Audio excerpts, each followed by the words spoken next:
words, A, B, C, D, F, G, bullshit and stuff, and dogs and cats. There we go. Welcome, ladies and gentlemen. We're here. We're goofing off. We're doing some stuff. D, tell people who can be here. What's going on, everybody? This show is for education and entertainment purposes only. You have to be 21 and over to be here. If not, you have to get out. That means you. Top chat, live chat. Back to you, Freebie.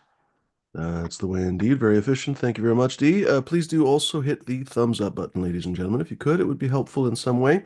I'm going to be trying to. Oh, there's an echo here. I need to work on this a little bit. Anyway, ladies and gerbils, it's definitely not a sound treated room or anything. So, but what am I trying to say? I'm going to be trying to tighten up the show a little bit. So I'm going to be making little changes here and there. So I even lost my train of thought because I was thinking about the fucking echo just then. I had a whole thing that I was going to try to say there, and poof, I'm not even that high. That's weird. Well, anyway. On the bright side, I am still a little bit high from banana cream cake jealousy. I think that's the one. Smoked it about an hour ago. Tasty stuff, honestly. Tasty, tasty stuff. Should have kept that cut. I'm honestly thinking I'm gonna go get that cut again. The only reason I didn't keep it is just convenience. It was the end of the season. I didn't really have time to take clones.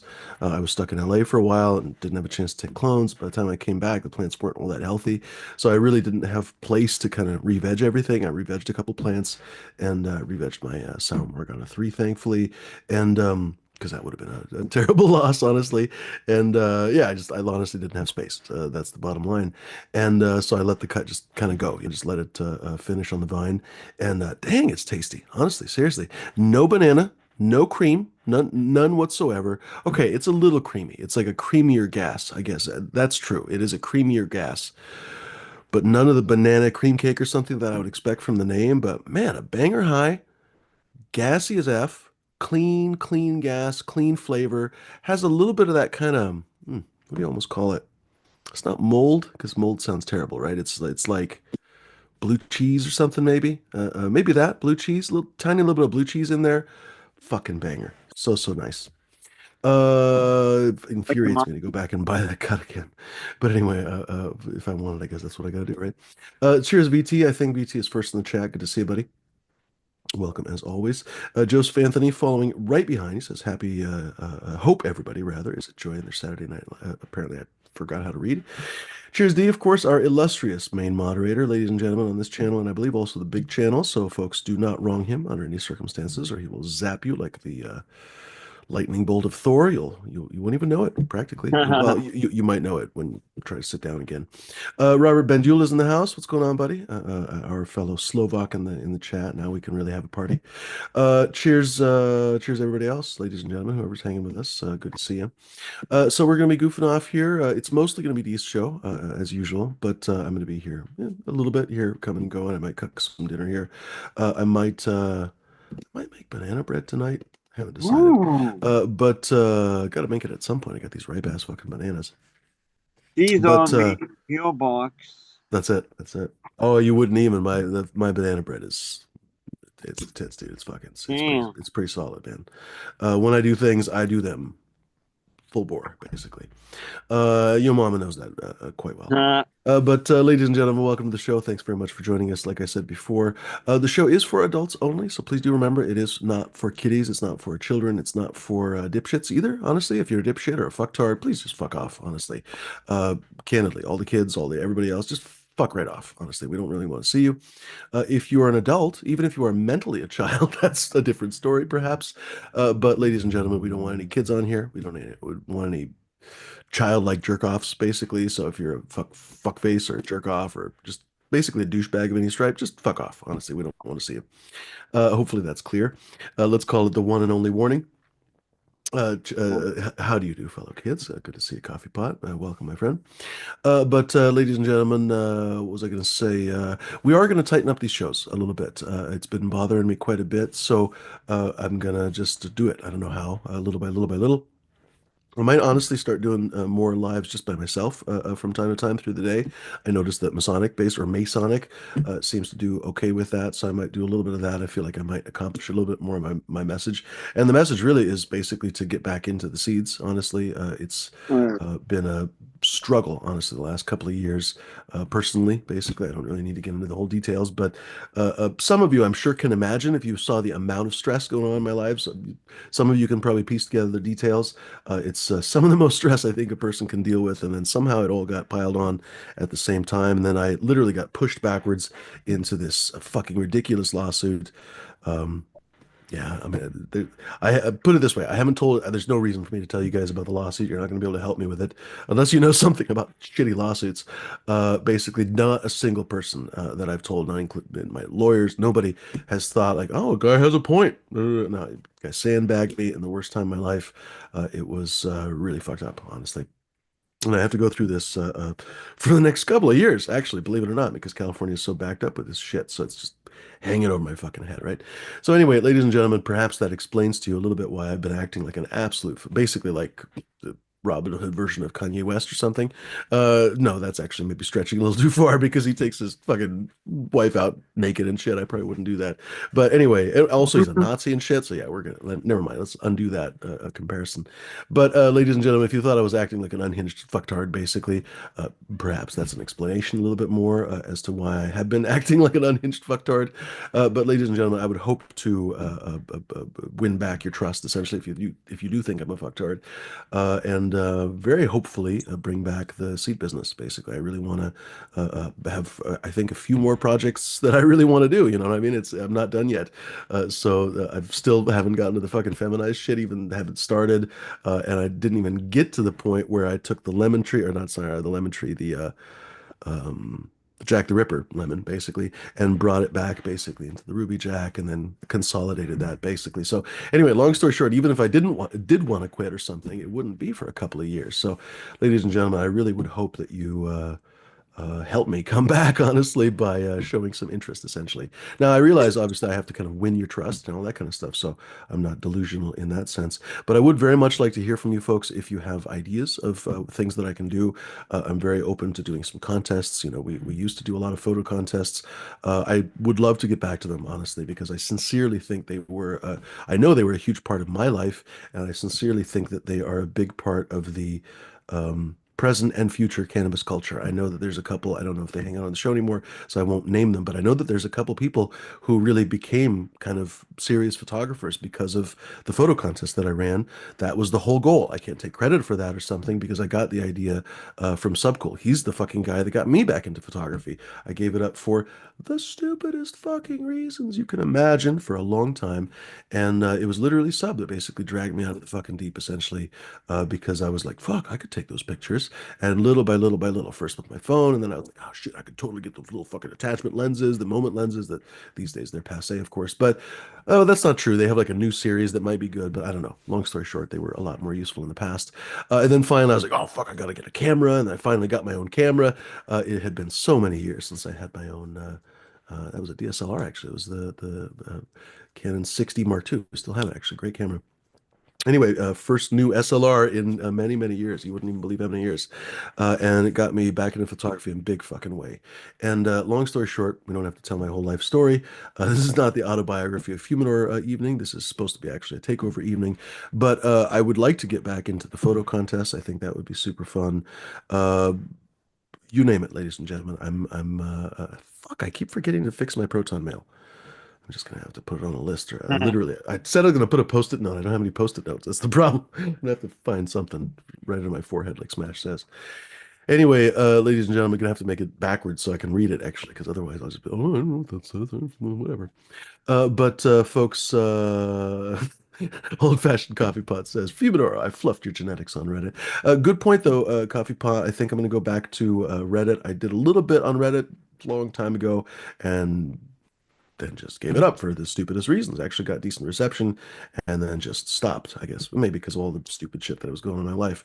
But hopefully I'm going to get back into the serious photography and videography and everything else for you folks. And then also, I really hope that you folks come and join me for that kind of stuff. Yeah, it would be lovely to have, we can even start our own subreddit, for example, but there's plenty of subreddits on Reddit that are spectacular for growing microbrewery, no-till growery, you name it.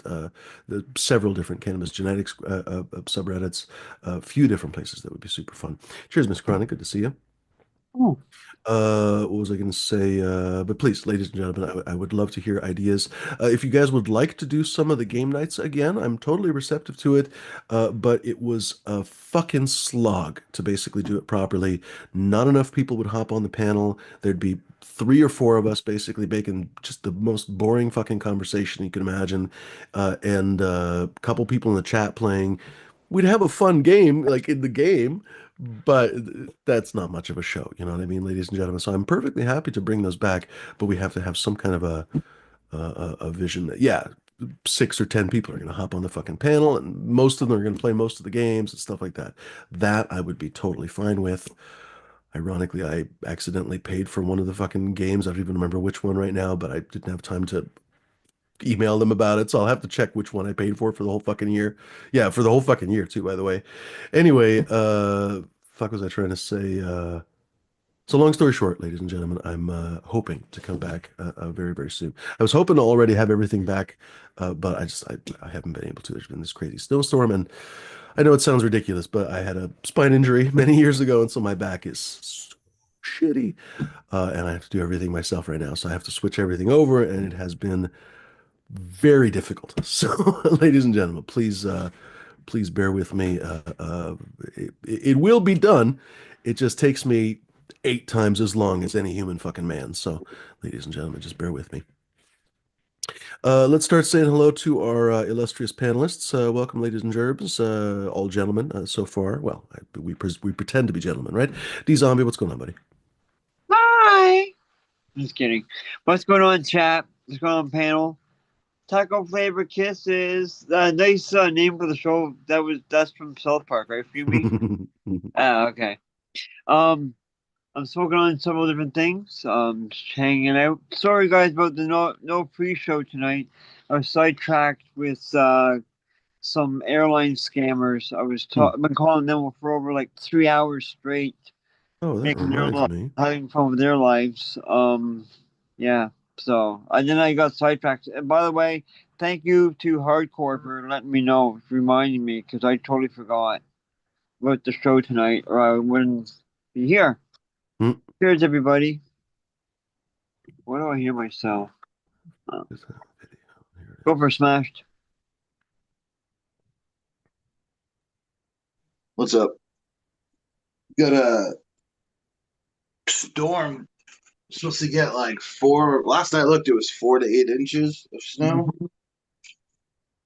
Kind of sad because I had a job tomorrow, but it got canceled.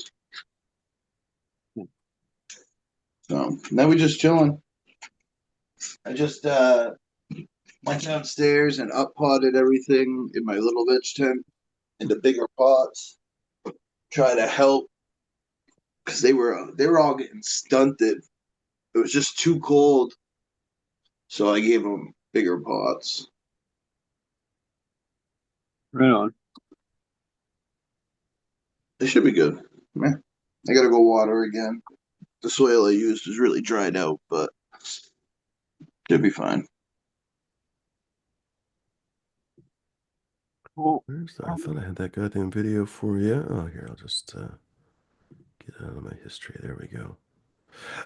D, or actually anybody, this is kind of fun because it seemed to get a surprisingly good reception when you mentioned the scam baiting the other day, which is, by the way, for anyone who's listening, it's essentially fucking with phone scammers, basically, people who are trying to rip people off.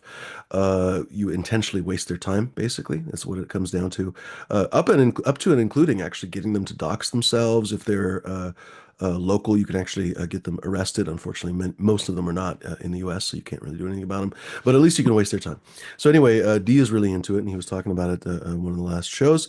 Well, of all things, here I'm going to give you the link in the chat here, but I'm also going to post it in the main chat. Watch this show. Or watch this video, after this show. This is actually an Oregon YouTuber, a woodworking YouTuber named Blacktail Studio. He's in the Portland area, and a ton of subscribers. Guy has like 3 million subscribers, whatever else. Anyway, makes a beautiful, for the most part, epoxy tables. I have mixed feelings about those tables. They are absolutely stunningly gorgeous, but I really can't stand the idea that it's just all these fucking plastic, microplastics and shit. I like epoxy though. I mean, I epoxied a bathroom vanity a number of years ago, and it still looks new. Literally, it was in my old place, and I sold it. It still fucking looks new. It basically, literally, still fucking looks new. It's incredible. So epoxy is a pretty fucking incredible and durable material for the right things. But again, microplastics and all this shit. So they're controversial tables, those epoxy tables. But you can't argue. I don't think that his tables. He almost always makes tables. He's made a few things besides that, but mostly tables. Gorgeous, fucking gorgeous. Anyway, uh, he's got so many fucking subscribers that people get scammed basically all the time. Kind of like remember Bubble Man. Like first of all, his whole channel got hacked, but people have gone through like Bubble Man fucking. What was it? It was not a Telegram scam. I can't remember. There was some kind of a scam where basically people were literally using his name to rip people off, probably for the bubble bags. And a lot of times they can get like a false address or something. Sometimes they can even get a legitimate address, one So, digit off, because it's so like it's so unaffordable to get every possible permutation of your address. Google has every single possible permutation of their address. Microsoft, but I can't get every single one. I bought a half dozen, but I stopped there. Because like I don't have thousands of dollars for every single possible fucking address. Well, so someone instead of I don't remember exactly, but if you don't quote me on this, it was blacktailstudio.com because he's one studio, is his real address. And this guy used blacktailstudios.com and got this woman, unfortunately, to spend $17,000 because his tables are very expensive. $17,000 sent to this fucking scammer. Anyway, they so found out the police actually contacted him and they told him a little bit about it because they were sure he wasn't involved in the scam. And it was some guy, I think, in India. Da, da, da, da. So he got involved, and at first he was just going to basically make this woman a table essentially for free. But then he started to fuck with the scammers and stuff. So I thought you might really enjoy the video, D, because he's got a very good storytelling style. Even I think one of the reasons why he has so many subscribers is that he's not just interesting for woodworking. He's quite an amusing guy. So if you are into woodworking, though, I think you'll really enjoy that channel. Actually, the The, thing, the thing with the what's scammers is it, and especially nowadays, it's a numbers game. Like I'll comment on some like jewelers post on TikTok or something, and then not even a couple seconds later, I get a message and it says like, well, I'll just use this guy, hmm. Moses the jeweler, but it's not exactly spelled right, and it says, "Oh, you want a prize? Hit me up on Telegram, Yeah, dude." They're that's your first sign, fucking Telegram. yeah, She's left the plant. it's always fucking it's a numbers game. They just message everyone that Mhm. comments. They're fucking Yeah, it's crazy. a real shame, honestly. And as you can see, people are losing real money. I mean, how do I put this? I don't think that was blood money for that woman. If you have 17,000 bucks for a beautiful table, probably it's not your last $17,000, but it's a good sign that those scammers have done it to other people. It's a good sign Mhm. that they've ripped off other people for tons of money too. And yeah, so I actually I don't remember here's a the picture. YouTuber, but you probably could find the video. He actually got a hold of the people. Like I think his Facebook got hacked, or they were like scamming off Facebook, and he actually got a hold of the scammer and talked to him. He's like, "Oh, I make thousands of dollars. Why would I stop?" Hmm. Who was that did it? I'm trying to remember. I don't remember Oh. what exactly YouTuber it was. I'll have to look for it. Yeah, bro, unfortunately, dishonesty really seems to pay. Sort of on that subject, ladies and gentlemen, we don't try to get too political on the show, especially since we don't necessarily want to be on anyone's lists. But there are a number of us, especially in the U.S., that are not really okay with what's going on right now. I heard just actually this afternoon that there are going to be protests organized on Monday, so I'll leave it at that. Well, I will actually say that the website, I believe, and these are peaceful protests, by the way. Don't fucking show up with, I don't even know what is it? Oh no, that's the one for the local. I think it's oh shit, I have the subreddit. Well, anyway, the subreddit, if you go to Reddit, it's 5051. Evidently the 5051 movement, 50 states, 50 capitals, is that what it is? What does it stand for? 50 protests, 50 states, one movement. That's what it stands for. Anyway, ladies and gerbils, Yeah. I would very much recommend especially if you have time. A lot of people don't have time in the middle of the day to take some time off, but noon to 4, you could leave for a half hour for lunch or something maybe. Anyway, for example, in Portland, I think it's going to be at City Hall. I think in Salem, it's going to be the Capitol, actually. So anyway, ladies and gentlemen, I would very much encourage you to exercise your First Amendment rights to peaceable assembly. Anyway, back to the show. We haven't introduced Captain 420. What's going on, buddy? In fact, I'm going to make some coffee. Just finished rolling a joint here. Got some Bubba Kush from Fazoli, some Nice. San Fernando Valley times Pam. Ooh. Those are the two favorite right now. Good And old then Bubba picked up Kush. some pre-98 Bubba from another Ooh. friend. Fancy. Right on, Captain. So we ran up yesterday and seen everybody, and Now run your ass across the ice. Get over here. yeah. It's kind of funny. I woke up this morning, the snow coming down, and my mom says, "You're gonna go out today?" I said, "Yeah, but I'm gonna wait till the snow melts." Later, And coffee. literally 2.5 hours later, it was raining here. We got a snowstorm warning till tomorrow or something like that. We're getting a lot of snow. It's gonna suck. It's We already supposed got to a lot. supposed to start here about midnight, getting colder, and then the rain's coming back. No, all night till 3 p.m. This was the last time I looked, till 3 p.m. tomorrow.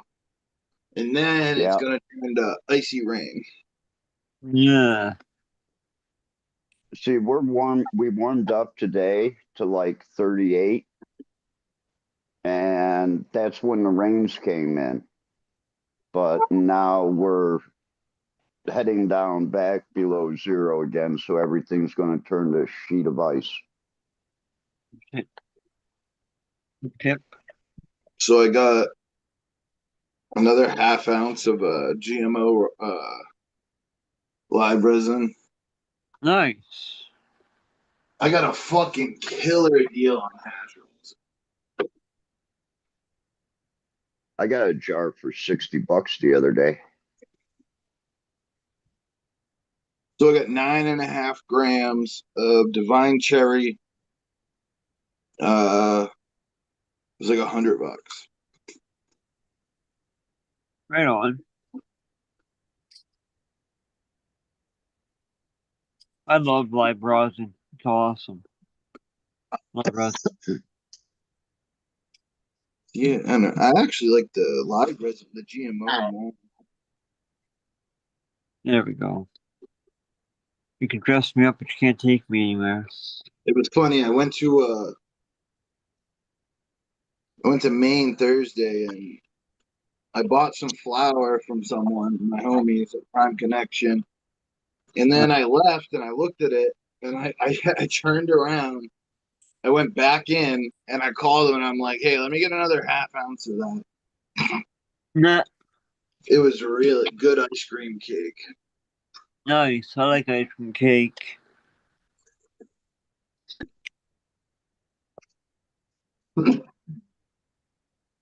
I got blue sushi ice cream cake and animal mints. Why, man? I think. What? Wait, what? No, that's coffee. Okay, so I got coffee with a K, Oreo mints, Venom OG, and that's coffee again. There's another one. Hold on. What's this one? That's coffee again. There's one that I had that's Kush mints. Kush mints. You know, that coffee with a K, I've seen that from a few different people. Mm-hmm. And, you really have to wonder, is it Green Grows coffee? I don't know. Mrs. D's home. Yeah, Oh, Well, it is. Green Grows coffee is like already at like an F8. this one was the one I have. I believe is an F2. I have to go back and look. I think it was like an F2. Check this rosin out. Fancy. Damn.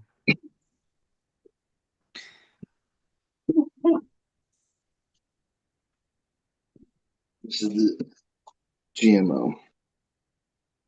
Look at that. Wow. Look at the color. It's like so bright. Like a orange, like orangier compared to the other one.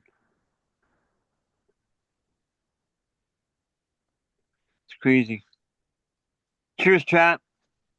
Cheers, 32 people watching. Right on. Don't forget to hit that like button, to subscribe, the thumbs up button, and the bell. Nice. What's that smashed? The ice cream cake. Nice. Ice cream cake is awesome. I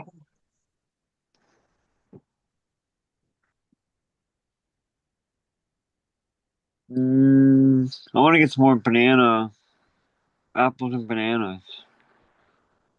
So I can send actually, you some. Okay. the guy that owns the smoke club, because apparently the city hit him up and he's missing paper. I don't know what happened. I don't want to speculate, but he says he's got to file for certain paperwork since he's trying to do events now. So I'm waiting for that, but I have another spot I'm doing my show just in case. Right on. There we go. I'm gonna roll another joint while I'm waiting for Mr. T. Yeah, I've inquired about 2 spots myself, and they said, we don't give a fuck what you do. Yeah, it just sucks because it was so random. He's like, "Oh, I guess the city's doing the event flyers," which I don't know what it is. I gotta talk to him. He wants to talk in person because he's already zoned with the fire department. He's already got an LLC. Um, I know other glass shops that have like glass shows and stuff with music and stuff, but they never have a problem. So I don't fucking know. So, They by the way, I just was want to away for a make sure. second. I don't know if we introduced hardcore, but if we didn't, we can do that in Oh, just a second. Ladies and gerbils, we'd love to hear from some new folks. We'd love to hear from some folks that are in the chat right now. If you are not in the chat, please join the chat. We would love to hear from you. Just even say hello. You don't have to say anything else if you don't want to, but we'd love to hear about what you grow and where you grow and how you grow and all that kind of stuff. We'd love to hear all that nerdy stuff. But again, if for whatever reason you need to be private or something, that's cool too. But ladies and gentlemen, we're a pretty friendly bunch in the chat. If you've never actually used the YouTube chat, I sometimes remind people YouTube puts it in a really weird place. Sometimes it's right there. Sometimes it's just open a live chat, boom, it's right there. But sometimes it's way at the bottom of all the suggested videos, and you're like, no, there's no fucking live chat there. You have scroll for like 10 minutes. It's not that long, but you basically keep scrolling, and then at the very bottom, it's live chat. Then once you activate that, sometimes it's right at the top. I don't know. YouTube's just bizarre lately. It's like all their what does UI stand for? User interface experts just became AI or something. I don't even know. But ladies and gentlemen, we would love to hear from you in the chat, and of course, we would love to hear from you on the panel. We don't post, well, we post the link, but we don't pin the link anymore. Mainly because I want there to be, honestly, a filter. Honestly, honestly, ladies and gentlemen, I want there to be a filter. I don't want any random dipshit to feel like they can come on here. I think that there's a lot of different places on the internet where any random dipshit can go, so they can go there, right? Ladies and gentlemen, they can honestly freely go and enjoy those places. But this is for someone who is serious about discussing interesting things. We don't have to be serious, but I want you guys to be serious about it. That also means that as we kind of tighten up this show, I want everyone to just be reminded, be on your best behavior, ladies and gentlemen. Anyone who does come on the panel or is on the panel, even if you're a regular, I don't really want people to be burping or farting or any of that kind of stuff. I've heard quite a bit of that. And as I start recording some of our conversations more, I don't want to have to go out and edit the fucking farts, to be perfectly honest with you. So if they're my farts, that's my fault, but it's my channel. But ladies and gentlemen, hopefully none of yours. But we would love to hear from some folks on the panel. Please, ladies and gentlemen, hop on. We would love to hear from you, especially on this Saturday show. We kind of let our hair down and just kind of goof off a little bit more, even so, than normal.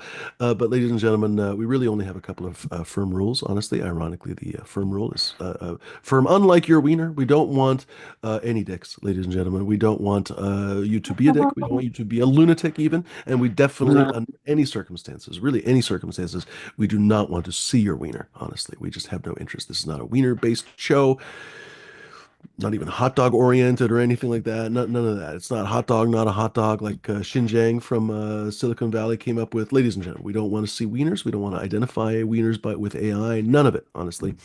No, if you're eating a hot dog, do it off camera, honestly, because I don't even want to pretend. So, ladies and gentlemen, no disrespect to the fine hot dog. It's a wonderful food, honestly. I actually Worst and so on, but had a Costco hot dog for the first time. oh, first time in your life? Holy cow! Really? Where'd I've you never grow been up? there. Well, congratulations. I don't know. Are Yeah, you a it was my convert first or? time. I've been to like BJ's and a Sam's Club. I've never been to Oh, I think Costco. Costco is far BJ. superior. I think it's far superior, to be honest. I like BJ's. It's not close to us. Oh, that could be why. Yeah, we got a lot of them on the West Coast because they're from Seattle area, They're starting to and pop up Kennewick. more and more. But They in have them my in home Europe and city, stuff now. back when I was a kid, BJ's was actually they had like this like a food court and everything in it. It was actually an Mm. all right deal. Now I go into BJ's, there's no food court, nothing. That's what we have in our city is a Mm. BJ's. They got the BJ's covered in that city. Ladies and gerbils, though, please do hop on. We would love to hear from you. No dicks, no douchebags, no lunatics, no fuckwads, no poopy pants, none of that stuff, ladies and gentlemen. And none of the bad vibes, ladies and gentlemen. We're just not into it. I'm not into it anymore. I'm really not interested. Well, not that I ever was, frankly, but none of the just weird shit that we really dealt with. So, folks, if you really want to kind of bring some of that shit on here, save your time. Go somewhere else, honestly. But we would love to hear from just chill people that would like to hang out and talk about fun stuff and weed and stuff. Hardcore, are you intentionally showing off your wood there? Nice Yeah, wood hardcore. yeah. Talking about tabletop, I can make some these barn doors. I'm thinking maybe tabletops with them, or maybe Oh, a are those all pickup barn truck doors? Here, let me topper. spotlight that because I'm looking at that little picture. Oh, yeah. These are rolling doors too. They got No the shit. track for them. Oh, you could make some total hipster tables with those fucking barn doors. God damn. Throw some And milk I've paint got on all sorts there. of That'd be bumpers out too. so. Everyone that buys them will have This fucking is all flannel. cedar Flannel, that is a what is it? and you see the What's grain that on P that. Yeah, stuff? old growth. Look at that. What's that P brand? Fuck. I think it's from Oregon. Oh, Patagonia or whatever. Patagonia. Yep. I don't think they do flannel. Oh, you're thinking of Pendleton. There we go. Pendleton. Those. I was no. You're right. Though I was thinking when you said flannel, that coat, that the it looks like patches almost. The Hmm. Patagonias have. Hmm. It's really cool. Yeah, Patagonia has cool clothes. They are. Dude saved himself $1 billion in taxes by like giving his kids a charity. God, all the billionaires are fucking douchebags. Anyway, ladies and gerbils, like I was saying before, do hop on. We'd love to hear from some new folks. And yeah, I don't know. Other than that, I don't want to Kind of take over the sad. discussion or something. What's that, Smash? Kind of sad. I was supposed to. I did a card show last month. I took pictures for him, and we were supposed to do it again tomorrow, but the snow really Hmm. came supposed to come in super heavy. So he's like, I don't. I'd rather be safe than sorry. Hmm. Which all right, I get. But sad. it was a fun time. There Hmm. had to be at least 200-300 people come through Oh wow, there. that's cool. Huh. So did he cancel the show because of the snow? Yeah, he just felt like it would be easier. He didn't want to lose money and have a bunch of people show up at the show to set up and not have people come through the door. Probably. Yeah, but it's supposed to That's the snow till biggest 3 fear. p.m. tomorrow, so it wouldn't really work in the morning. You know what I mean? Hmm. I think it ends at 2. It's like Okay. 9 a.m. to 2 p.m. You know, the last show I put on, I charged people $60 for their table and they got 2 lunches with it from the He's pretty cool. hotel. He only charges $3 at the door to get in, and any Mine was money a that buck. he gets, he donates it to the Scholastic Foundation or something like that.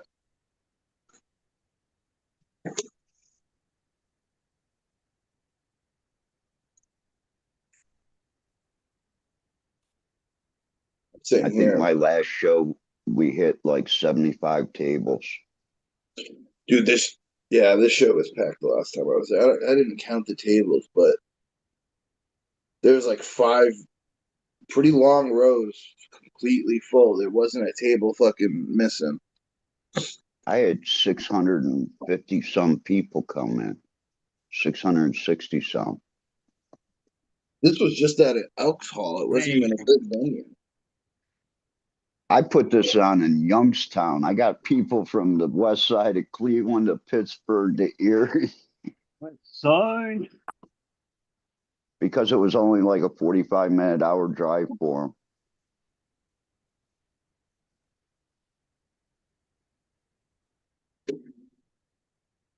Dude, I can't wait to harvest.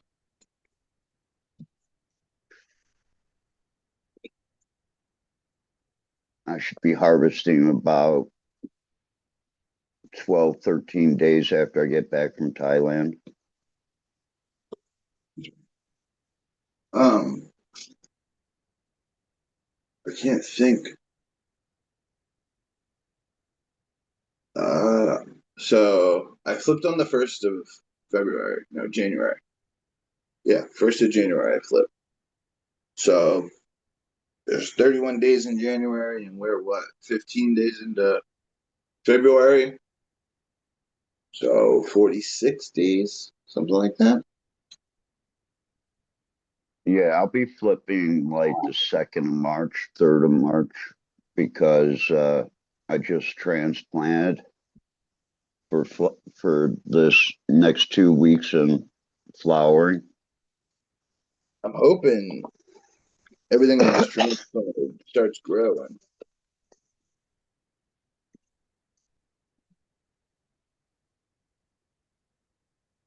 Yeah, I'm glad I got all this done because next time I don't have to mix all this fucking dirt.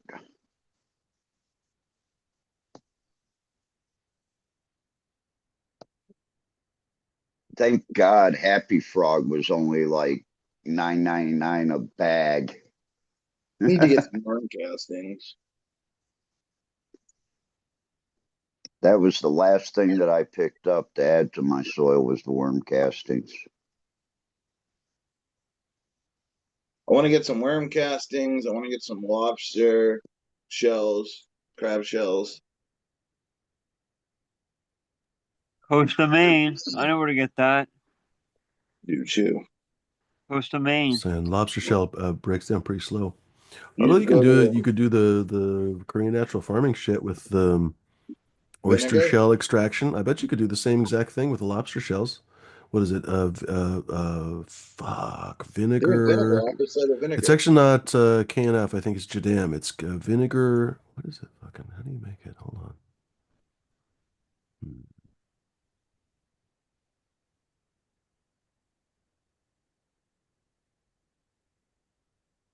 Oh, you might as Oh, well I fry also up some eggshells too if you're going to break out vinegar. so Specify. I usually put it in a food processor. I like let it dry out a lot. Like I put it in the dehydrator, all the shells, and I let it dry out for a couple days, and then I food process it into dust. Sprinkle it in the soil. I sprinkle it in the big tub I have.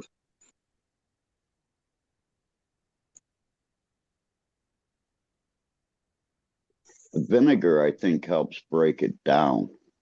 It will, yeah. I pulverize it to dust, which I think might help a little bit. You got to watch with that vinegar if you don't add too much Oh, here's because you could KNF. drop your pH by a whole point really quick. Yeah. I've done the whole vinegar and eggs thing. So you Like egg roast the eggshells and then throw them in vinegar to Vinegar. make calcium acetate after about 7 to 10 days. It's then diluted in water at about 1 to 1,000. That's what it is. Here's um KNF. I kept looking for does it Jadam say this, Jadam like that. Couldn't find shit. What's that? does it say specific what kind of vinegar or anything? Is it regular No, vinegar? it can be any type. Because you use I Speaking use of apple cider. Costco, they don't always have it, but a lot of times Costco has actual apple cider vinegar, which would Yeah, be that's what probably I the like best thing that you using. could use Yeah, because it's fermented. At least the one they use is fermented, and so you basically have all those amino acids and potentially even the actual microorganisms. Here, let me share this. that's how I pH my water What with vinegar. with vinegar. What was it again? Was he giving us the recipe? He was not giving us the recipe, but he just basically said vinegar. Yeah, that's it. Worcestershire. This is on percysgrowroom.com. And you get that That's any right. Worcestershire Get some sauce? Worcestershire. Pardon? Some Couple of soy dollars. sauce, a little tiny bit of Yeah, soy sauce. That's right. some Worcestershire. That's it. Make it extra tasty. Cheers, Plant some Jeff. Good to see you, away. buddy. Hey Jeff. John Gentry Grows the house. He's saying Oblivion, of course, and some 2-week-old Black Knight's Delight. Nice. Mostly organic inputs. New LEDs from GML. Cheers, buddy. Nice. Glad you enjoy it. So I had this bag had Cheers. a bunch of Pardon? seashells in it, and I picked up a bunch of sea rocks. Did you meet a Um, chick named Sally? Was she selling Oh, you ha ha seashells ha. I by the seashore? did. Totems. I hustled there. I think you should Um, totally do that with a fucking lobster. You live so close to all the lobster farmers. Go get some lobster shells. I bet they don't know what the fuck people want lobster shells for. Well, maybe by now they've already figured it out. But it used to be in Oregon, They like don't care. the oyster places, because there's a bunch of oyster places on the coast. They didn't give a shit. They just had bags of it on all the coast. Now they sell it. Now they know, everyone in Oregon fucking sells everything now for gardening and stuff. But my God, dog bones, you could get them for fucking free in any butcher shop. Now, oh my God, they're $7 a pound or whatever the fuck it is. It's ridiculous. I Anyway, That but get the lobster, whatever the fuck you can find. You can get oyster too, probably on the East Coast, because I know they have oysters. And then soak that shit in some vinegar and some jars. You'd be well off. um I usually do. I actually don't have any seashells anymore, but I was for a while I was crushing my seashells and just adding a little bit of the Mm, dust every once in a while. cool. building Sally. Um, I'm not gonna say any certain brands, but Yeah, there's no such thing as a brand of sea. I don't want to hear that anymore, Smash. Don't tell me about the brand of crap that you bought that had seashells in it. If you talk about adding seashells or whatever the fuck, adding it, add that thing, not some brand of yeah, shit that has it it's in not there. like a brand. I guess it's like a sea I don't restaurant. give a fuck about that. What is it called? The sea restaurant that you get stuff from, that's fine. But the what is that brand that you keep talking about from Coast of Maine or whatever? I give a fuck about some brand.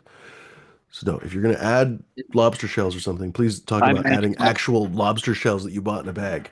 Because you can do that basically for organic inputs and stuff. That's the way to do it cost effectively. For, If you want to for a buy trip. kelp or whatever, you don't buy kelp in a I don't buy. product already. You buy because I that's would marked like up to already. harvest kelp though. That'd be cool. You could actually probably do it because you would be in the same general area as the Ascordum nodosum, whatever. It's like the whole east coast of, I mean, it's a little bit more up, I think, but fuck, you might be able to find it there.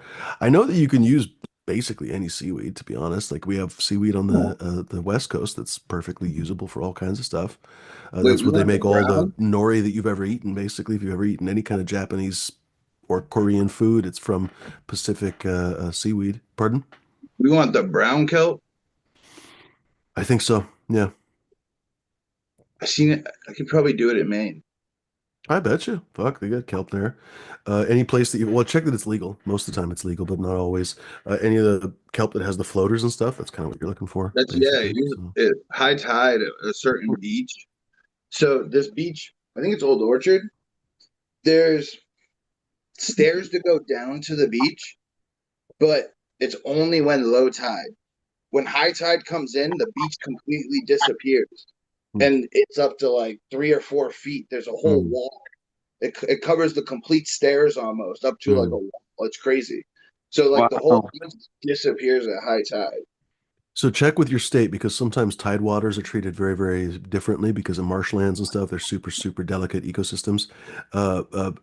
Tide pools, for example, sometimes you're not allowed to forage anything from a tide pool, or sometimes you need to have a shellfish license even to get something like fucking kelp. So just check with your state. You don't want to get busted by the Right, forest, yeah. although they're Yeah. firing more fucking forest rangers. Jesus fucking Christ.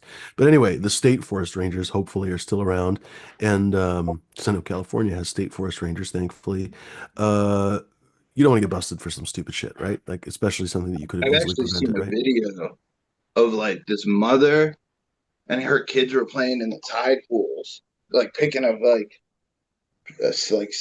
starfish and shit and Mm. putting them in buckets, and she got in super trouble. Yeah, because they might be protected, for example, 100%. Yep. And then, like I say, sometimes if you, Oregon didn't used to have a shellfish license. You used to be able to harvest the fuck whatever you want, basically, within certain limits, because you couldn't take like 50 abalone and stuff like that. But now you basically have to have a shellfish license, even to essentially look sideways at a clam or whatever else. And the limits are some semi-generous. They're much better limits. The limits are crazy for the Native Americans. I was smoking a joint at the beach not too long ago in Lincoln City, and a few natives were just kind of talking. They were talking to their friends who were non-natives, and the guys were so fucking jealous because the non-natives they were done with their limit. Like it was a great crab day, and I can't remember how many crab they had. It was plenty. I mean, they weren't fucking crying or something, but the natives were going back because they're like, oh shit, I could get 100 or something. I can't remember. It was a ridiculous number, but it's I their fucking watched. land. So. I've been watching lionfish extermination Oh down in yeah, Florida. they're tasty as fuck too. I gotta Lionfish try are great this. to fuck with. Yeah. And then the spiny sea urchins. Oh yeah. If you ever A watch lot a of people guy don't go like harvest, a lot of people don't like uni, basically the gonads, basically. That sounds disgusting, doesn't it? But it's the essentially egg-like custard-like interior flesh that you eat of the urchin. There's really nothing else that you eat from the urchin. You don't really eat there's no like meat to eat or anything. There's nothing like that. You don't need to eat the spines or whatever. So you just basically crack them open and then you hope that they're well, you get them during mating season, basically. I think there's two mating seasons during the year for those urchins, but it's a pretty long mating season. So generally speaking, you can, if you see the urchins for a couple, 3 months at a time, you can go for them.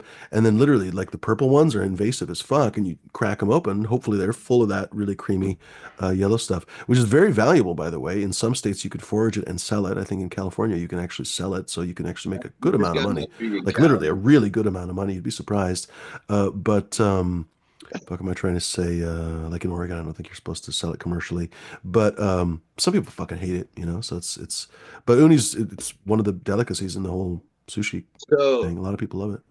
he was describing like sometimes fish will work with him because there's a certain fish that cleans like a kelp bed and stuff, and the sea urchins go in there and they kill the kelp, and Hmm.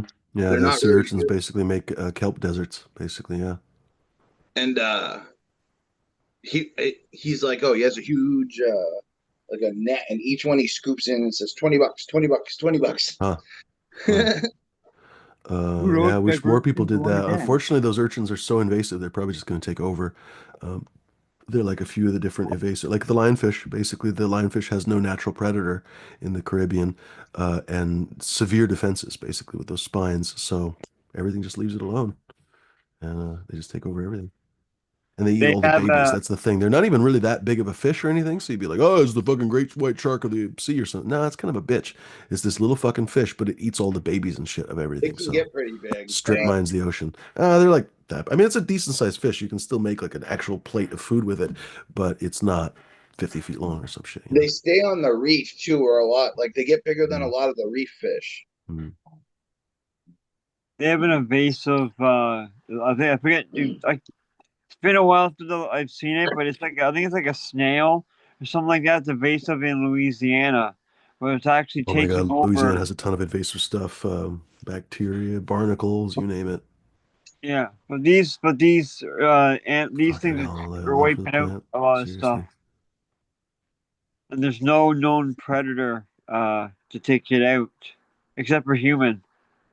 So if they see it, And they speaking of say, that, sometimes people have basically introduced the predator of the thing that, they're trying to get rid of, but that can have really unintended consequences too, because anything tough enough to, let's say, eat a lionfish might be tough enough to eat everything else too. So it's a tough one. And it's not like there's a genetic test The for the fucking problem, lionfish that you could, I don't know, somehow specifically target that fish in some way or something. No, it's just a fish. We're gonna say Spanish. so Didn't Australia end up with that problem?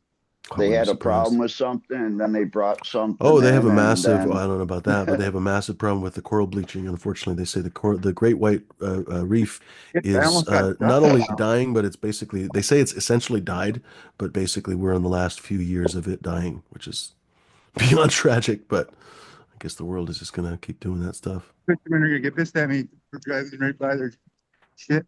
What's that, hardcore? But these fishermen are gonna be pissed at me for driving right by their houses, but Why is that? blocking the road over there. What? Lionfish Extermination Corp. Why will they be pissed off you driving by their house or their they're fish? rocking But the scared house. the fish. God I'm no, is so this road fucking going the lost. Are right they way? in ice huts or something? I don't understand. The fishermen are at home or not? No, he's back out on the ice. Oh, I was looking at the wrong camera. Get Ah with shit, it, no, I think buddy. I'm going the wrong way now. We already got an inch and a half of snow. Dang. We got snow here Mrs. the last few D, days. Yeah, I don't want Miss, to get stuck in this shit. There's some drifts in here that Mrs. D got home not too long ago, and she said the roads are already bad out there. Hmm. Our roads are completely Hopefully white. they're better here. God, it was so cold for a couple of weeks. Motherfucker. Yeah, Hmm. Did you go below zero? Oh yeah. No, no, no, no, but I guess not that cold. For us, it's Okay. 26 is freezing cold. Yeah, it's relative, like it's a temperate climate here, basically. It's like, it's basically like France. It's the same basic climate as central France, I guess you could say. So it's cool in the winter, up to cold, but usually not that frozen or freezing. You might get a freeze overnight or something. You might get the occasional snow, and in the summertime it gets pretty hot. So coincidentally, great weather for grapes. It's one of the reasons why they grow so much wine here. I think I'm going the wrong way. Well, then turn around. Did Garmin tell you to drive through the lake? What's that? Did your Garmin tell you to drive through the lake? I No, couldn't believe all those stories. Like people drive into a fucking dam. They're like, "Well, Garmin told me to," and they fall off the fucking side. I once got a whole box of Like, well, no name yeah. steaks from a truck. He's a guy that he just delivered no name steaks. It's like a little box van thing, and he tried taking the like a no minimum maintenance road that was behind our farm, and he got stucker than shit. And I fucking pulled him out with the chain, so he gave me a fucking like $300 worth of steaks. There you go. nice. They were all little tiny ones, like little 2 ounces, but Yes, Jeff. He's on the road. Well, he's So not you're on the saying road. hardcore that you helped a man with his really difficult problem. He was really stuck in there, and you pulled it out for him, and in return for that, he gave you a lot of his meat. God, it sucks you can't see how many fish houses are out here. They're kind of like He wouldn't have any other way until his meat touched the back of hardcore's Right. throat. That's right. That's right. The That's right. weird And he thing is, enjoyed every ounce of it. That's right. you see Now those if the little, road you see those converged little into one, then I stands. am on the right direction. Jeff is asking, are you on a road? Yeah, There's on the ice. trails on the lake, and So see how it you're just on the converged frozen into lake? one? That means I'm going in the right direction. In the other direction, it kept like diverging into, well, why? So that's a whole frozen lake you're driving on? Yeah. Oh, that's Yeah, it's amazing. probably about 20 feet of water below me right now. Oh, that's crazy. In 100 meters, do a U-turn. That's right. But it snowed here since Does I was out here someone on test the it lake. like to see if it's strong enough, or you just guys you know at some point during the year like, oh, it's thick enough? Like this Yeah, trail here is, is more well traveled. they test it. Hmm. My hand's cold from sticking out the window. The That's what fishermen go. they do Yeah, that a lot. I don't know if there's a straight. Sometimes this will be a 21-mile road going to the other end of the lake, but sometimes there's ice heaves in the middle. Ice heaves. Yeah, Yeah, Yeah, like those were the like a things that like would a have tectonic prevented plate me or at the whatever. Like, park going out. like that. So a They lot. were a foot and a half to 2 feet tall out at the lake the other day. like the ones that happen in the middle of the lake here, sometimes they'll be like 4 feet tall. That's crazy. In Yeah, you're Cleveland, snowmobiling, you know. Stop it quick. because where I was at, there was a break wall out. So this was inside the break wall, but you go down to Cleveland, yeah, I've seen them like 8 feet tall, 9 feet tall, 10 feet tall at Lake Erie. I'll check this out. See if I can do this without. Oh no, someone's already coming on the road. Damn it! That's what she's. Hmm. Oh, no, they're going the other way.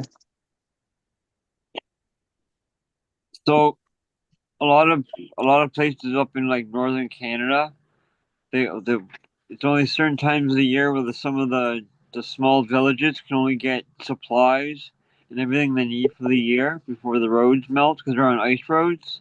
So we use the Department of Transportation. And they actually use a sensor, which is actually they drag it behind the vehicle or this thing that's actually water.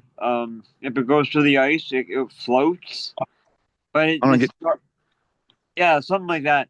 And anyways, it's the machine's actually drug in a cooler, an ice cooler. But it tells you how thick the ice is from the thickness and to where the bottom is, so they can tell you how many inches it is if it's when it's safe to drive on. That's what they do here in Canada for some of our ice roads.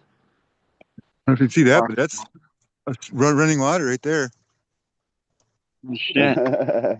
Whoops. I might Turn have left. some fucking spears in here.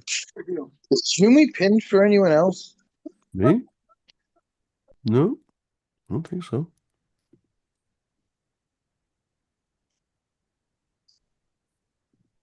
No, I am. Oh, I pinned you on mine. Okay. How the hell did I do that? I didn't know you could do that. Oops. Such a big fan. Fuck the snow.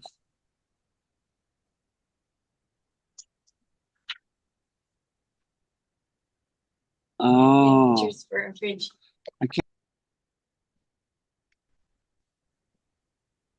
You literally fuck the snow. Would you get snowfless? That's only if it has snow VD, I guess. Big ass plants.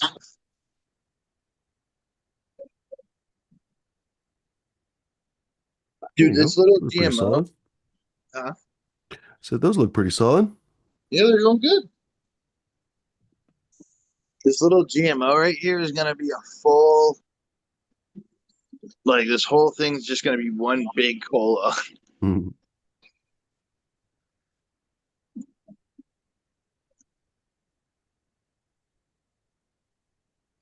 Wonder here, I'll do it this way. You flip the camera.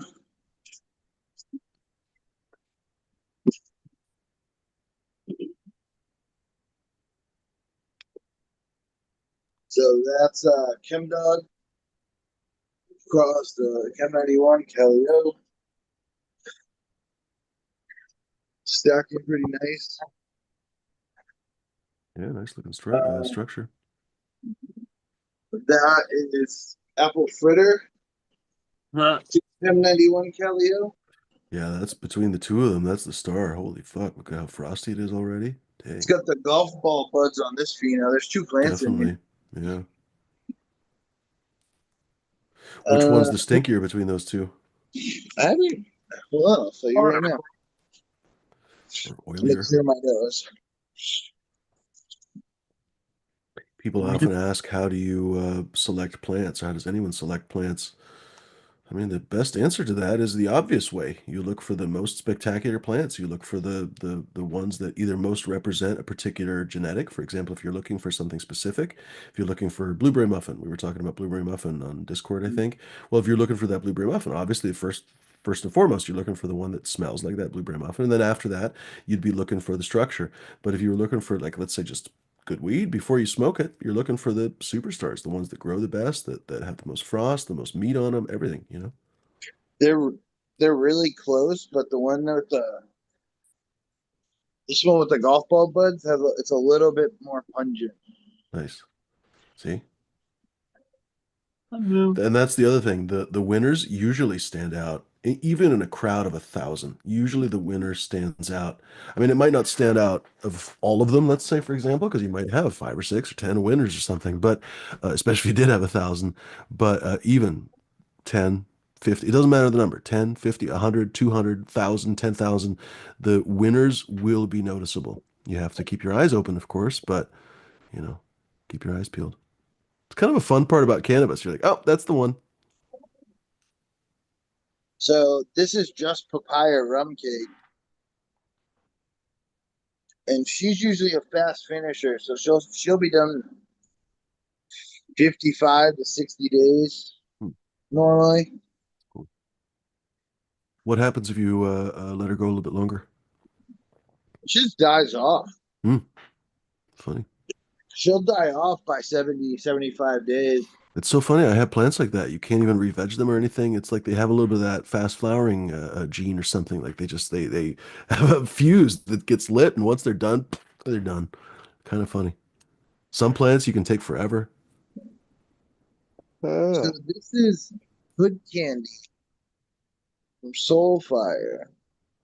Like it looks super frosty. Mm. Looks a lot like that. He works with a lot of the same genetics as Exotic Mike. Definitely looks like that kind of Exotic Mike style. Should be really terpy. Should be not the biggest yielder, sure enough, kind of a smaller plant, but should be a rock star in terms of everything, the looks and everything. Yeah, it looks like that. Should be a great performer. They lean very heavily on the sedative indica side, so I think you'll like that experience quite a bit. Yeah, these ones weren't the best growers. That's the complaint about a lot of the genetics that those guys run with. That's their style. I don't know. That's for example, Exotic Mike's style. I don't think I've ever gotten a gigantic fucking plant from him. Nobody I know has ever really gotten a gigantic plant from him, but they're always very solid. If you give them space, you're gonna enjoy what you got. Smells good. Hmm. Really good. But it's like the rock hard nugs. Hmm. This one has like a fruity gas. Yeah, Like that's an right in that kind of actual like wheelhouse. gas. 100%. Kind of like Subcool always had that kind of fruity mango, whatever, citrusy, whatever. Ironically, I never really got much of the mango in the ones that I got. But anyway, there was a very Subcool kind of thing with a little bit, tiny little bit of that like baby shit or whatever. Uh, Exotic Mike kind of has his own profile too with that, yeah, fruity gas kind of, yeah, candy gas, I guess. Yeah. It looks beautiful. I bet you this will turn purple by the end of its life. Hmm. Nice structure for sure. I picked this to be a mother Hmm. because it's fast flowering, beautiful structure, super frosty, always like a like a pungent fruit.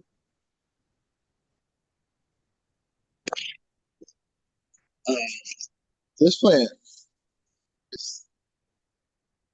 that top right there is got to be almost 7 feet. Hmm. It's a big plant. Like, How have you liked tilting that CMH? huh? How have you, because you've had it for a few weeks that way, how has it worked out tilting that CMH a little bit? I like it. It helps. I'm just trying to get everything right here. And this Because you can plant, see it on the Panda film that it really is more oblique, and so it's giving that plant more direct light basically on that side. You know what I that's mean? You can why I see the wanted, shadow basically, so it's very interesting. I could probably even come down as it's a little bit, but Hmm. I wanted to get You'd back almost here get a little bit too. more, 100%. You get a little bit of side light almost in those two big plants. Yeah. This one gets a little bit more lighting since it's way further away from that. And I have it up too, like it's on a pot.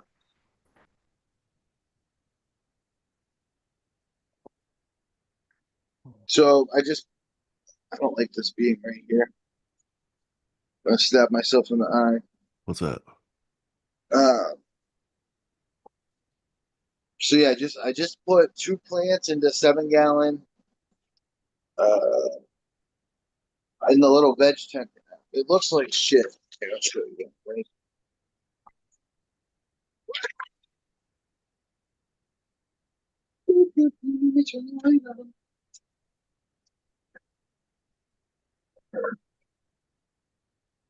God, you guys don't even want to know how cold my fucking garage got during these freezes.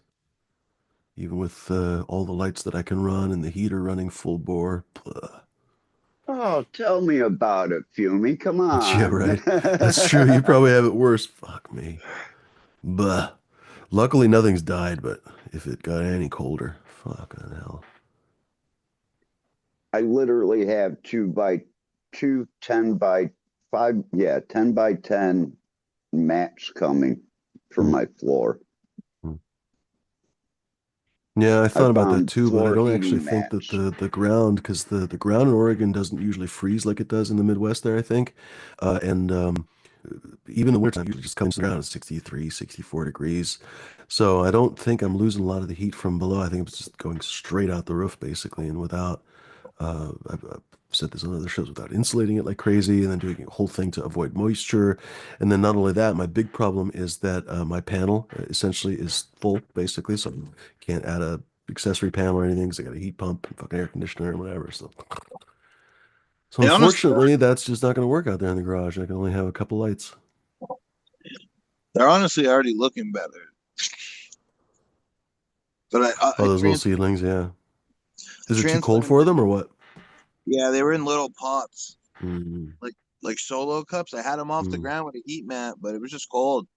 I know. Problem with solo cups and a heat mat is that ironically they probably got too warm. That's the real danger.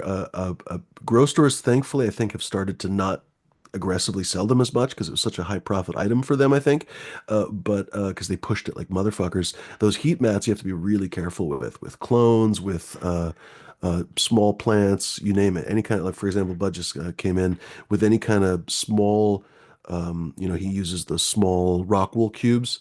Fuck, you will fuck your plants up so fast with those heat mats because it'll be fine, fine, fine, fine, fine, and then it'll spike to like 105 or something, and you'll get root rot or whatever, or just kill the fuckers. Dry them out. So dry them out like a motherfucker. Yeah. So ironically, those goddamn heat mats, what a lot of people do is they buffer them. So for example, some people will put like if you had solo cups, you could put the solo cups in one tray and literally put them in a second tray that's filled with fucking rocks and put the heat mat under the rocks. And then you have like almost a double boiler. Like you're making fucking That's kind hollandaise of what sauce or something. You basically have like a double boiler for your plants. That's a Well, good I'll, idea. I'll, I'll chime in. So I have my heat mat and I do the Rocco clones and trays. So the first two longest 3 days, I have the heat mat plugged into a timer that is 15-minute increments, one 15-minute increment every hour or two. Like it just comes on for 15 minutes, warms up, and then Mm, waits another hour or two before it comes on and warms up. It doesn't mm. run the heat mat the whole time. And that's, yeah, I used to buffer, put other things to to keep them up off of there. But it's important the first day or two to have that little warmth for me to get the speed out of the rooting. But yeah, you gotta like yeah, I could say I have it on a timer when it comes on, like I think like 1 15 minute every 2 hours or something. And that works for me.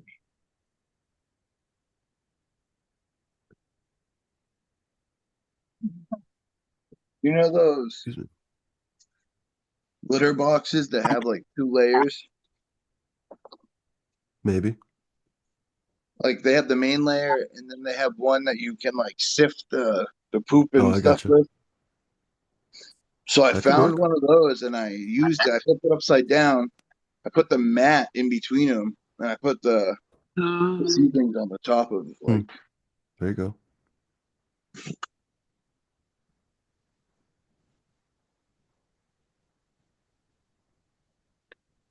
Thank you, by the way, Bud. And thank Fred. Yeah. Oh, did you go to that show? Yeah, Nice. How was it? it was great. Who was it I again? walked up.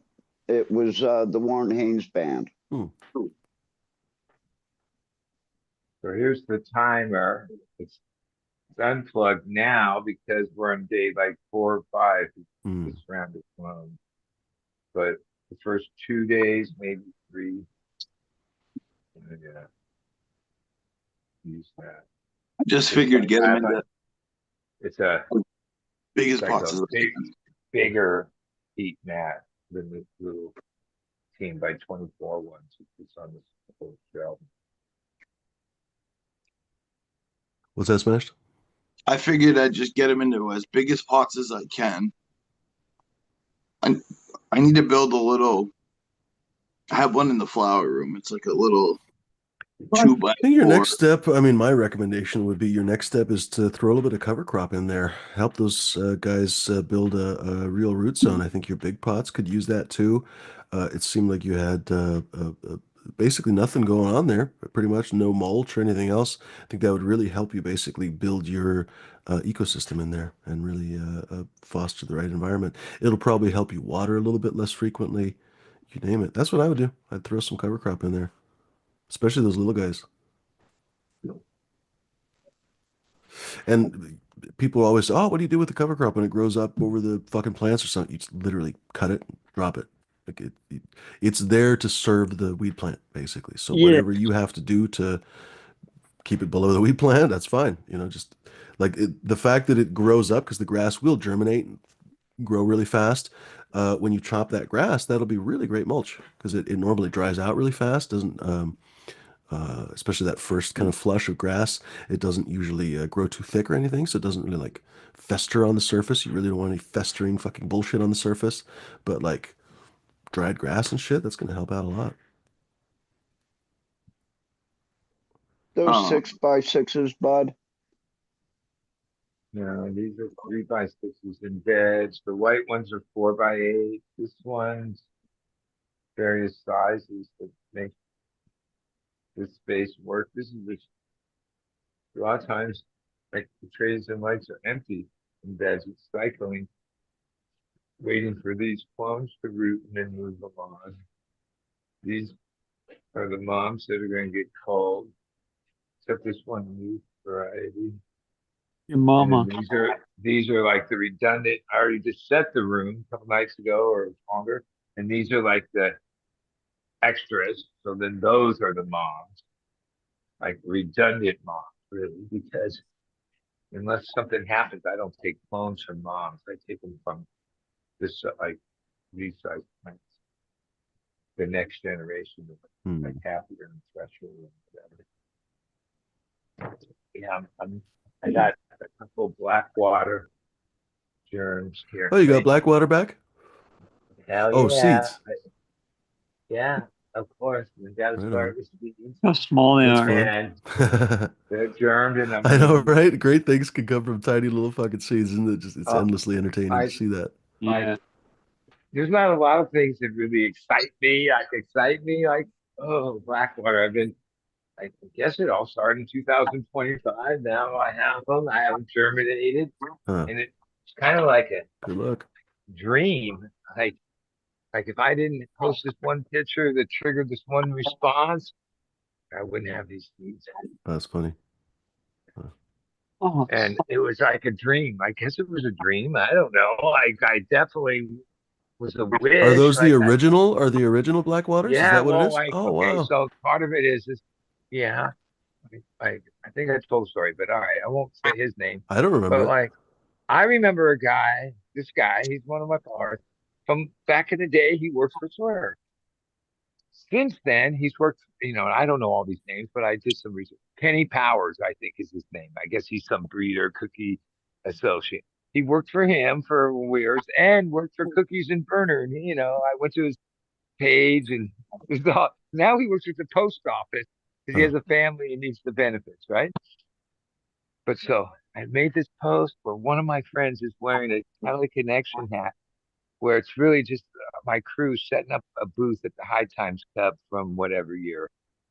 And then that triggered him to respond and say, the best weed I ever smoked was Blackwater 2014. That hmm. was the year I won the cup with it. Hey, that's a pretty big compliment from a guy that like is around all this weed. You know what I'm saying? Right? To me, like that meant a lot to me. That's pretty, yeah. Somehow we started chatting and he's like, oh, do you still have the Blackwater? I'm like, no. He's like, well, just like I have a pack of Blackwater seeds, like one of Hmm. the original packs, like the first That's generation. amazing. And I'm like, oh. And Ooh, I even said, oh, how much? Or he said, oh no, just kick me some weed. I'm gonna send it to you, dude. And I was like, oh, really? Yeah, of course I'll send you some fucking weed, dude. This is like my dream happening, right? That's amazing. Even the fire's destructive. Because okay, sometimes people say things. You meet people online. Oh yeah, yeah. Like, a week or so go by. He works at the post office. He said, "Oh, no problem. I'll put it right in the mail. I work at the post office." Okay, period of time went by, and then I sent him a nice reminder. Oh, just checking. He's like, "Oh, I'm volunteering." Like that was when the fires was happening, right? He was in LA. Hmm. Volunteering, busy. Don't worry. And then it took a couple weeks, a couple reminders, or longer than a couple weeks. Like at some point, I was like, "Well, we'll see." But I was chomping at the bit. It was like the most exciting thing I could ever happen. Okay. And then they came. Hmm. Okay. And then they germed because these are seeds that are like probably 13, 14 years old. The actual seeds. So my fear was, oh, I'm going to get this back and they just aren't going to go. No, they went. right on. That's pretty badass. Hmm. Now comes when you have to realize patience Hardcore. because it will be at least 100 days, maybe 120 days if I do everything as fast as I can Hmm. before I'll be smoking any of that shit. So, okay, It'll get there hold your before you horses. know it, though. Oh, Yeah. yeah, like in the summer Hmm. or June, Hmm. July, we'll see. I'm That's actually fun. thinking, I need to make more seeds of the papaya camo. Um, I got a couple dispensaries in Maine growing it. They're gonna run it into hash and test it, see what it Fun. does. And I And the also, thing is, oh, sorry, keep going. I I've interrupted also, you. oh no, real quick, I've also had a couple, like I've gone to so many events. I've had a couple Massachusetts dispensaries taking my seeds, so I'm hoping to see it on a menu someday. Like at least a half dozen of my like small custody friends of mine, they get weed from me for 20 fucking years. They're more excited than I am because they were the they for I don't know 6 7 years pretty much predominantly. Oh, I had Blackwater at all times, Hmm. and that was fucking everyone's favorite weed. And dude, it's killer. It's fucking Mendo Perps SFB. It's fucking killer, just as it is. Oh. Um, and me, like I have I won a cup with that strain, so there's like an emotional attachment. Uh, Yeah, they're like Maybe you'll because win I another I cup. told him I told him, oh, I got it back because like when I finally let it go, that was a hard day for everybody Hmm. All right, boys. because it's Have a tasty. good night. It's tasty. There's Smash. Be safe. Thing is like the Mendo. Like what makes Mendo distinct to me is its exhale smell. I go in a room or a scene where people are Mm. smoking weed, somebody's smoking Mendo, you can always smell that Mendo. I'm not good at the verbiage for describing shit like that, but Mendo has a very distinct exhale smell, like this dankness that comes Mm. out. I remember being able to smell that shit all the way across the fucking amphitheater, Mm. like in the '80s when some hippie way wherever was smoking Mendo, you'd like go, oh, who's got that? Because it's like this dankdom that just fills the space. We've got the Like dankity dank. Right. Mendo, like in any of its forms, Mendo Perps, all the way. It's part of so many different strains. Mendo Breath, even a couple of the other Granddaddy Perp, this, that. Yeah, that's one of the legendary cultivars for sure. It's contributed a lot to dankdom in my world, in my view, in what I like.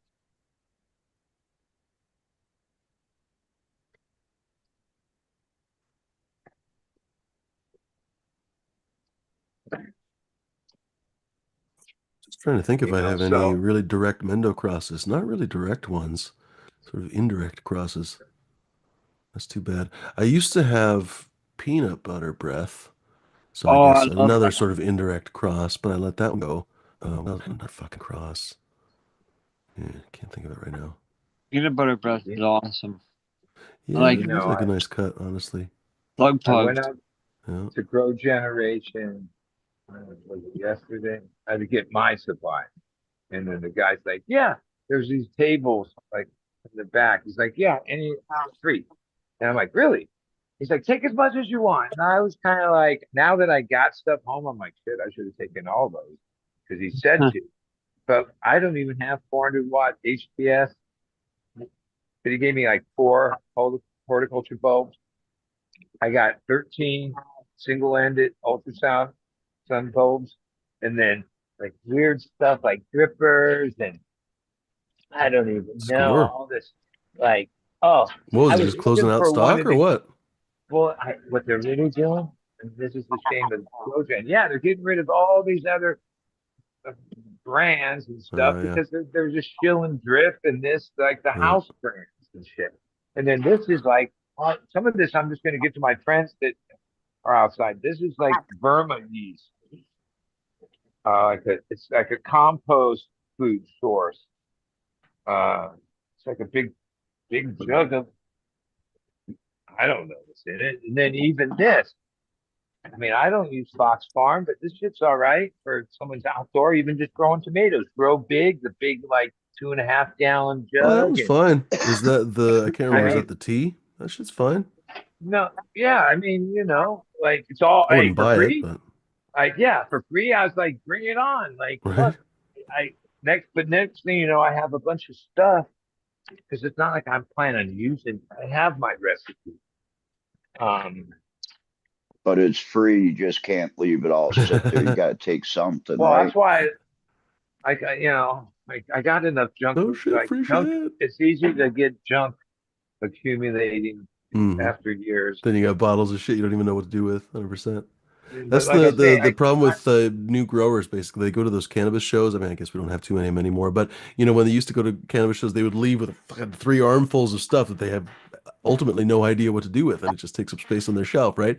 Or they'll just randomly put it in their fucking formula, and the plants all die, and they have no no, idea why. like it Uh, wasn't even a cannabis show, but 2 years, this is years ago, at Del Mar Fairgrounds, they have a lot of these shows.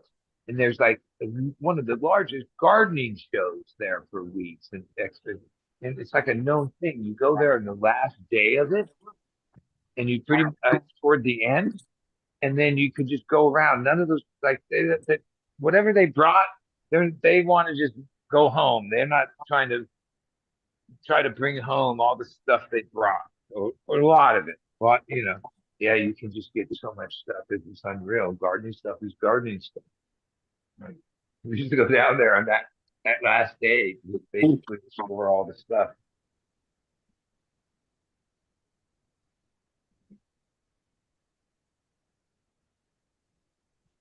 This cherry lemon If they gelato is didn't, especially today when shipping is so much money and any way you do it, weight on the airline, costs money to bring stuff around. Mm-hmm.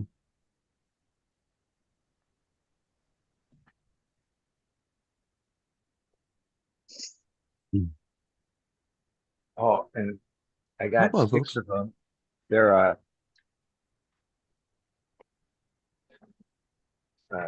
huge, but they're really handy for my little thing. They're like green flashlights, little handheld. Mm. I already had a few, but they were free, so I took six of the little Yeah, flashlights. Nice. I like free shit. It was a lot of work that's that useful. I had to carry more stuff in, and now I got to organize it and ship. But green flashlights are good. Mm-hmm. Light should come on any minute. I'm gonna do something.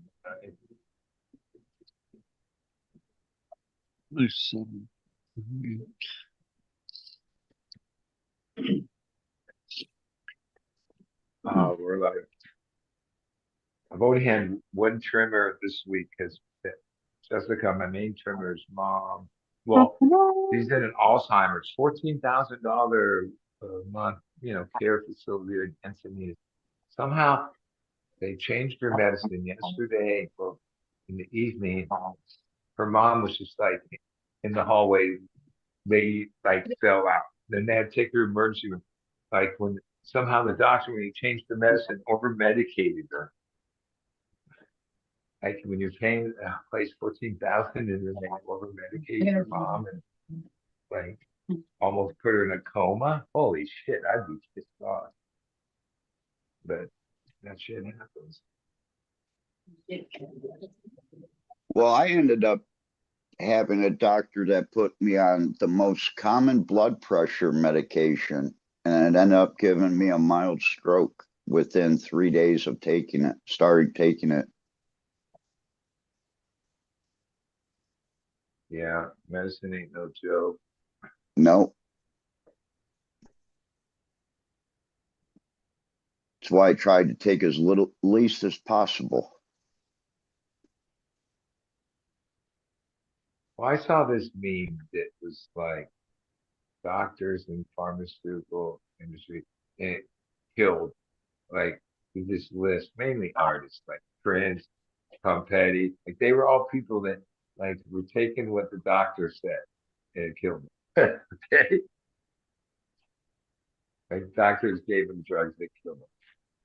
Not the illicit drugs.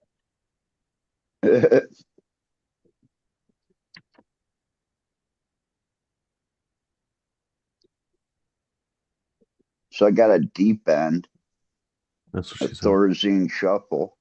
Yeah, I saw this. That looks like we got a spreader. Now, how good were the seats? Good ones or decent ones? Or? Uh, they weren't center stage. They were kind of off to the side. And I've never been there before, but they've got these big like screen TV screens up.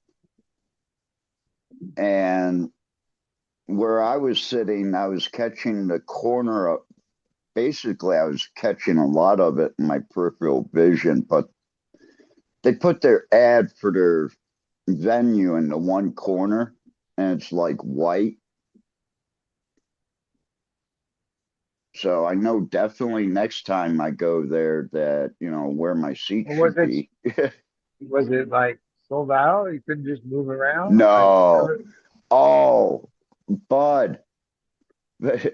One of the guys in the center section, like 5 seats in from the aisle, stood up with his camera, and the security guard came over and told him to shut it down and sit down. Another guy was walking from like 4 rows back of me, trying to get a better video of Warren when he was like really wailing. And the same guard came up and started pushing him backwards and yelling at Well, him. some venues, securities just take it too serious. And then you've got Yeah. the other side, and two girls never sat down. Yeah. I was definitely on the rowdy side, though. And One thing with most of the security people have jobs more gray and white hairs than I do in now. Shit. concert, you get the sense that when you give certain people that maybe shouldn't really be given like authority or power, oh, they run with it. Yeah. It's like a disease. Like you give somebody that isn't really meant to have authority and power, some power. Oh shit, they run with it. You know, if that guy would have came up on me as I was videoing and started pushing me backwards because it's up an incline, man, I would have flailed into the seats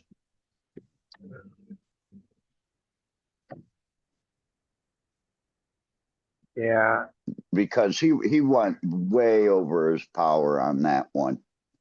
I for a mean, lot of shows I go we to were with all my kids, looking at him. Robbie. Now he's younger. Now when there's like a confrontational thing like that, he'll like I'm always pointing out, dude, just let it go, dude. We had a lot of shows, so if the fucking rail or whatever security fucking thing don't dance in the aisle, what goes the flow. Don't make a confrontation of it. That's me. I just like roll with it, right? Like, okay, that's fine. These fucking can't smoke. These guys are fucking up. Whatever it is. The next show is cool or whatever. It's always different. Some like Robbie, he'll like make it an issue and then like have like the whole night be like pushing like make an issue of it with the sometimes other people. Like other people like, yeah, can you sit down here in my way? Or whatever. I'm like, I'm non-confrontational.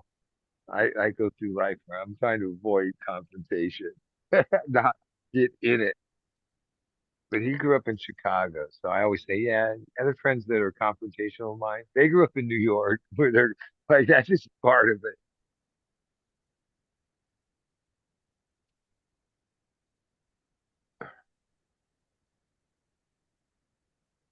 Yeah, but when you're spending almost $100 for a ticket, you should be able to stand up a little bit.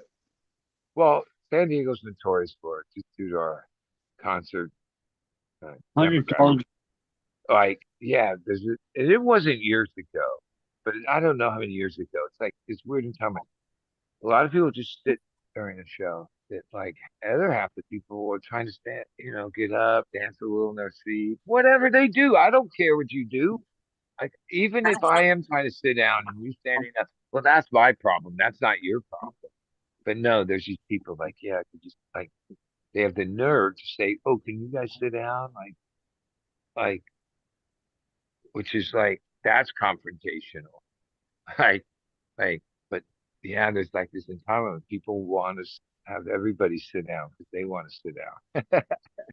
You know, basically for the first Even year, though it's like 6 years of seeing Government Mule, I don't think there was a fucking seat to sit down. well, that's some of it is like a lot of shows were general admission crowd, and then all of a sudden you get to this other venue where, oh, it's a theater and stuff, and there's seats, and then that changes the dynamic, and but like certain music isn't meant to sit down and listen to. I mean, I Yeah. guess if you need to take a break off your feet for a second, but no, and yeah, like San Diego's worse. Like that's why I like to go to LA or Briscoe for the same event because I've lived down here 25 years. We have the lamest public when it comes to going to a concert, and the energy of the crowd is what takes a band further, make it a good show or not. You'll never have a great show down here because we have like this stale energy. It's not like I don't know, more concern. Yeah, as much as in the demographic on the street, you'd think we totally outnumber the conservatives. That like we do, except not in the vote because they're all surfers, they're young and worse voting. So the conservatives are the majority in San Diego, for sure. Like for sure. And that's how yeah, they go to shows with like They're just there as spectators. I don't know. It's hard to say. They want everyone to sit down That's hard to do. and dude, it's so strange to see it happening. They need Mrs. Crabtree there. Sit down and shut up. But I do have to say the majority of the crowd had gray hair. Well, that's some of it. The crowd. A lot of the shows I go to are fat, older crowd, and yeah, they might have been standing when they were young, but they would rather just sit there and watch the music because that's the physical shape they're in.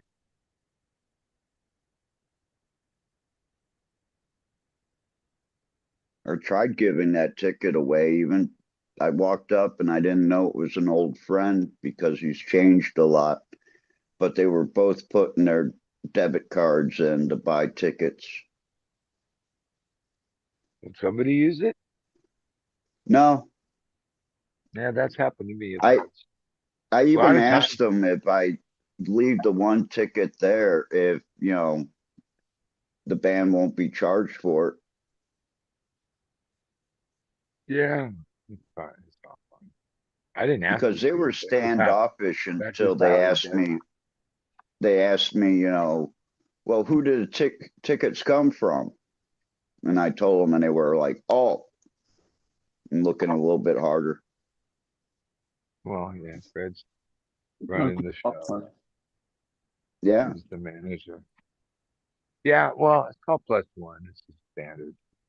When someone puts you on the list, they put plus one. Like most well, people. I appreciate that, even though I was Yeah, still only one. yeah, it's good. But I did try giving the ticket away. I did stand outside for like 5 minutes. And then I walked in, got to my seat, took off my jacket, and the lights dimmed. It was Nice. perfect. I was high as fuck.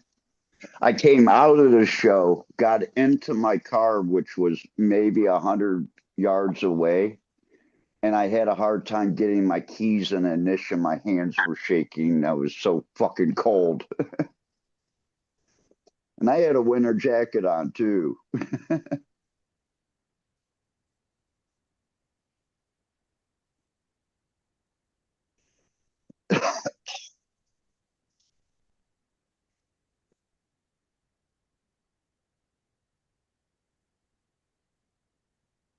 Let the car warm up for about 10 minutes and finish the other half of the joint that was in there.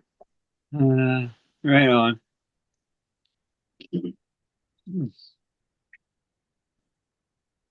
These red ones are bad.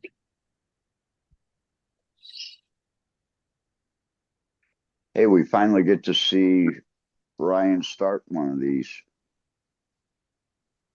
He's always just repainting the ones that he's already painted. Tabula rasa. Underlay. Oh, there's another part. Like, so I have the tray, and then we got these. First, these we got at a hydro store. They're like these little things that make it easy because it's like handles on each end. And this is actually like you buy it at Home Depot. We cut it up. It's like this plastic. I think it's for I don't know what Lighting. they sell it for. Lighting, yeah, for fluorescent fixtures. We cut it up and then we put that there. So then when the clones, they're not just on the tray for the heat, they're elevated where air can get under them to help that process. So like you can see in the tray. And then if they need water, which is every few days, I'm able to just put water in up to that level and then lift the whole thing up and drain the water out of the tray. Where I only have like three, well, I could set these up. These are last round of clones that are just in the tray. So then when I water them, it's a pain in the ass. But Most of them are like strains that I'm not going to keep going, so I don't, I don't know. I'm probably gonna throw them away. It's weird. Like I'll throw them away. But, like I could have thrown them away last week and not even been watering them. I, but like even culling those, I should have just culled those already. I like why? I don't. It's like hard to kill a plant. Is what I'm saying. Even this, like throw them in the trash. It's like hurts. But part of like having all these different things and testing and all that. What if I can get you 15 bucks or 10 bucks a piece for 'em? No, but that's not my thing. Like I don't care about money like that. Like summertime, it's winter now, but normally I have my friends that will gladly put some plants outside in their garden. Oh, I mean, pretty. so that's where some of these could end up. But it's like keep them. You never know. And eventually, like this is the yuck now. Yeah, I grew it. It's good. No, I'm not going forward with it. Not back there. Well, let me sell them for you and we can go out to dinner a couple You nights. can, we can have, like, like if someone was around me, they would always have. Like I tell my friend that's thinking about setting up a tent in his garage, like, dude, you won't have to have a veg or clone. I got you. Just have a Just on the flower. ones you call out. I'll always have either clones or extra plants. These are all extras. Like my target when I make the list of what strains and fill the space is to have like 4 to 6 extra in like, oh, if the tray's 18, I might take 24, 22 to know I like, you know. Well, this time I might have been just a little because there's like 8 or 10 extra. Of this one, there's 13 extra for the sugar crash. Yeah, I only need like 6. So, oh, there's extras of these. These are perfect. These are just the ones I set 2 trays, 36 of them. These were the weakest ones.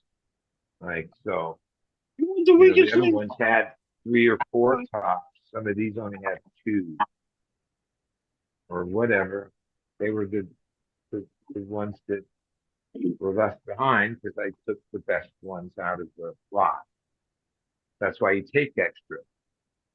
There'll always be a plant like this one that just was behind, mainly because probably back when the room was full, other plants that are probably the ones turned back that are beastie, that's the term I use, moved into his territory. You know what I mean? Like one plants are some strains are more aggressive that way as far as their dominance. But like you set them in a grid spacing, sometimes other plants will just move in and like All take right. the space from the other plant. You know what I mean? Like they don't they don't go, oh, well, you're there. I got to give you some room. It's like, no, I'm coming to take your space. You're not going to do nothing about it.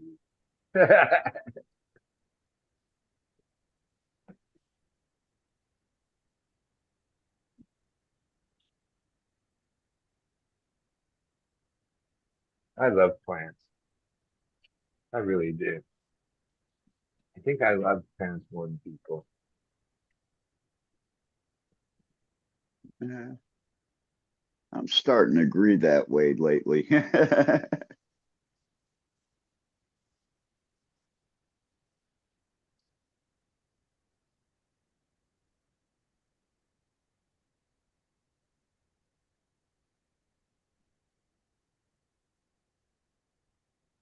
Oh, next week is a big week here.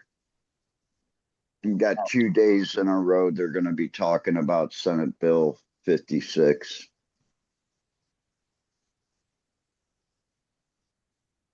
Hopefully I get elected to speak. Oh, one of those things. Yeah. They Well, basically want to gut the cannabis system here and take the 300 million, put in a general slush fund. They want to cut our numbers from 6 a person to 3 a person, down to 6 a household. No more gifting. wait, they They just want to barely take, got this thing going. Now they want to take yeah, shit away. They hadn't even got the thing going yet. Hold on. exactly. Hey. You know that's not allowed, hardcore. No cock on cam. Did you like white Uh, cock or black cock? Hardcore.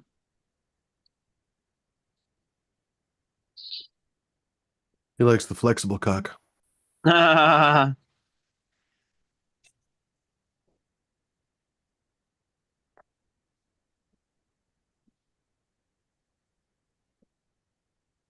Oh,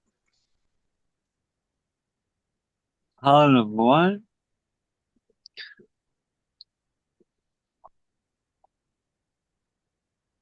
Of what, Justin Bean, of all of a palette of CA? What's CA?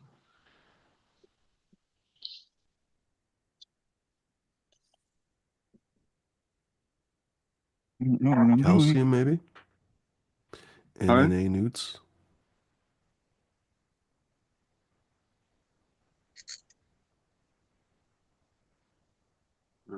I like AU. Pallet of calcium? Why the fuck not? Yeah, pallet of AU. I'll take that instead, please. Yes, thank you. Some fucking Calm. American buffaloes or whatever the fuck. Yeah, I'll just take that right See here. ya. More CalMag. Okay, saying oh no, Dr. Lee Dillon is saying calcium. Canna newts. Uh, Oh, canna newts are expensive. People seem to really like them still. The people who use them, God, so expensive, but apparently very clean. So I guess that's good. Doesn't clog your drippers and shit. Apparently. Man, I'm starting out like shit. Al geez, Telescope Uranus is saying the it's so easy and the product is awesome. geez, hardcore. You're just slopping that white stuff all over the place. That That's white right. cock all over. And then Sloppy. all over, making it extra sloppy. Hope you like Hey, what's up, sloppy joes? Yeah. You beat me to it, Fumi. Sloppy Joe. Sloppy Joe.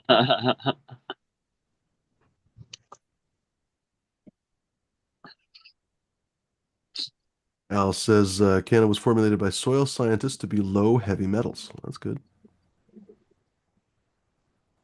Our fertilizer line is especially high in heavy metals. If you want 1,000 ppm of lead, uranium, we got some chromium Led for you Zeppelin. as well. What other fucked up metals could we use?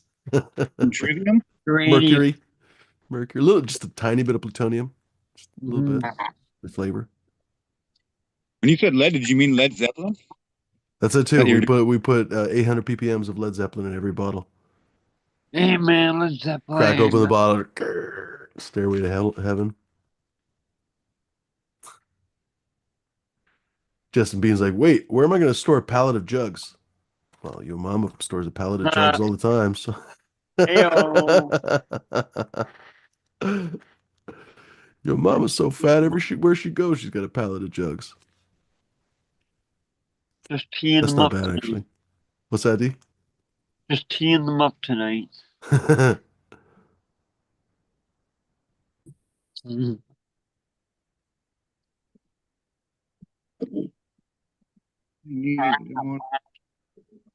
That's awesome. Got some beans.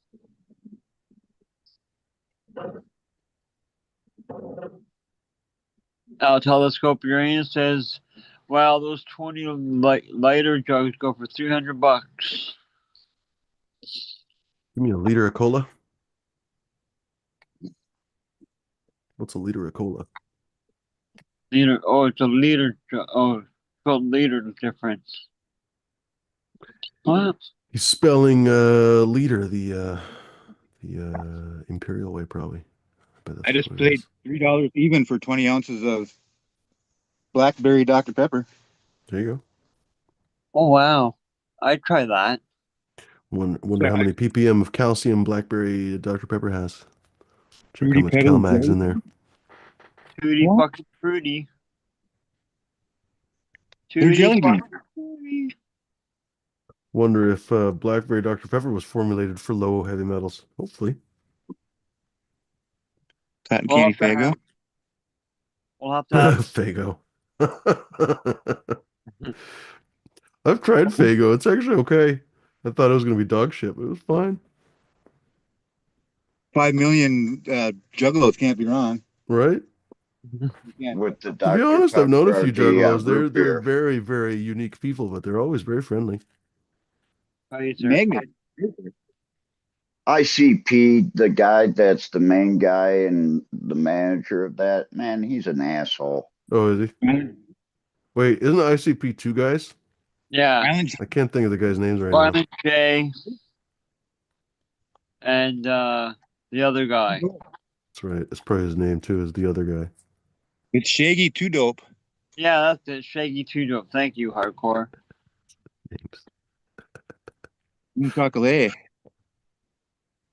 I'm Violent J and I'm back like a vertebrae.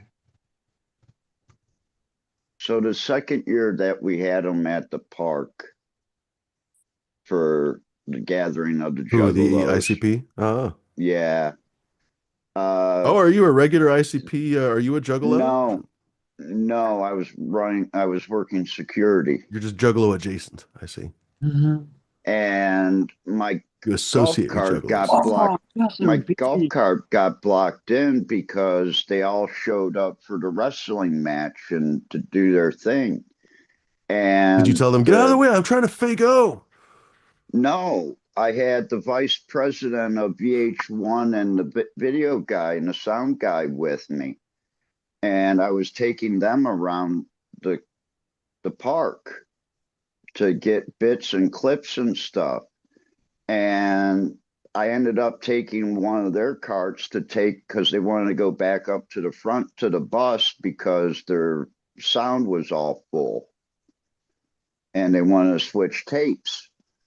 And I told one of the guys there that I would be back to grab my cart because they had blocked me in. And before I could get like 10 feet, the guy comes running out.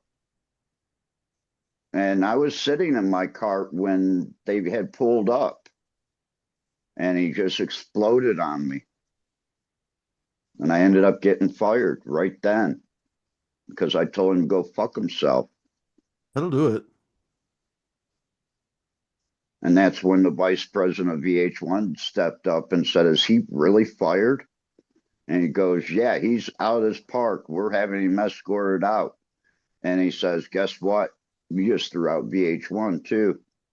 Ooh. Boom. Mic drop. And the crowd They were cheered. going to do a whole hour-long show on the Juggalos on Dang. VH1 that never came about. Well, you see? Yeah. I'm You not. want to watch the ultimate thing on the Juggalos? You got to go to Joe Goes Juggalo. That's right. You did a video on the juggalos, didn't you? No, I did one on Wee Fest and the Eel Pelt Festival. But he's got one of his. He did one himself. That's or with his regular cameraman. That's Joe Goes Juggalo. And like he wins the rap battle. He does the rap battle. He's got like a doctorate in or she, I should say, has a doctorate in English. Like went to Oxford for postdoctoral English or whatever. He was on a show called Freaks and or what was it called? Beauty and the Geek. It was like a game show or whatever, or not, whatever you want to call it. Yeah. Not a game Reality. show. Reality show, yeah. Dating thing, yeah. It was like One of these days, they're going to have a dating show between a chick and a river, and it's going to be called Beauty in the Creek. but they'll have like it'll be like a supermodel, and then like all the guys like have some super ability and some whatever, and she is the wordsmith. And then the next one will be an Arab dating show. It'll be Beauty and the Sheik.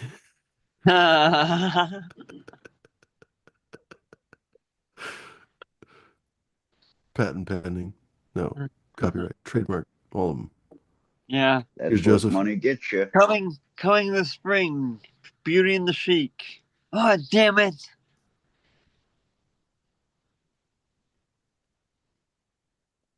Joseph Anthony wouldn't mind going to that Juggalo party. It looks like fun. I mean, seriously, anytime I've ever seen it on YouTube, it looks like a lot of fun. Uh, there's the Juggalos, the dudes, and then the female fans are called Juggalettes. Juggalettes. Yeah, and they are very much like most kind of music festival chicks. They dress up very provocatively, and apparently that's part of the culture. Everyone drinks Faygo and gets fucking stoned off their freaking There you go. boobs. Winner Okay, of the one thing year with we Fago, okay, and Doesn't it come in because a couple different flavors now? well, the thing what is they started off with the diet root beer because the diet root beer doesn't have any sugar. And we would literally have to go out and find like 100 2 liter, like 6 carriers for them. And they would like slam them on the ground. And I mean, right it would be like a river of root beer, but it's not Great root beer sticky. flood of 1996. just like But it's most not other like sticky, so it's not bad to clean up. That's what she said. whatever Walmart's brand is, like or like whatever So they just you know. decanted into another They have bottle. Coca-Cola. They've got a fake Mountain Dew. You got a Fago Coming up. can. Shit. And you Cotton candy. That's it. I knew it was in different flavors now. That's fucking funny. oh, So how it's come? actually the two. It's actually the two Insane Clown Posse guys. It's just their house. They just crack open fucking bottles and pour them in new cans. That would be a great business model. A little time consuming. Patent pending. Patent pending. That's right. All the cans are all fucking flat. Why is this soda flat? I don't know.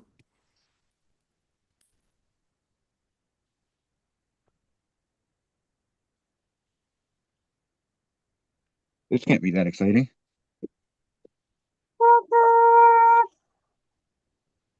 On the board. Rain's coming. Doctor, leave me alone. Yeah. Well, boys and girls, there's still a little bit of life left in this conversation. We would love to hear from you folks. We'd love to hear from some new folks. I would very much like to hear, not just for the same panelists, no disrespect to the panelists, but we'd love to hear from some fresh voices. If you guys would like to show off your garden like Smash was doing earlier, or if you'd like to ask questions about your garden like Smash oftentimes does. Although I guess Smash doesn't really ask too many questions these days. He's a pretty solid grower. But you know what I'm trying to say. If you guys have any questions about your garden or your grow or whatever else, or genetics that you're working on, or the fuck, I don't even know. Hop on, ladies and gentlemen. You're more than welcome. Just simply, I don't think I said this before in or I didn't describe this. If you guys want to hop on, just simply ask for the link. We'd be happy to provide you with it. Any of the blue names, if Love for the Planet is still hanging out, or Pip Jam we saw a little bit ago, if those guys are hanging out, and then obviously, of course, D is able to post and pin the link for you. Well, not pin, but just ask politely, "Hey, can I get the link?" And that's all you gotta do. But Jess and Bean are out there. They were gonna hop on one time and then they chickened Hop on, out. Jess. Talk about that freaking crate of Canada nutrients you were talking about. Oh, dude. Apparently, Apparently, he's getting a whole fucking crate. What's that? apparently he's got Green Planet too. He's going to be getting, Waller. which is the stuff I use. That's cool.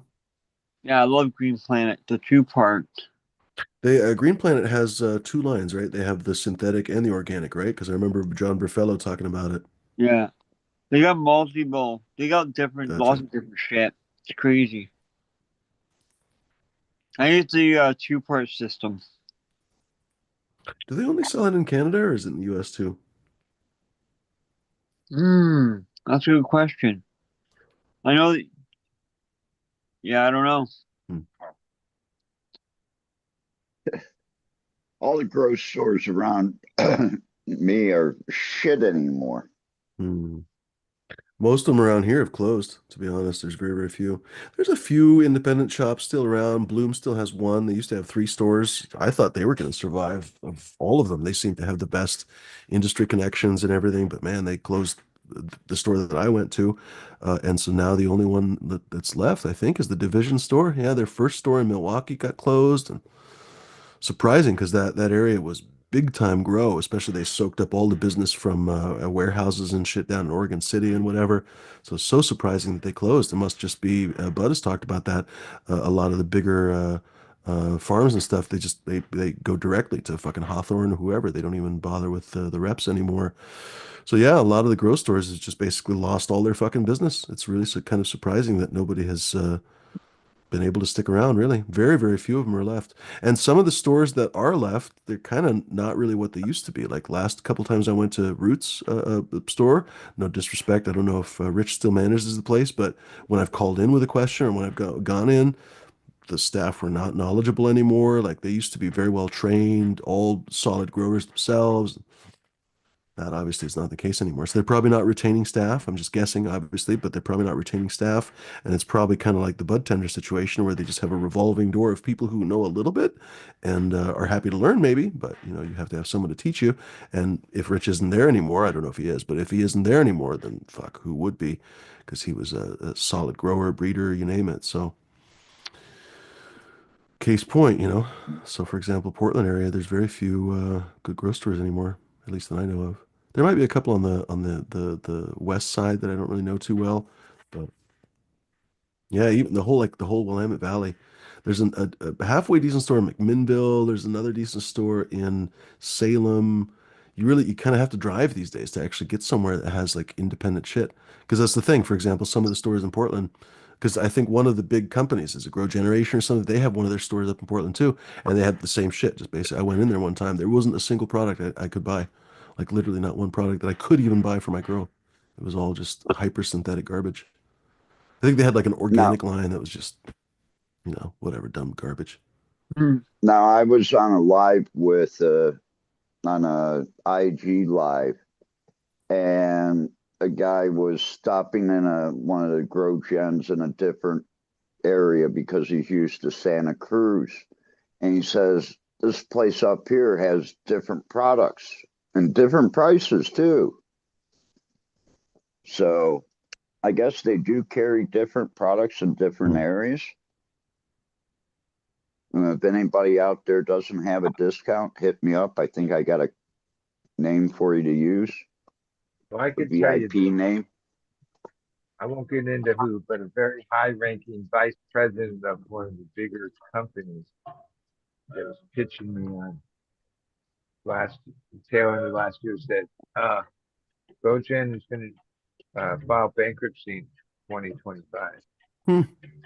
which I wouldn't doubt it because their business plan seems to like, yeah, I mean, they bought up all these other competitors. Like, It seemed to yeah, be that same kind of Hawthorne business plan where they thought it was going to go a different way, and it really hasn't gone yeah. that way. And Yeah. I think they've like really exhausted it and that haven't accomplished what they thought was possible. One, really, the problem is that even Canna, all the companies that produce the products, The those Dutch are all ones, they got priced, hammered by their own government. Wasn't that surprising? right? But like they were all priced like from a A time when high. like Yeah. we had like a huge profit in what we were doing. So oh well, you could price it at $30 a gallon and all this shit. Yeah. Today we're not in that world, but they Yeah. haven't been able to like go, hey, well, our shit's only $8 a gallon now. You Yeah. guys don't even less than Yeah. whatever.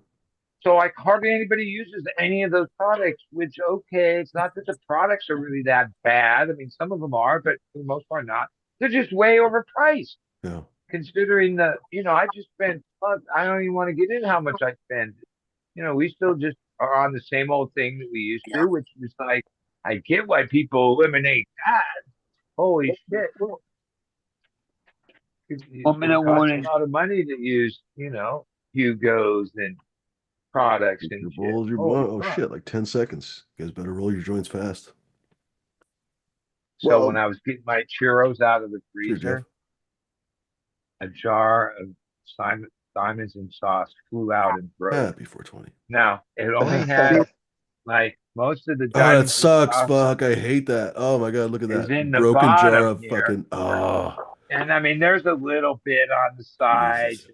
okay, but I'll bet at least get that out of it. I'll scrape that out without Ugh. contaminating the thing. But So I yeah, I missed fucked that up. one. Somehow, There's a I broken have, jar of fucking diamonds and sauce. That sucks. yeah, Oh no. I keep a couple of my snacks in the concentrate freezer, and the churros were in there. My churros, I like those churros. And Yeah. when I reached to get them, I knocked the jar and went boom. I Oh feel like an no, idiot. that sucks. Yeah, it happens. I'm not a big fan of churros myself. Well, it's like one Oh, of you don't those like like churros? memory. Fuck, I love churros. It's one of those memory things. Like the time I've been at fairs or like as a kid, you know, just the churros, like When the I was a long little kid, ones I and thought the stuff. churros only got made at Disneyland. I just thought that they came Okay, from Disneyland. and then there's a company, whatever, that makes this package, kind of like for what it is, $6. But no, I buy it because you toaster oven and you put the it's just like a churro. Hmm. You know, they're shorter, but yeah, like I like churros because as a kid, like you say, Disneyland or I don't know, those are like all those type of places. When I used to go to stock car races, the local like quarter mile with my dad on Saturday nights, they had churros there. You know, especially in For SoCal, it's For folks that more don't of know a what thing. churros are, we have a few churro aficionados, of course, in the chat. Folks, imagine basically like a waffle dough. Honestly, it's a little bit of a sweet dough. Usually, it's kind of they usually put custard inside. They usually fill it with custard, but the dough itself is a little custardy. I don't quite remember how to make it right now, but anyway, imagine kind of a waffle dough, and then you put it in a an extruder basically, and you squeeze little sausages of dough basically into usually a fairly deep pot or something, and normally they kind of curl. Yeah, sometimes they're straight like that if you actually kind of bake them in a straight pan, but they normally naturally as they come out of the thing kind of curl in a thing. And if you do it with the oh my gosh, now I don't remember how they do it with the filling. Anyway, you basically can have them with a filling, like a custard or chocolate or whatever filling, and then a lot of See you times tomorrow. you All dust right. them in cinnamon sugar, basically. Not always, but a lot of times cinnamon sugar, and then serve them with chocolate or something. We don't dip it in Super fucking chocolate. yummy. And they got different things. I like just the plain old cinnamon sugar churro, and yeah, it's like a street food thing. Usually vendors. I don't know. I don't know about making them at home. It'd probably be pretty easy, but Yeah, the regular churros are easy. You just have to have a pastry bag. But how do you make the filled churros? Here we go. Vanilla filled churros.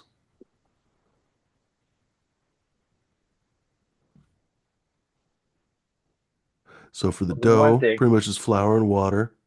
But then, they use orange blossom water on this one. And then for the vanilla cream, milk, sugar, yolk, yeah, pretty much straight up.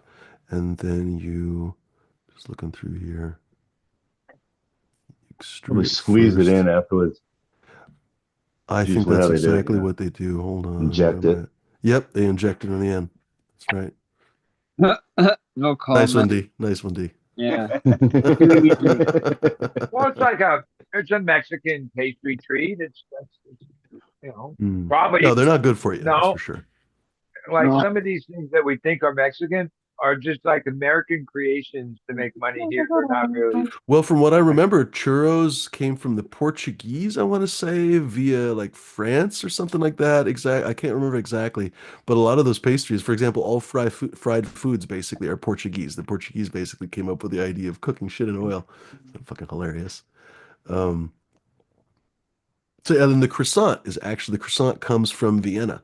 So like the French croissant, they put their spin on it. They make it with a flaky dough and everything else. But still to this day, they make crescent cookies basically in Vienna. They're like an almond dough, basically almond kind of an almond, yeah, an Oh, almond cookie. I found a really cool way of making not croissants. What are those things? Yeah, I guess they're croissants. And you use if you have to make a whole bunch of them, and you have the triangles already ready to go, just gotta roll them up. This guy showed. I saw a video where this guy had this drill bit. Well, it wasn't a drill bit, but it was made, and he put it like that. He went, and it made the actual like curled them up and everything. He just went like that, took them off. It was like you did like a whole bunch in like a minute. It was crazy. Like that's genius. I got the munchies now too, Al. Yeah, I might go make dinner in a bit. Ooh, what are we having? Oh, tacos. Good question. No, not tonight. Probably I have ground lamb that I've been putting off making something with, so I was gonna make kebabs, but it's just been a fucking ice storm, so I couldn't whip out the grill at all. So I might honestly just use that because I don't have much else really at the moment. I think I have ham and basically those two. So I'll probably make something with the ground lamb, maybe make little kind of koftas with them, and then maybe a baked potato. I haven't decided. Cool. I'm not a big lamb person. You're more of a sheep person? No, A lot of people don't like lamb. I don't know why. or goat. I don't like goat either. I like goat too. Yeah, I'm one of them. I don't like somehow the taste, but I guess it's usually served in like a high-end way, but I don't like it. Yeah, The we What you actually. taste. like? What you like? I used to I work don't in. like I used to be in veal cold. or any of that. Veal's good. I like veal. Wasn't veal like a baby fucking something like Yeah. It's a baby cow. yeah, Yeah, yeah. pretty much. It's a little bit cruel. And traditionally, it's actually like a stillborn, or they what is it? A freshly born or stillborn or something. It's kind of super cruel.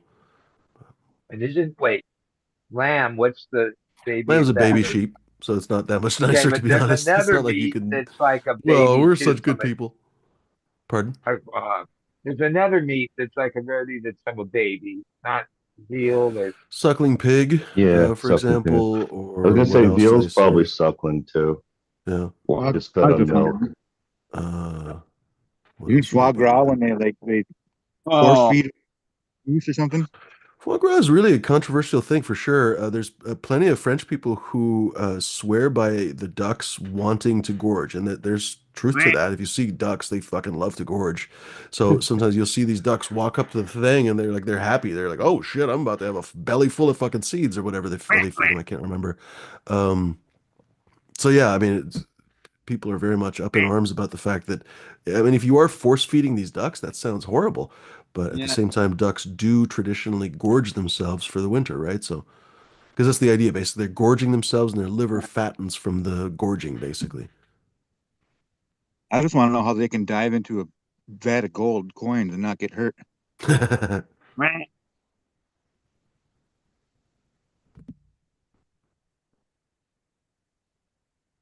Well, now they noticed Swinging that one. backwards. That Uh, ducks eating a lot of figs gives them a fat liver, and that's delicious. bacon. Bacon is delicious. Yeah, that's something a lot of Americans, well, not bacon, but something a lot of Americans don't really like at all. It seems to be like pate of any kind. In Europe, they have pates of everything. They have fucking pork, beef, duck, you name it, right? Some mixes Uh, of all of the above. But yeah, Americans don't seem to have that in their palate at all. Funny. What's that? what's the Jewish potato, man? Oh, Etched yet out of the egg? My mom Liver. used to get that stuff. Yeah, oh man, I guess it's the that's liver, another yeah. thing. I don't know. I Oh, like liver. I don't eat liver. My mom used to make it about oh, grilled Indians and liver. The whole house would smell like this weird liver, It is and pungent she as fuck. loved it. My brother loved it. People loved it. Nope. Nope. Yeah. liver is don't like delicious. the texture. If you Yeah, like Yeah. liver, I don't know why you wouldn't like pate. So that's funny. Yeah, I don't know. I don't like pate, but I love Mm. liver, like cooked liver Mm. with onions and ketchup. I kind of have like a big, like palate. Like I like meat and potatoes, like but just basic beef, chicken, pork. Okay, that's it. That's as far as I go. Moose is good. Moose Yeah, is moose and elk. I haven't had moose that many times, but elk is wonderful. and what's that Very other one? I always forget. Shit. Now I also venison. like bologna, which No. there There's can't a be lot of anything bison now. around here in Oh, bison's Colorado. And good. Restaurants have bison a lot. nastier than what is actually bologna. Okay, but I love bologna. I love bologna, mayonnaise, bread. Like I don't know why. Like it's one of my weird things. I like bologna. Yeah. Not the sweet Bologna from bologna. Italy is really yummy. I mean, there's some good No, I bolognas from the like U.S. Oscar too. Yeah, Mayer, like yeah, the one and that says it's mortadella. got Mm. everything and everything off the floor. Not the one that's more expensive. It's beef bologna. I've bought that. Okay. No, I like the one that says chicken, beef. I you can tell by what it says is in it that everything's in there. Go to Bud if you have a chance one day. Go to a deli, like an Italian deli, and try to get mortadella. If you remember, it's basically. I mean, they have 50 different kinds of Italian bolognas, No, but I'm that's a into really those yummy things. one. Pardon? My favorite sandwich is Italian combo, and there's a Mm. place a couple in the Bay Area. They're Italian delis. They also do sandwiches where, yeah, they're slicing the real stuff for their selection of meats. It's Yeah. expensive, but it's so like yeah, all that bologna, salami, mortadella. Mm. You pay for the quality stuff. That shit is so good. Al, if you ever have a chance, I don't know. I've never asked Al where he lives in the country, but if you have any like international stores near you, try to get Turkish salamis, sucuk and pastırma. Pastırma is like dried beef, basically. And don't be surprised if they're pretty expensive. The pastırma can be like 20, 30 bucks a pound, but it's fucking amazing. You slice it really, really, really thin. It's cured with sweet peppers. I don't remember what kind of pepper right now. It's not spicy at all. It looks like it might be because it's got like red on the outside, kind of red pepper paste, but it's this So sweet, almost like a paprika. some things like this are really expensive here, but are they actually expensive like in Italy or Turkey or as a product? I mean, Ish. I or is mean, it meat is actually more expensive, kind of how do I put it? How would I explain this? Like meat is expensive comparatively in other countries. So, for example, if you go to Turkey or Israel or fucking Italy or whatever, you would be surprised how much meat costs compared to here, especially in the Midwest or and something. Fuck, they and get a pound another of meat with thing, your meal. a lot of times these type of products when you research like process of making them, oh yeah, it's not just they just whip it together and the next day sell it. They're like it's a No, that's the process, thing. Most of the time they're aged and cured. So Yeah. pastırma basically is kind of like prosciutto. It's basically cured and dried, essentially. And so same thing with prosciutto. You don't just salt the pork and it's ready in a day. You have to cure it for like 9 months, 10 months, whatever. Some of it's cured way longer than that.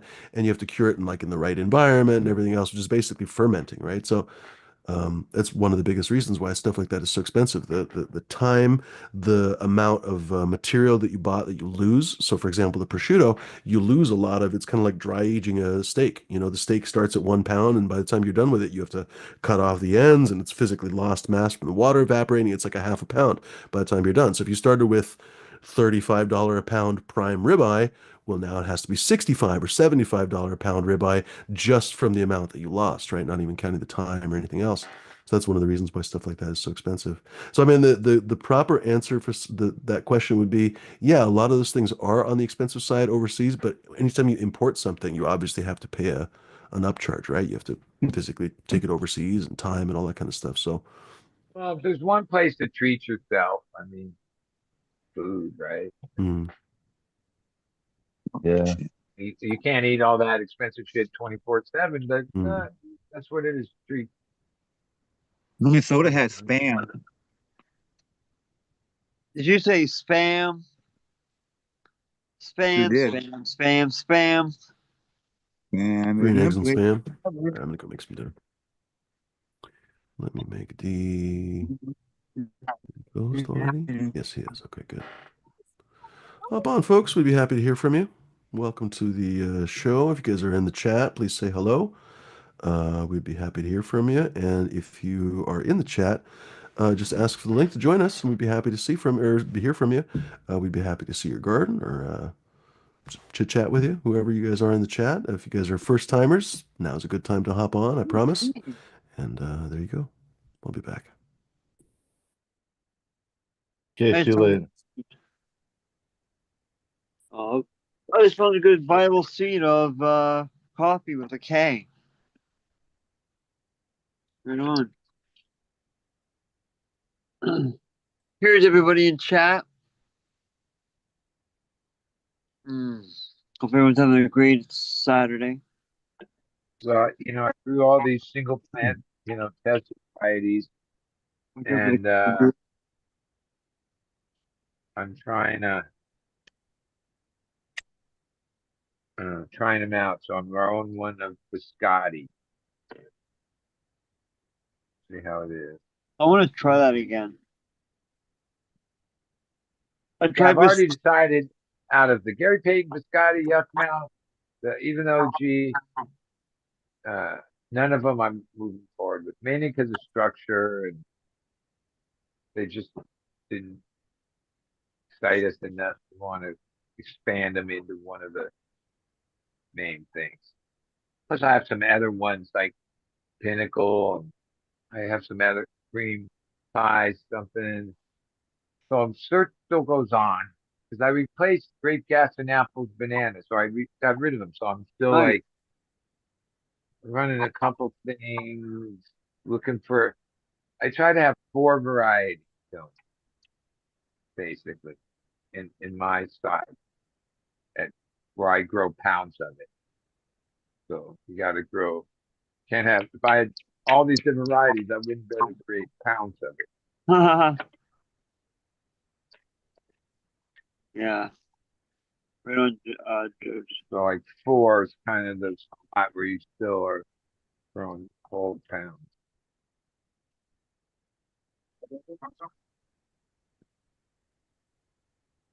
Spam. Whole trays at least 4 by 8. And at least one of the 4 has to be something you really like. Hey, Jeff. Well, a lot of it happens where they like do they play well with others, which is like one of the boxes. Like, oh, are they around 60 days? Do they vegetate speed? Do they shape a certain way, even though they're different varieties? Okay, and then the structure, the yield, all that, and then the the level of trimming that needs to get into it to look good in the bag. I guess bag appeal.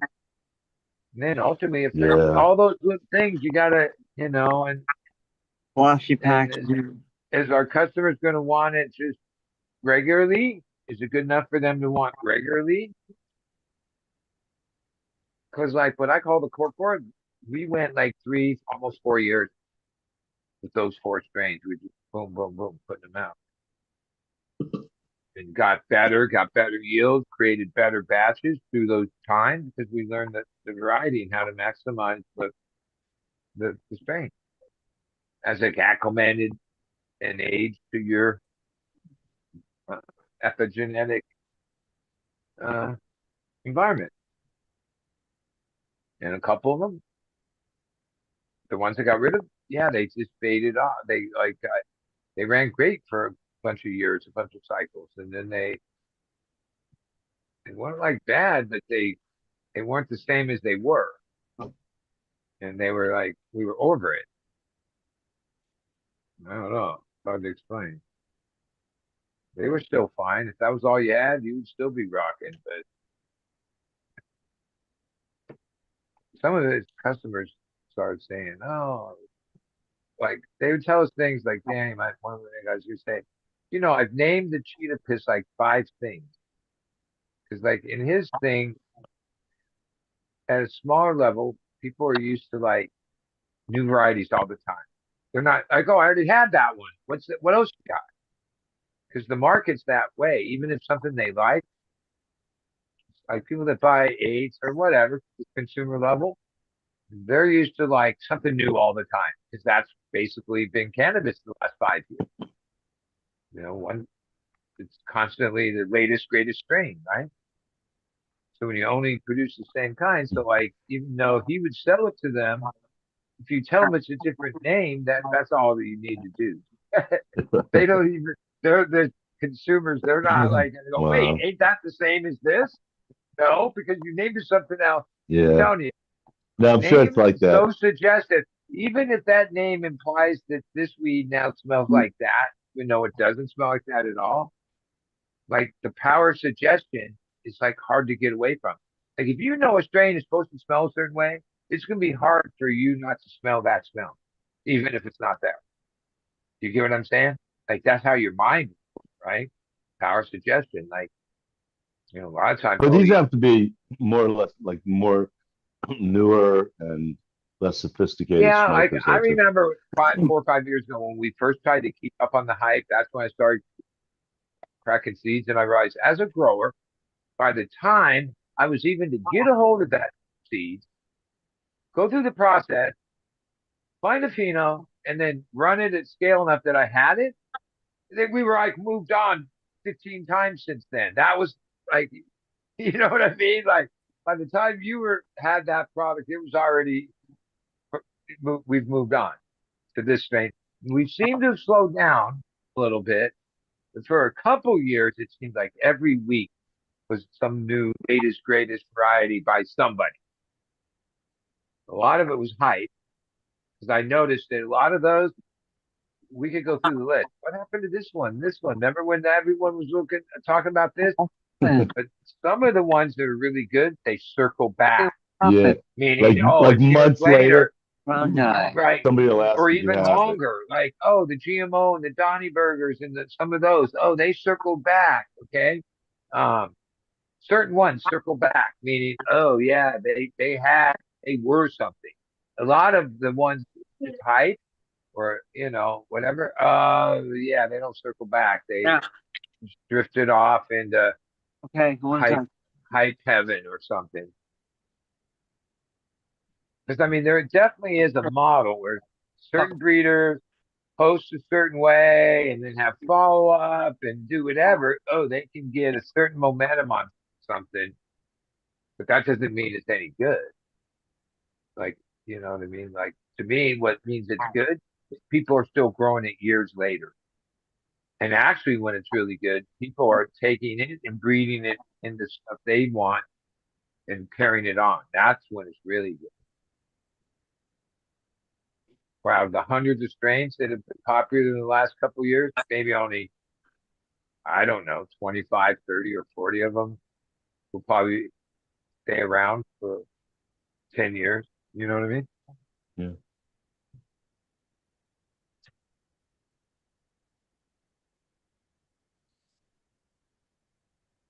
And a lot of them from super, you know, hype, like people that have more presence in that. Yeah, I don't need to name names, but some people, yeah, they were able to get traction a whole bunch of times, but they didn't actually put out anything that was that great. Where then there's other people, oh, Compound put out some stuff for a while there that Yeah, they one had, after they another. had like, and same with Seed Junkie, and it's hard. It's like even just like with a musician, one hit wonder, or trying to follow up. It's not always easy. That's I think even with someone in breeding, yeah, there's probably a tendency. Yeah, you come hit the home run with something in the early part of your career, and now you have the pressure of trying to follow up with something that is good and better than that. That you know what I mean? I don't. Most likely, it's Murphy's law. There's just certain things that, like, yeah, if you quit after your one hit, you probably had a better career than like with 20 years of chasing doing that again. You know what I mean? Now, some people, oh, they're lucky. They just keep putting out hits one after another. Or they're not lucky. They're just, I don't know what's the difference. The light shining on them or something.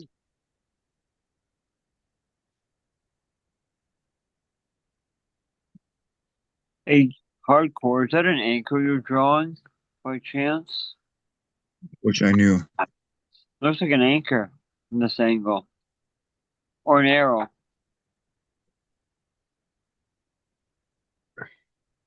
Yeah, two So arrows. tonight was the fifth night of six of Philly and Asheville. It's incredible what's going on musically. Holy shit. It's just, Yes. last night Yeah, was Valentine's, so so many bands. he did a Sire, like that's that. It's that movie, and this girl Anne that plays sat in with them. It was I think it's from Lord of the Rings, Back to the Shire. Oh my God, it was like I didn't even really know what it was. My trimmer was like, "Oh, that's from Lord of the Rings." Uh, it was incredible.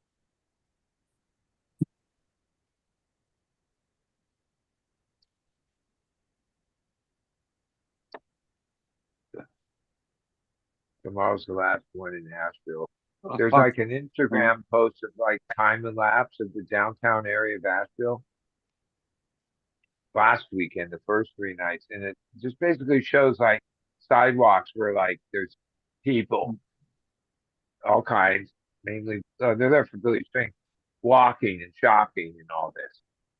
And it says that thanks the Billy Strings because I know him from on here. He's wait, he texts me Chris Panic. He's what's his name? Panic. What I forget his main name. Red Panic. Him and his, yeah, he's at all these shows in Asheville. He doesn't live there, around there. With his two young boys, he always sends me pictures, and then he sent me a string of pictures. Basically, they're staying in a hotel in Asheville, and it's basically the area right around this hotel. Where it looks like the storm just hit there yesterday. There's still mud, debris, and all this. Whatever, 9 months later. Um, Yeah. but yeah, having one. 2 weekends of a concert there, 20,000 people. I'm okay. Some of that helps bring back revenue and business for people trying to rebuild and stuff. That shit's important. Yep. Yeah, it's good that he does it. I forgot they were even hit. What was it, a hurricane or tornado? I mean, Yeah, flood, hurricane, but it just hit them like hurricane. I some mean, of the tornado damage from that was galleys. pretty bad. Yeah. Yeah, they are. Arkansas, Missouri, Some Oklahoma, of it whole is, middle area. in my memory of disasters from earthquakes, hurricanes, we used to have them and then we'd have a couple years, the big ones. And then there wouldn't be them every year, right? But they were had a, you know, every few years. And then Katrina was like a turning point. Yeah, But that was at huge. this point, we have like 3 or 4 major ones every year between fires, hurricanes, floods, just different things. To where I know we expect FEMA and the federal government to just in the state. Yeah, like these disasters are coming too fast, Well, too you have many, to too fast, do more, to and the something. expensive infrastructure and the money that it would take. Like I saw a thing that showed basically just what it costs per mile of road, or there's a way to show you the inflation in infrastructure from like 1978, 90, 10-year thing. Yeah, the cost. Like you think it's cost of inflation on food and different shit? Oh wow. On building roads, bridges, infrastructure shit, it's beyond the amount that Mm, it costs uh, to The, to do those the projects. train Like billions that, and billions of dollars. You know what I mean? yeah. It used to cost But millions. you have to do something like if you believe in climate change, then then you have to do something. You Well, should be here's the doing thing. even more The than. argument really isn't about the climate change. Really, what the hang up is that what creating. Hey, who gives a fuck what's created? Let's fucking not even argue about that with a man or not. Okay, let's just accept that. Okay, something climate's changing because that's part of history of weather. Climate change. We see it in our history of all the different things that have happened on the earth. So okay, whether man contributing, man created it. Okay, leave that out of it because that seems to be the hang up. one side and the other, right? It's like man created, right? So let's Yeah. not debate that. Let's just get into like, okay, there is this happening. Obviously, you can see from statistics the amount of these weather storm uh, incidents or disasters, whatever, has definitely like from decades ago or longer. They were like 100-year storms that are now happening every year. I mean, that's what we're getting down to. I mean, they used to have terms. Oh, that's a 100-year storm. Well, now we've had, 6 of those in the last 10 years. Well, that's not a 100-year storm anymore. You can't deny that shit. You look at you just can't deny whether it's global. Forget all that. It Yeah. has global warming and all these names that they created this thing. No, there's just climate change. That's it. And we need to adapt to it and acknowledge it and at least realize that there's things we can do and doing nothing is bad. Like it's, you know, Well, that's pretty reasonable. I mean, I was just because say like California is the lead, the one that really believes it the most. So they should really um, well, I be mean, look, I remember taking when we extra had warm steps. temperatures in February and it made all the avocado groves bloom like if it was June because they got tricked by the weather. And then that was a year that fucked up. That was a bad year for farming avocados. Farming is definitely weather, like, you know, people Yeah, plant yeah, a no certain doubt. year. Like, okay, well, let's talk to farmers. Those days are over where you can count on this, like, the weather to be a certain way 99 times out of 100, where you can profit on your work for strawberries or any crop all Farmers are over the never world, going to do it right? their way. So there's like, okay, climate change, because farmers are they can't rely on the weather data of the past to make decisions of the future because climate change, right? Most likely when Yeah. this is done, some areas that weren't had good climate for agriculture are going to be the prime areas, and other areas that used to be the prime areas for agriculture will have less weather, that With all that and freaking and hairspray you had in the 80s. and like listening to astrophysics and stuff like that, you realize that the pole, like our poles, like there's a point in our Earth's history where the North Pole and the South Pole switch. Like, Yeah, you know yeah, what I'm saying, yeah. right? And that isn't one day to the next. That's like most likely over hundreds, if not longer, years. Oh, here's The whole somebody, process. you know what I'm saying? And when I heard those guys saying that this is a lot of what could be contributing to the weather change, not just man. We're in a process of the Earth actually, because one thing with our ego is that we think that anything we do, I think the Earth could shake us off, and nothing we do really affects the Earth as much as we think it does. You know what I Uh, mean? Like, if we ever push the Earth so far, it just shake us off, go into an ice age or fucking whatever. Whether we had anything to do with it or not, if it just got tired of us, it would just shake Yeah, us off. it's gonna do crazy things just on its own. Yeah. Yeah, I you mean, hear it's done that over the billions of years. That's what happened. Like, that's what happened, right? They have I history, panic freak. like they have scientists, academics that spend their whole life studying this shit and have learned a lot about the ancient history past and weather and events that happen these are on the dryest. planet. Go back to the tepe. Can't say it. Go Blecky. Go Blecky Tepe. Go Blecky.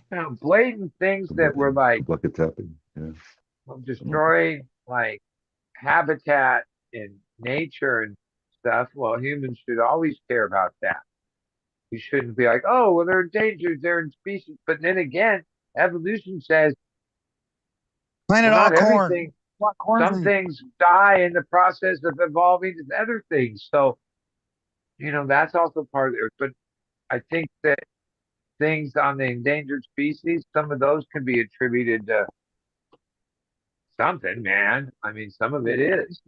Earth. We kill everything. Yeah. You know what we don't kill, we I mean, spread. the fact that monarch butterflies are the endangered species, like officially, that's a really sad thing to me. My wife's whole thing was the monarch. She was part of the monarch program. She was like on the board. She did all this. When they used to go out with volunteers and tag them to get counts to for the college in the program.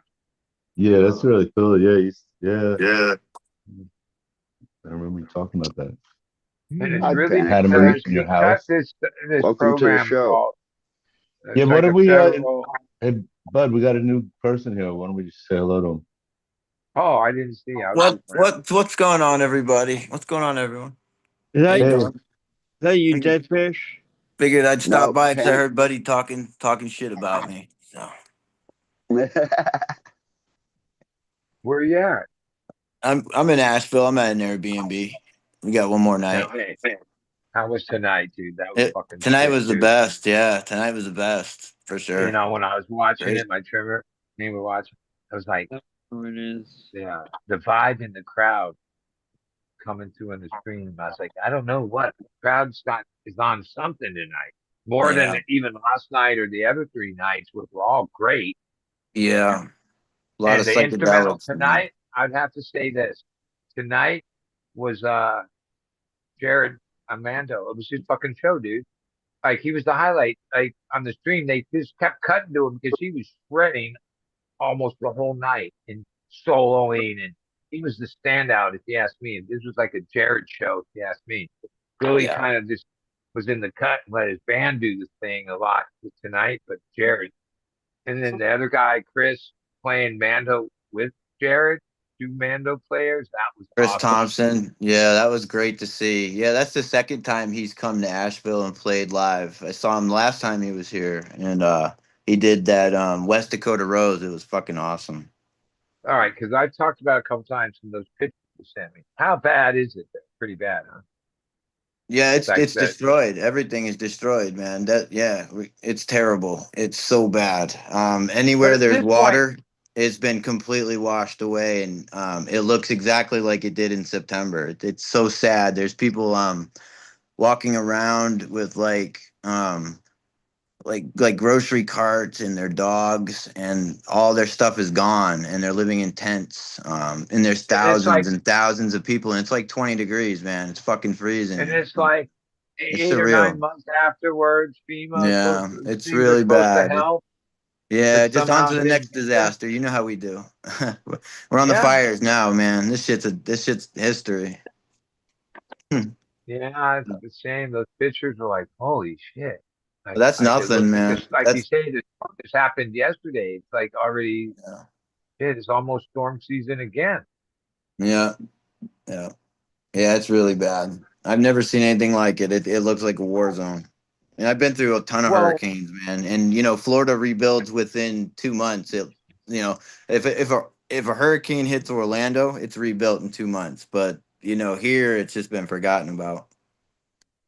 yeah, seems like there's an issue going on there. From the beginning, it seemed something was weird about the response. Yeah, yeah, FEMA. There was a bunch of bullshit going on, and it was like they say it was a land grab, and there's mining going on here for this material that's used for microchips, and it only comes from like the Appalachian Mountains here in the Blue Ridge, and these companies are trying to like grab up all the land now from the people that lost all their property and shit.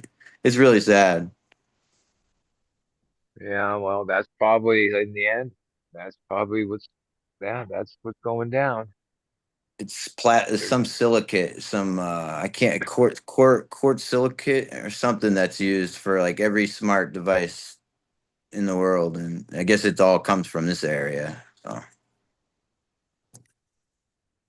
And that's what caused a lot of the issues too with the flooding was because they were mining it like all the stuff from them doing all the mining for the years, it caused all the land to collapse. So, it just washed everything But they're down supposed river. to, like in mining, even gold mines, part of it, I watched that show, is the remediation. Like sometimes they have to spend like a huge amount of money once they're done No, they've trying to destroyed the fish. remediate. There's no fish. The wild brook trout are completely gone. It's really sad. I mean, I've fished these waters for years. There's really not Yeah. much left. And like you say, like, there was a little bit Asheville 9 months ago, but now it's like, yeah, we moved on to the fires. We've moved on to so many things. No one, Yeah, these people are living in tents, like thousands of no people. voice. I've been driving by them for 5 weeks now, and it's like it pulls my heart. It's terrible. Now, You ain't being go there though, volunteer. there's like enough services for the crowd and the people in town for the show and businesses that are open, obviously, right? Yeah, it's hard to find even a place. Like I'm in an Airbnb like 30 minutes away, and a place called Black Mountain because there's just nothing. You know, a lot of the Well, places that are on water were washed away. So you there's- probably saw it, but someone posted it's like people walking on the streets of downtown Asheville and thanking Billy Strings for bringing all these people to town.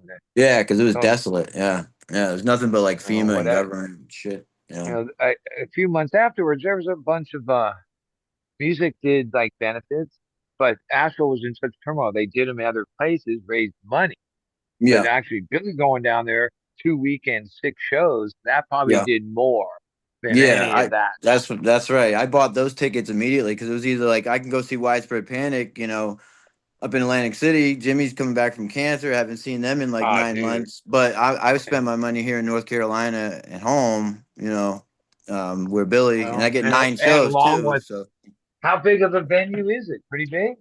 no, it's It's small. It's an fun. old dump. I mean, the Allman Brothers used to play there back in the day. It's a little Yeah. shithole. Well, Yeah. Asheville has like this weird history of like Warren's from Asheville. Yep. Musicians, like they pumped out some musicians over the century that somehow come out of Asheville. Something's in the water there.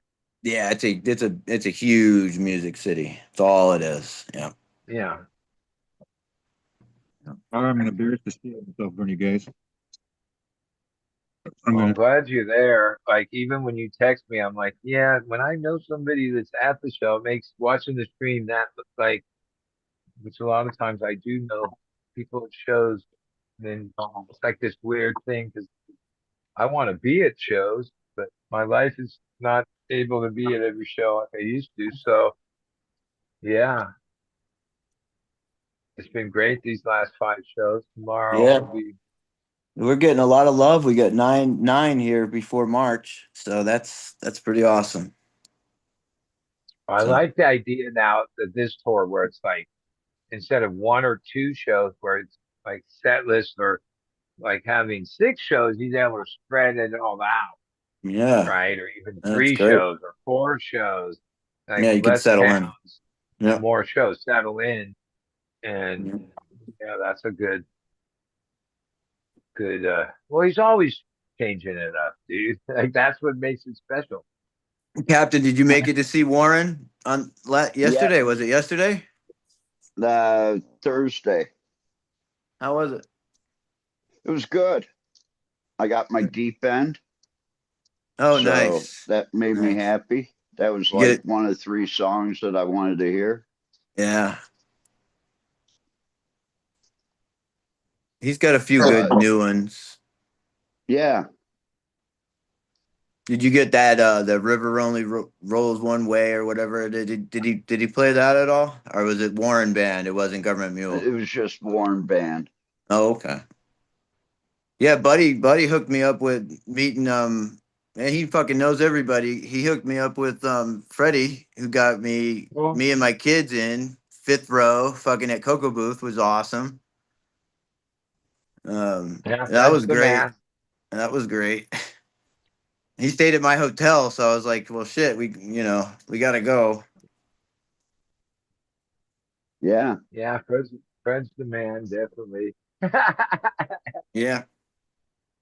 and Yeah. you know what? I was kind of hoping for backstage, but that was all right. But I did take some really high grade rosin with me. It's always a Yeah, plus. I just I'm sure refilled. Fred appreciates that. Well, Also, never got to see him. Oh no. your face logo. You could have asked. You could have went to wherever and said, "Hey, where's Fred?" He would have Yeah, showed I'm up. not. He's I'm It running the was really whole not that. thing. it I'm was not He's that Andy's the type of boss. birthday person. when they came here. It was Andy's birthday. I was gonna leave something in the room for him, but I was like, oh, this probably get me in trouble. It's probably not a good idea. Hey, bud, can you turn your camera sideways? Like you, well, yeah, that's better. There. Yeah.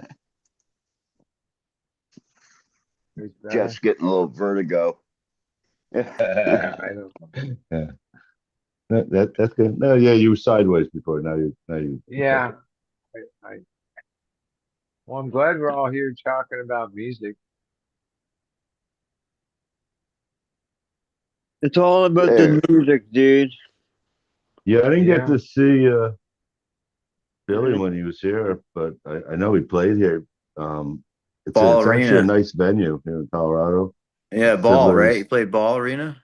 Um, y- Yeah. And he set a yeah, I record guess this time it that was. Yeah, that's right. The huge that one. That's right. they made a post that the highest capacity Billy Strings indoor was at the Ball Arena. Yeah, I So guess it was they're last time excited. at Fiddlers Green. It's a small Outside. outdoor place. Yeah, small out. Yeah, Yeah.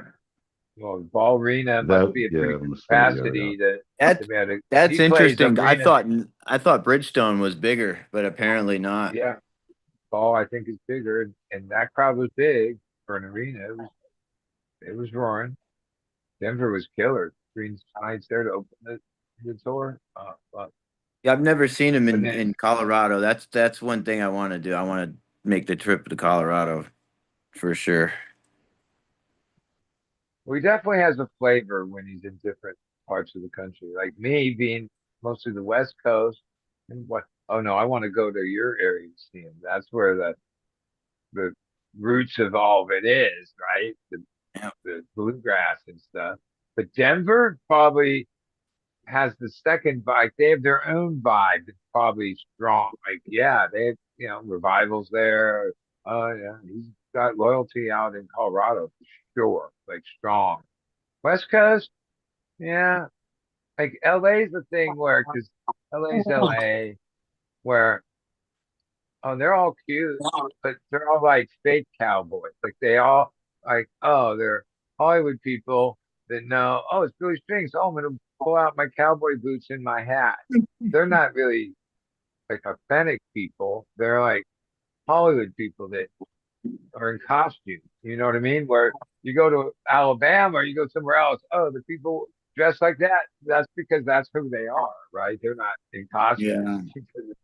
Like Well, LA. those Oh, people but are LA. plenty around the country. The majority of country music is the most popular form of music in the country, and most people that listen to that shit are not Hi. legit. They're not farmers. Country. So but most of those people are wearing Yeah, a costume. Let's be honest. Yeah. yeah, a little bit of that. A little bit of that. Yeah. You want to see the biggest But country music all festival? like when he's in LA, there's like it's the LA version of that, which is It's the you LA you're Western shirts. Yeah, LA has its own style. If you haven't been there, you kind of don't see it if you're not in LA. But a lot of that kind of Arizona style Western shirts and fucking turquoise jewelry and all that stuff is very much like wannabe cowboy stuff. It's kind of fun. Turquoise. yeah. I noticed that when I went to the Sphere last summer, I was like, "What the hell?" That was a totally different vibe going to Vegas and seeing the Dead show. I was like, "Yeah," it turned me off. I was like, "This is Hmm. very Yeah. commercial and Well, corporate." Hmm. Vegas, like No, Vegas Vegas has is gone classic through for so that. Yeah. many changes over my lifetime, and I don't like the current Vegas at all. Like it's not. I Yeah. like the old Vegas when it was different. I don't know, but now it's When it like was seedy and criminal. yeah, it was the real strip and That was probably your whatever. vibe. Yeah. Well, and also like, oh, they used to like there's so much. giveaway. Like, oh, here's the thing to the Oh, I buffets, and remember. Yeah, like ten you could ten go to Food. dollar Vegas, buffets and and if you shit. knew Yeah, how to, like, you didn't have to Yeah. spend that much money. Oh no, it's the opposite now. yeah, Everything's just a yeah. ton of money, and there's no more Don't deals, talk to the sidewalk. and it's like real like Vegas used to be a thing where like it was all about being in the casino. But now they have this like walkway up and down and bridges and shit and vendors where people, for the most part, just walk and drink like these big whatever uh, Yeah. pina Big brawl. coladas and Mm. stuff. And there's shopping and there's restaurants, but gambling isn't the main thing. The old Vegas, oh, they wouldn't have promoted that because the whole goal of it was all there was to do Conventions. To was be in the Yeah. gamble. casino. Like to, and now it's changed. Like really, when we walk to the casino, there's people gambling, but for as many people there, not that many, No, it's right? conventions. They fucked Conventions it is the all big up with draw Ace for Vegas. Rothstein.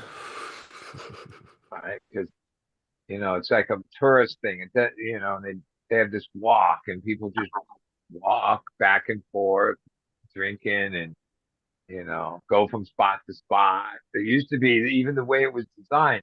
They didn't want you leaving their casino for the other casino, so it wasn't as easy just to get across the street to the other one, right? Now it's like all connected,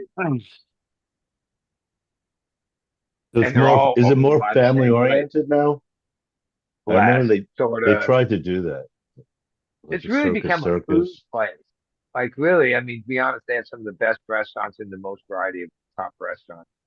Like they changed the whole. Like my brother was explaining, like this point, all the top A grade products. Yeah, like Vegas buys it all. Whether it's the best fish, the best this, the best, because they have a bunch of high end restaurants there, like real, 5-star They, Yeah, restaurants. but now they charge. Where yeah, it used to Oh be yeah. cheap to for really good food. Oh, and if you they, gambled, they gave you fucking as much free shit as they could keep you gambling. they, they have a all you can eat buffet there now. Well, it's been there for a while. But it's like foods of all around the world. So you can get like different foods from around the world, different places. That's pretty And fun. even okay, in Beverly Hills, it's been Rodeo Drive was where all these designer brands had their little stores where you could go and purchase the most expensive shit ever.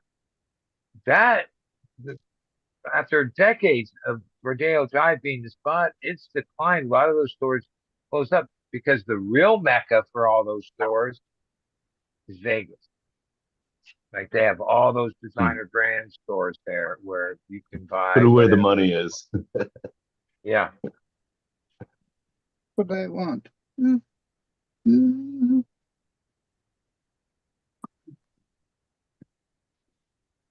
Yeah, it But makes one thing with sense. Vegas, it does always like recreate itself over all these years. There was a time when it was family friendly oriented, when they set up Treasure Island. There's that era that Yeah, Circus Circus. That one. yeah. Oh, Kind I of And like like then changed, I Circus, thought. there's Circus. the area where it was more adult orientated and the strip clubs and all that shit was more on the front end of it. They go through changes. They're in a corporate. Circus. They're just a corporate thing now. They're all, like the casinos aren't. There's like only 4 or 5 companies that own everything, and 2 of them own most everything. The MGM and yeah, they're conglomerates basically. Wind. Circus is the worst casino to go to. Well, it's at this point it was run down years ago. I don't even Yeah, know it's why we probably were like there. late It, 80s, some maybe of these even or places, 90s. yeah, they just run them to the ground. They Which I could. like even the Rio, which the Rio used to house the poker and it was off strip, but the Rio was a thing. Now it's like it's close to getting demolished and shit, but it's like it's still open, but like it's like a ghost town in there. It's like you can tell they're like they're done. They're not upgrading. They're not putting in new carpets or That's a golden nugget. The yeah, Flamingo. that one. That's an old one. Big Bob's doing it.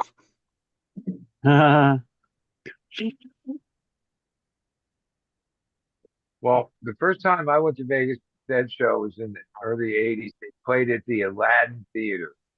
Oh It was way wow. at the end of the strip. And the Aladdin had the most gaudy gold decor. I don't even know, like gold, red carpet, like this certain design.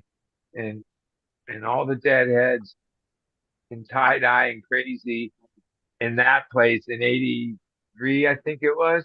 I just remember the clash of like the gaudiness of this, like that design. I don't know what uh, era that Like interior. maroon velvet, like Yeah, velvety. like the Aladdin had this certain style, right? Welcome And to the then '70s. Yeah. you match that with crazy tie dyes and deadheads at the time. It was, and then yeah, the dead after that, and that was like a smaller theater.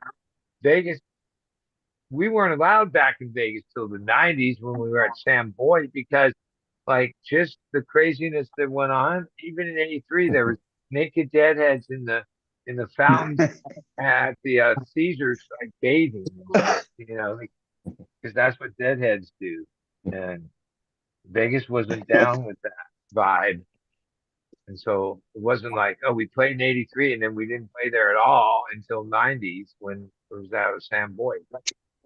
And then that was wild because that was a huger venue and the scene had grown so much that it, yeah, they, Deadheads took over the whole fucking town. Like after the show, back at the strip, there was just Deadheads everywhere. I must have been at that show if they only played that one time. Well, they played a few years. Oh, in the early '80s, yeah, they played one night, '83. I don't remember the show, but I remember staying there. We stayed at the Caesars. When was this? 93? It must have been Well, 83. the first time they played in Vegas was '83 at the Aladdin. That was the first time I saw them there. But I don't really remember the show at all. Well, there's a tape that would remind To tell you the you, truth. or you, I you remember just took a walking cassette around a with. bit. Hardcore, are you eating glue again?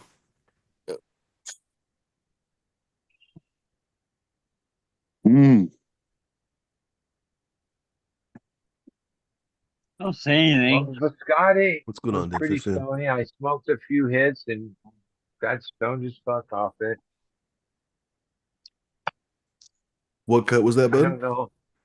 Well, I tried this biscotti I grew. It came out Mm. good, and Scott is yummy. it smells Right? good. Like I don't know, like maybe it's paint, but I don't really. It's not like, oh, that smells like that cookie. No, but it's good as weed Mm.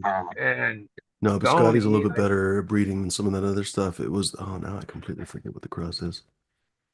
it was a pretty beefy stout plant. Like, it if out of all those I kept one, it would be the biscotti. Because I got the yield and the good yield and solid.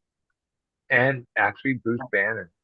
Bruce Banner is They good, but say it's South Florida OG by Gelato number 25. I South want Florida OG, I assume they mean the Crippy or the Triangle Kush, I guess, which is solid weed with a shitty structure. And I think, ironically, that gelato, the gelato, ironically, gives it structure. Yeah, the biscotti's nice. Really I actually gotta go Is that for it. hardcore? I'm just curious if I actually really tricked anyone there for a second. We just assume that you eat glue. So. Yeah. Jesus I thought Christ. that was something. I thought that was nothing new. Yeah, it didn't phase me either. I gotta I try thought some. it was cock. That's it. Oh, Damn. like black cock or white cock. Well, it looked like white to me.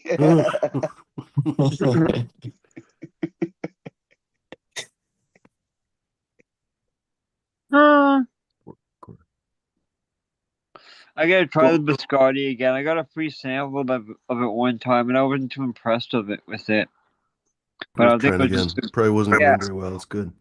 I think it was the grower.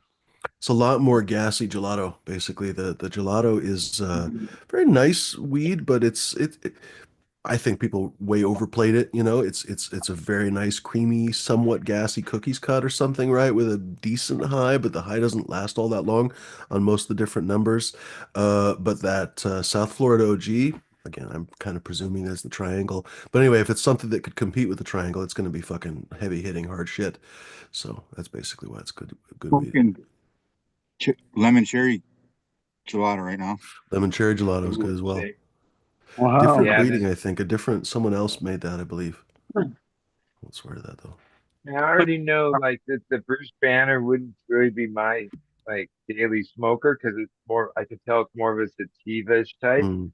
But Plus, it's man, this not very bag terpy. smells so. It's just it's really under. People always say, "Oh, strawberry, strawberry." There's 100 more strawberry things these days. Not to Yeah, mention my but strawberry I stuff. smell the strawberries. It's, and it's loud in this bag. This is just It's one more the punch. It's aroma. like a Yeah, couple of, it's good and weed. then It's not bad weed or anything, but I feel like like it very much shows the its age. Sherb, One of those strains which that the cuts that Sherb straight is shows in its that age. gelato family of people and genetics, and I have a couple Sherb strains going. This is the Crasher, Sherb Crasher. Mm. Yeah, and now that it's been in the bag a couple days, yeah, it's fucking fire. I like it. It's that's like I'm not good at describing the smells and all that, but man, it's inviting. You're like, holy shit, that smells great. You know who absolutely murdered that Bruce Banner was haven't seen him for a while. Bugs. Is it Mr. Bugs or Bugsy? Bugs. Anyways, Hello. from a little bit north. Super nice guy, really good organic grower, medical grower. I guess I can say that he's from Washington because he actually grows legally. Normally, you're not allowed to grow in Washington. Anyway, he murdered the fuck out of that goddamn Bruce Banner a couple, 3 years ago. Actually, that was, to be honest, he brought some of it when we had it was like 3 years ago. We had one of my tasting group meetings, like in the middle of COVID still, and Coot actually went there, and Bugs basically gave a little bit of the strawberry. Coot got way too high and had to leave. So yeah, he Uh, smoked some of Bugs's weed. He smoked some of now I'm forgetting the guy's name. Soulshine. He smoked some of Soulshine's exceptional weed. That was wonderful weed as well. Don't even begin to ask me the strain now, but it was something of Soulshine's. I think something he had made. Um, I can't even remember. we gotta get And him. then I think he smoked one of mine too, Morgana, I want to say. But yeah, you got eyes were all fucking bloodshot. It's pretty amusing. That's the one we gotta get back on the show is Soulfly. Mm, Soulshine, I mean. Soulshine, yeah. Yeah, it's been a minute. It sure has. Yeah, we should get him back on the show. Um, I won't swear to this, but I think he had some difficulties with the grow, like many of us do. So maybe it would be a good time to get him back because hopefully he's gotten back into the garden and all that kind of stuff. He always Uh, had such good vibes. That's yeah, he's one a thing real I nice guy. remember. Honestly, a real Yeah, nice guy. yeah. Yeah, No. very friendly guy. Very intelligent as well. Test Lungs is saying I ran a few packs of Dark Horse Bruce Banner a few months ago. Had like 6 nice phenos, kept none. It's 20 years old now. Fucking hell, is it that old? Wowza. Well, it shows its age. It really does. It's about 10 years old because I I had an apologize for the clones I made of that. There was a tester in Michigan and he gave out some clones if you helped out a kid with their child or with their medical bills. And I made a donation and he didn't tell me not to make clones of it. Oops. But I had to apologize for that. I did that in 2014. Dark Horse. Why won't Apologize. it say what? Oh, let's see if it doesn't say when it came out. Apologize. I still have 3 original seeds of that. Oh, right on. Right on. Oh shit. Stuff. Dang it, it doesn't say when it came out. I'm really hoping a super silver haze pop. Oh, heck yeah. Been a while since I've had some live. Surprised you'd pop Super Silver Haze, Captain. That doesn't seem like your style. You got to remember, I really enjoy the soaring sativa highs, No? All right. and that one hits pretty damn good. 5, 6 totes, and So, you're like, Captain, I have to yeah, I ask, can you've really been saying feel for a it. long time you love the indica stuff. So, if you like the soaring sativa highs, why didn't you run any of my coot fucking crosses? Those have soaring. Although I didn't release the Jack the Ripper one, I You had a Jack the Ripper to the coot special. Fuck right off. If you smoke that before a dead show, you would have one of the better dead shows of your fucking life. Oh my goodness. Well, you'll have to send me all that coot stuff and let me play with it. That's what, We'll That's send right. you That's what some of she these said. yeah. we'll send you some of these strawberry and creams times the East Bay. That sounds good I too. think you'll really like those. I mean, the bud structure are big, like sativa buds. Send in the clones. But it's a nice uplifting high. I think you'll like it. Uh, Sounds like it. Sorry, I sent my You said friend this video of it's a this. haze cap? It's a haze or what? No, it's red setter is strawberry and cream times Okay, East Bay. gotcha. But the way it's coming out is the bud structure is more like the strawberry and cream. So it's, basically if you have a big hand, you can only get like 2 or 3 colas going up to your wrist. You know, the say with guy, big hand, big buds. I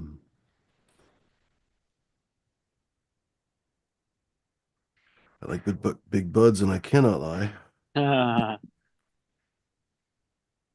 Let's see if I can find a picture of it. In that That's what she romping said. in get sprung.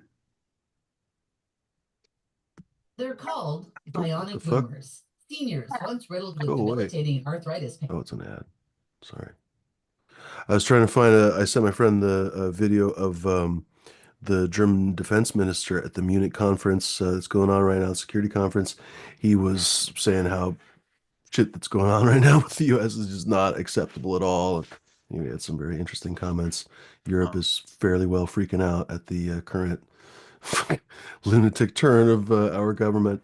And Yeah, yes, I got sent that my right. friend that video again because she Yeah. couldn't see the link to the other video.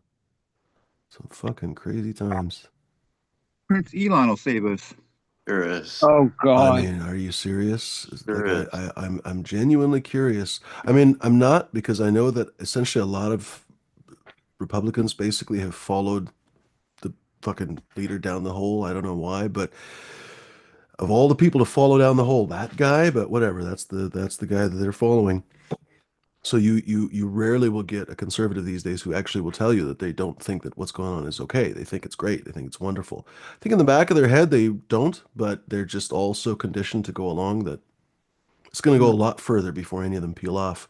And I'm worried that they're not going to peel off, actually, that historically people only really radicalize. They don't really peel off like that. So interesting times. They say that I say this over and over again, but I think we got cursed to actually live in this ancient Chinese curse. May you live in interesting times. So yay, we all live in interesting times. So woohoo. We'll see how this ends up. About Yeah. DARPA. Pardon? At least we're not talking about DARPA. Oh, they're going to cut that next. Dude, didn't you hear that they cut nuclear officials and they realized that the people were actually in charge of nuclear weapons? They're like, oh, fuck, we got to get those people back. And the best part is they don't know how because they're fucking 20-year-old dipshits. I mean, these people are 22-year-old. I don't even know. I say this over and over again. You would not buy this book. You would say this book was written by a Yeah. dipshit author. You would not believe it. You'd say this is farcical. My boo. Are you really in a drink? I could. asked you to before a long time ago. I We love how Mrs. D is. Are you going to roll another joint anytime soon? Get cracking. GG4 is another one that's spectacular. Operation Annihilation's asking about that one. I bet Test has Yeah. 5 different repro. He has GG's 1 through 5. But spectacular, honestly spectacular. The high, a little bit kind of that, how do I put it? One of the most beautiful things about GG4, and I think the reason why it really took off, is that it has an indica body feel with a very much a soaring sativa, maybe not soaring, but at least an uplifting sativa head high. Would you guys agree with that? Would you say that that's fair? Because I guess what I'm trying to say is that it gives you pain relief, Mhm. body relaxation, kind of sit in the chairness basically, but you can still function, do things, go out and about and live your life, play video games, whatever, right? What do you guys think? Plus exceptional flavor. GG4 is awesome. I love GG4. G. Good, good, good, good, good, good, good. G Unit. I don't know. I feel that GG4 is one of the heavier weeds. I've been growing it for a long time. You know, maybe it's just what I've been growing, but it's one of the heavier ones. I don't get that soaring feeling. Huh. Everybody's different, so But then, uh, yeah, none of the weeds really, put me down, like to the point where I can't function or anything. I But, gotcha. yeah, I love GG4. I've been growing that for 6 years now. Huh. Yeah, Nice. I need to get that cut back. I very foolishly let it go. Um, it's a little temperamental, right? But it it's is. so how do I put it? So greasy, so resinous, like, and when Uh, you pull it down, like, there's just so much fucking weight on every branch. It's a lovely cut, but again, it's very temperamental, not super resilient to much of anything. It's very much accidental breeding. Like whenever you get a cut like that, you hear the same thing from OGs. I think one of the best evidences that OG was probably an accidental fucking pollination is the fact that it just grows like garbage. Like you have to stake it up and do all this weird shit. Whereas if you bred worth half a shit, you wouldn't have to do that, right? So same thing with GG4. Like it's not resilient to almost anything, but gosh, that flavor is spectacular, right? And unfortunately, it doesn't. I mean, it breeds true in the sense that you get amazing shit out of it, but you don't really get that GG4 again, And so, like, I don't know that particular. It's not really super easy to. I don't know how many crosses of GG4 I've grown, and you never really get that GG4 again. You get something similar maybe, but nothing quite like it, which is unusual actually, because you can definitely. I don't fucking know, Jack the Ripper or Lemon Tree or whatever else. And literally in the progeny, you'll find a few clones basically. Anyway, yeah, now um, my friend is freaking out about this dude because it's and it's not normal when the fucking German defense minister is like, all right, we no longer can trust America. They're not our friends anymore. Blah blah blah blah blah. It's kind of fucked up, buddy. Like the defense minister, not some random motherfucker. Like the German defense minister, the one guy that is the defense minister of Germany, is freaking out. That's something. Kaiser. Well, I mean, even I, I, Kaiser? I, I thought to myself when all this started, I'm like, wait, isn't Canada like one of our number one Fucking allies? Every seriously, since fucking the thing we've beginning. ever Okay, in the I done, very think they're beginning, we had a so. very, little they beat fucking, as they can we had some beat. kerfuffles, but Afghanistan, all the other crap we've dragged these people World to, War yeah, they're II. there. yeah, the whole 20th People century, in they were our best friend. 9/11. Yeah. 9/11, yeah. Which, by the way, was the only time that Article Afghanistan. 5 of NATO was ever invoked, was when we were attacked on 9/11, and all of NATO came to our aid, Canada first. Many commercial airliners, passenger airlines, private planes were landing in Canada because, of course, nobody knew what the fuck was going on in airspace in the U.S. I remember watching all that. It was crazy, And crazy times. I, And Canada was feeding clothing for several days, literally, because people didn't have fucking clothes on their back. They flew sometimes just for commuter planes. Uh, um, they were talking about all these different commuter planes where the people fly like a half hour just to go to work, basically. These were flying up to Canada. They literally had to give these people fucking clothes and food and everything else. What's that, Captain 420? and That's the don't strawberries and cream times the Oh, East nice. Bay. I Oh, know. so strawberries and cream, probably Exotic Oh Mike. wow, what a close. Wonderful. Actually, that strawberries and cream from Exotic Mike was spectacular. I don't know that East Bay, but probably spectacular too. Dee, Um, we interrupted you. And not just that, Canada also sent troops in for 9/11 to help Uh, with shit. I forget, yeah. don't know what it is exactly they did, And but like you say, first Gulf War, second Gulf War, you name it, Canada has been there. World War In World II, War II, the Yeah, Afghanistan. Germans bottom were line, fucking We've we're been shit still best scared of the friends for Canadians. 100% years. Yeah, ally. And yeah. then because you started this thing with Mexico, which, okay, should be ally, but I wouldn't call them number one ally when it comes to all this. And then you Oh, include them in Mexico the is a same no. thing. Mexico likes to be on their own, but they're a solid ally. They've been in Well, everything. They've been but in like Afghanistan, Mexico everything. doesn't have like troops that are over there in Afghanistan, Iraq, They and did. shit, They did. right? They sent troops to all this. Mexico has a Okay. little bit different army. They still have a fairly strong army, but it's a lot smaller. It's more internally focused and stuff. Yeah, they're not an expeditionary force. Basically, they don't have aircraft carriers and shit Well, like all we do I'm by any saying means. is like But they did to send. They to send to, a to bomb. have the One of the tariffs things, like but don't talk over people. Let them finish and then start right. talking. They send rescue teams quite often. So, for example, like to LA, they Yeah, send a bunch of rescue dogs and rescue teams. Same thing to the Middle yeah. East. But the point I'm saying is like when you did the tariffs equally, like enacted like Canada is as bad of an issue as the Southern thing. No, they're like way different issues, especially with immigration and all the complications of it and the border and the drugs and everything else. But then he like compared them like they were the same, like Mexico and Canada. I'm like, wait, Canada's our fucking ally. What the fuck you got a problem with them? And, like it seemed weird You got because to remember a guy like Trump, he And, doesn't really have friends. He just has basically business associates that he fucking trades with, you know? And so everything for him is like a zero-sum game, right? There's a winner and then there's a loser. And basically, you don't have friends in life. So he's just I basically mean, gee, transposing that to everything. how did that play to Canadians? Like, oh Poorly, yeah, I America's imagine. Poorly. tariffing us 25%, and it's going to do this and that, and like we're going to retaliate. How did Dude, it come American across Steel in your Company, media? Stalcor or something, I can't remember the name right now, just bought a Canadian steel mill that they have to stop buying shipments from. They've stopped making orders from their own steel company because they expect these 25% tariffs. So the steel company from America that owns the Canadian steel mill cannot trade with the steel mill anymore. So the Canadian steel mill is refusing orders from their own yeah, owner in the US. This is like bizarro upside down bullshit world, right? Yeah. and also, Yeah. oh shit, I lost my. I forgot what I was gonna say. All right, forget it.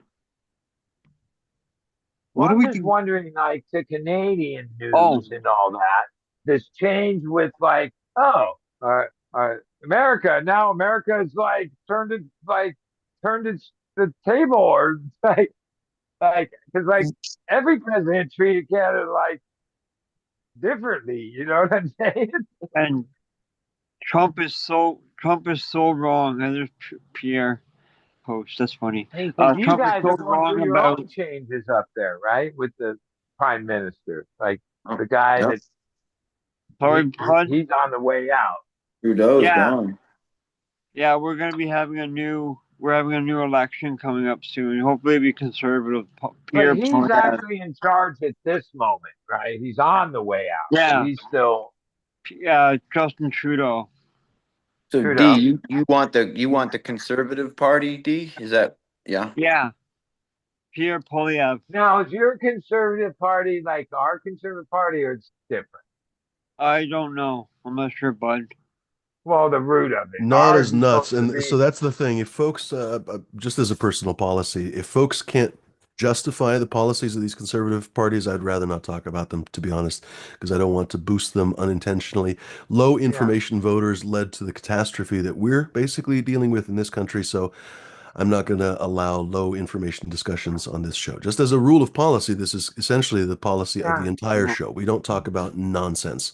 So we talk about bullshit sometimes, but at a high level. So if we can talk about politics and actually like talk about politics, that's allowed, but not, oh, I just like the Well, guy. I'll say this about Trudeau. I don't know anything about how it is there, but over the years when I seen him, in news clips and stuff, I thought, oh, seems like a decent guy, he's pretty smart and shit. But then, mainly in the last 4 years on here, because there's a lot of Canadians, I'm more aware of like, oh, people don't like him. right? And he did this and the truck thing and the other thing, which I don't know any of the details. I'm American, right? I kind of know a little from news, but not much.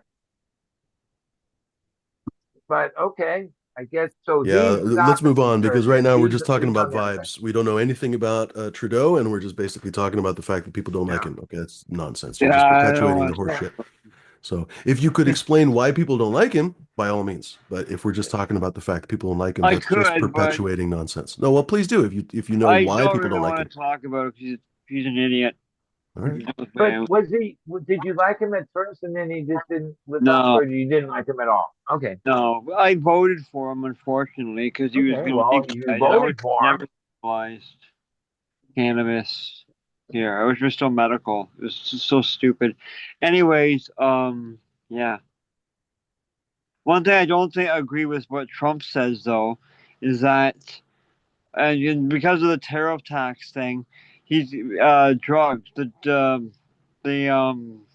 what's the stuff called fentanyl. Fentanyl. 99.9 or 99.8% of it comes from friggin' Mexico. It doesn't come from Oh, Canada. that was his first. You can never listen to Trump and take his words seriously. So his first justification for the 25% tariffs for Canada and Mexico is that the fentanyl that fucking poisons our youth comes Yeah. from Canada and Mexico. Of course, a lot of it comes on fucking ships from China. So why are we China. not Hello. China? Yeah, So let's be why are we honest. not tariffing them by And even 25%? all the But again, precursor drugs that 5% of it comes from Mexico Canada. purchases, like all of them, it comes from China. 80%. Meaning they are the root of all the listed drugs because they make all the precursors and Yep. don't abide in the UN thing of chemical. Like, so they're the ones that give the cartel, sell the cartel the chemicals they need to make these drugs. Who are you saying, Yeah, China? Yeah. Yeah, China. Yeah. yeah, Mm-hmm. that's what I've heard as well. Yeah, and they should have the highest I think you just said that, but they should have the highest tariff tax because you're right, and they Well, make the worst chemicals in the world. It's so crazy, the okay. most dangerous Even shit. in the cannabis, okay, when they LA Times and this thing found all this uh pesticides in cannabis in this thing a few months ago, some of them were like one was banned around the world in the 40s. They didn't even think it exists, the supply of it. A couple other ones, they're wondering where they got it. They're not like on the market. Oh, Isn't that anything intriguing? On a you shelf somewhere, and I'm sure their logic was they'll never test for this, and they were probably well, right. that's exactly Mhm. what it is. If they test Yep. for this with this, now they did a second Yeah. thing, and guess what? Oh, they're not, and oh, already the testing labs are trying to come up with. Oh, now we need to test for this, this, and this. So of course, they were testing for avid, powder. Yeah. I mean, eagle, the known things, but now there's a bunch of other things, and then they did a third one where they found even other things like termite uh, pesticides that were long since abandoned because of their toxicity, like all kinds of weird things where I bet you can trace. Yeah, if you came up with something like that, you could just send the formula to the lab in China, and they'll make it whatever. They don't even care what it is for or anything. Whatever the chemical is, they'll make it for you. There's Yeah. no, we can't make this. That's this. So no, they don't care about any of that. They'll make you any chemical that you send them. The the Uh, chemical. Joseph Anthony says, I mean, I get your sentiment, Joseph Anthony. And he's saying, for example, fentanyl is available in 4 prescription medications in the U.S. Maybe the government should stop selling it. He's talking about Trump talking about these friggin' tariffs. Well, the thing is, fentanyl actually, in a medical sense, is incredibly, incredibly useful. My mom was on it. We won't get into the conditions, but I can't get it she wasn't in anymore. pain. She wasn't in pain. I asked her, "Are you in pain?" She was not in pain. So, Well, just about the only thing that she could have used apparently was fentanyl. Obviously, the doctors were administering it, of course, right? So, in a clinical setting, you don't want to ban anything like that. I mean, you just don't that's understand different. what if you've never felt true pain, you just actually don't understand it. Like, whenever you go to a hospital. I think whenever you go like to the ER or something, but especially if you go with like a fucking broken arm or something, they'll ask you, "Hey, what's your pain level?" And if you didn't if you've never seen the chart before or something, they might show it to you. Anyway, there's a chart of like, the guy's mildly discomfort to like number 10, the guy like screaming with steam coming out of his head. And apparently the overwhelming majority of people that even go with a stub toe, fucking a little bit of splinter in their fingernail, maybe they have a little rash on their boo-boo, they'll tell you 10, 10, 11, 11 out of 10. And then, of course, there are people who have actually experienced real pain, and they'll circle 5.5, 6. So the doctors apparently they actually know when someone is telling the truth about absolutely debilitatingly severe pain when they put something like 6 3/4, something like that. So isn't that kind of a funny thing? But anyway, long story short, when you have 6 3/4 pain, aka 10 out of 10 fucking pain, there ain't much fucking shit that you can do in this life other than scream like an actual fucking idiot, right? And it's so discomforting that other people fucking start screaming. Things like fentanyl can help tremendously, but again, only in a clinical setting, right? So I'm not Exactly. advising to use it anywhere else. Prince died of it, right?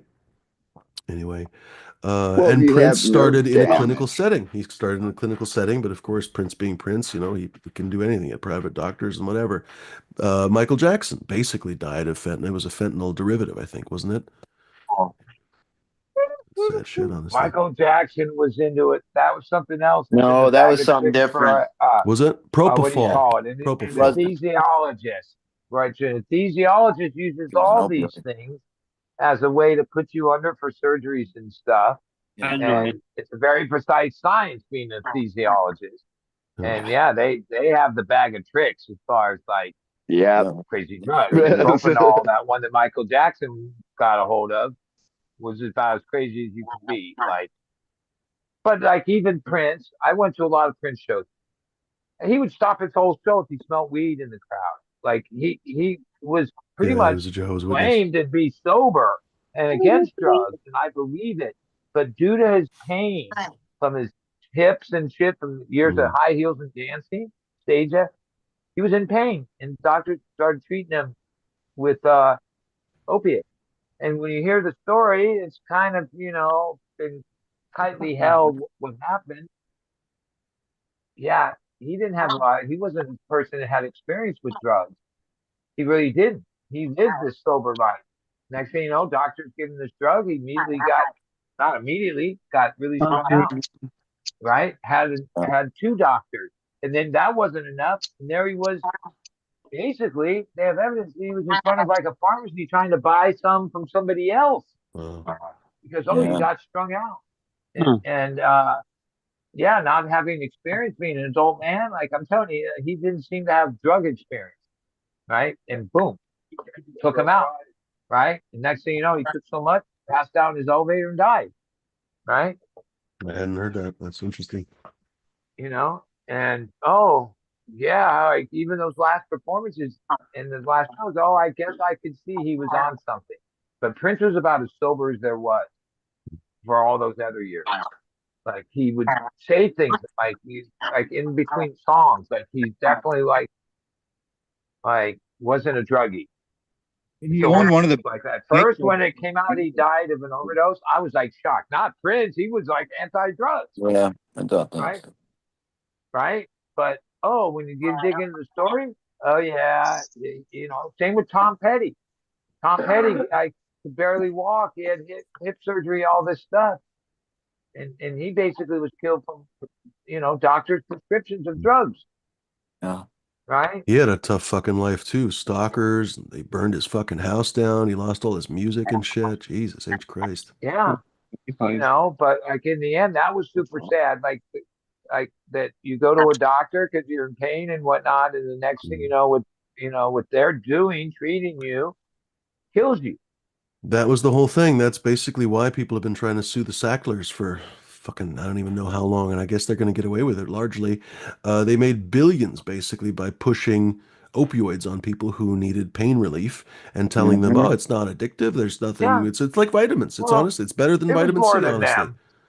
They benefited, but the whole Oh, there industry, were a few the families, drug, yeah, but the basically they were one of pharmaceutical the industry, biggest. our Yeah. government, like, wait a minute. For years, they could see that certain pharmacies in bumfuck places in Florida and these pill mills Yeah. were moving the amount of pills that were like enough for the whole western side of the country, or he's like like, and they didn't do anything about it when like 10 million pills are going through this one little place. Like, something must be up. No, Well, I'll say we blame like England that because was our like No. I remember this old timer in It's usually Mexico when safe to James blame Cloud England. Yeah. was interviewing these guys in Mexico City when weed became illegal. It was this old timer. And then somebody in the audience asked him, "Oh, now that weed's legal here, is there licenses and stuff like the stuff we do here?" He says, "No, we narco country, same as it always was. We just pay Mm, the same people, right?" And he yeah. explained how that works. And then he said a Coyote. key thing. He said, "Americans, you live in the biggest narco state, your government biggest narco, but none of you think they are. Here, we know they are, right?" And I was like, "Yeah." And then I looked at it like, wait, don't forget all the times the CIA and the crack epidemic and so many drug things our own government had their paws in on both sides, pharmaceutical shit and illegal drugs, right? And we do live in a narco state. Like our government is playing that game as much as in Mexico. You know what I mean? It's it's been part of our economy. It's been part of our existence. One Yeah. epidemic after another. On the one hand, you're right, and on the other hand, you're wrong, and it's hard to argue with you, right? Because like you want to say that the government is actually entrenched with the cartels, basically. Like for the last several presidents in Mexico, they've had close connections with the cartels. Well, you could say the same thing about the pharmaceutical industry. They're the biggest lobbyists for basically all the candidates. So really, it's a distinction without a difference on some level. You'd Right. like to think it's different, but especially now, No, I don't think it's any different. right. But one is just as bad as the other, really, right? Yeah. I mean, ultimately, if you believe the story, and a lot of it's come Ironically, the out from cartel freedom of kills less information, people, probably. due to us trying to fund the Sandinistas and different things in Central America, we were basically selling guns for cocaine. And then that cocaine went to LA to this guy, Freddie, Freeway Freddie or Rick or whatever, that basically kicked off the crack epidemic, right? And Kiki Camarena, who was the DA agent that got murdered, an American CIA officer, was one of the 5 people that murdered Hmm. him. Okay. And the CIA was like all in this whole thing. The biggest runway to this day in Mexico, the length of it through land and big plane, was built by a CIA, what do you call them? Like, Operate. undercover that built infrastructure for the early days of the cartel. They built that runway to land planes full of machine guns that they were funneling to Central American countries. This is in the 80s and 90s, right? So, the CIA's hands are all over. Remember Iran Contra? Like numerous times when our government gets into political things, they use drugs as like the currency. Okay, Once again, a right? lawless Republican government, actually, a lawless Republican, what's the word I'm looking for? Not regime, but whatever, Reagan with Iran-Contra. And fucking somehow apparently Reagan That's didn't know why. shit. That's He why forgot you everything have all about it. Oh, he didn't know anything. He's just too stupid probably to a remember. really noble guy in the end and was set up. But Noriega is like in his 80s and still alive, and he's in the fifth floor of the Noriega highest wasn't level exactly a noble penitentiary. guy, but you're right that Yeah. he was set Well, No, up. you can't say okay, Noriega You was can a be an and how noble. asshole, long but would it's you still like? set So up. wait, he Seriously, was the president of the come United on. States. Do you think he should spend every last minute of his life in this jail and not even have like I don't the remember the level of charges, jail to he's be on? You honest. never But even you're right. hear They from him. treated him really strangely. That was pretty, Yeah, and most yeah, the people whole forgot all invasion of about it, Panama but and I whatever. guarantee you, he has a story to tell, and that's Yeah. why he's 5 stories down in a prison that once you're in there, Yeah. you're forgotten about. Yeah, the ADX Supermax, right? Yeah. Yeah, It's a hole inside a because hole inside a I hole or always some think shit. like, wow, like how many years has it been? If anybody's probably due for a compassionate release, it would be this guy. Hmm. Like, how harmful can he be? Send him back to Panama, whatever. Like, he did his time, 45, Exactly how 50 old he years or is and some stuff. shit. Yeah. Yeah. But no, I know. Oh no, they don't want his story added to this other story because Hmm. he got swept up in what I'm saying, right? Oh, he was a bad guy, okay, Because he but was a gigantic you know, drug dealer. Yeah, that was basically the bottom line. okay, He was the conduit but for the when Colombian drugs for many, many okay, years. but part of it is like today, a court would maybe say he was what do you call it when the cops like uh initiate Informant. Yeah, the thing? confidential informant. There's a no like when you they can't like if they try to hire you, You just muted I guess yourself. Now you're unmuted. what's it Go ahead. called? God, like yeah, the deal that he busted for was basically the CIA and treat like offered a deal. That's called enticement or um Oh, entrapment? entrapment. Okay, it could be argued entrapment because like oh he probably was They doing that induced you to shit, commit a but crime you wouldn't have committed, in but other like words, when right? they're like oh here be involved in this deal here okay that's sometimes called entrapment, right? And his case has a lot of that. And when Hmm. you because a lot of these CIA operatives are deep under, and they're like yeah. Like one thing I realized at this point with the current situation, probably the most power or intelligence thing, the CIA. At this point, they're our last hope to keep something totally crazy from happening because they're a powerful organization that has has their eyes and It ears doesn't on seem like every there's fucking anybody thing. really to save us, bud. The CIA is being gutted. They're cutting thousands of Yeah, I don't know staff if you just like can gut everybody the else. CIA. So Gut the CIA. We apparently they're have people gonna. that are like so deep under, they're 20 years under, and like there's No, still I levels don't of know that the protection US and all does that. that. Russia's the one that basically has the 20-year deep cover people. I just can't even understand how you would do that for a country that doesn't even like they started deep cover for the Soviet Union, many of them, and now they're fucking for a completely different country. It seems like you'd change your loyalties at some Well, point, but this thing anyway. in the old days that when I say these operatives, oh, that's what they were then. What do you think they just stopped doing that? Like you don't think we have under like deep under in the cartel situation today? That's how we know everything. Our intelligence pretty much knows most everything that's going on in the world. And the intelligence of all our allies, the five or whatever you call it. With all technology and everything, I can only imagine. Well, that's What do you another think thing they we can kiss stopped goodbye is the mining fucking Five every bit Eyes. of it? Yeah. Yeah, like just because Snowden and everything they said, oh yeah, we're going to stop that. Do you think they stopped it? I don't.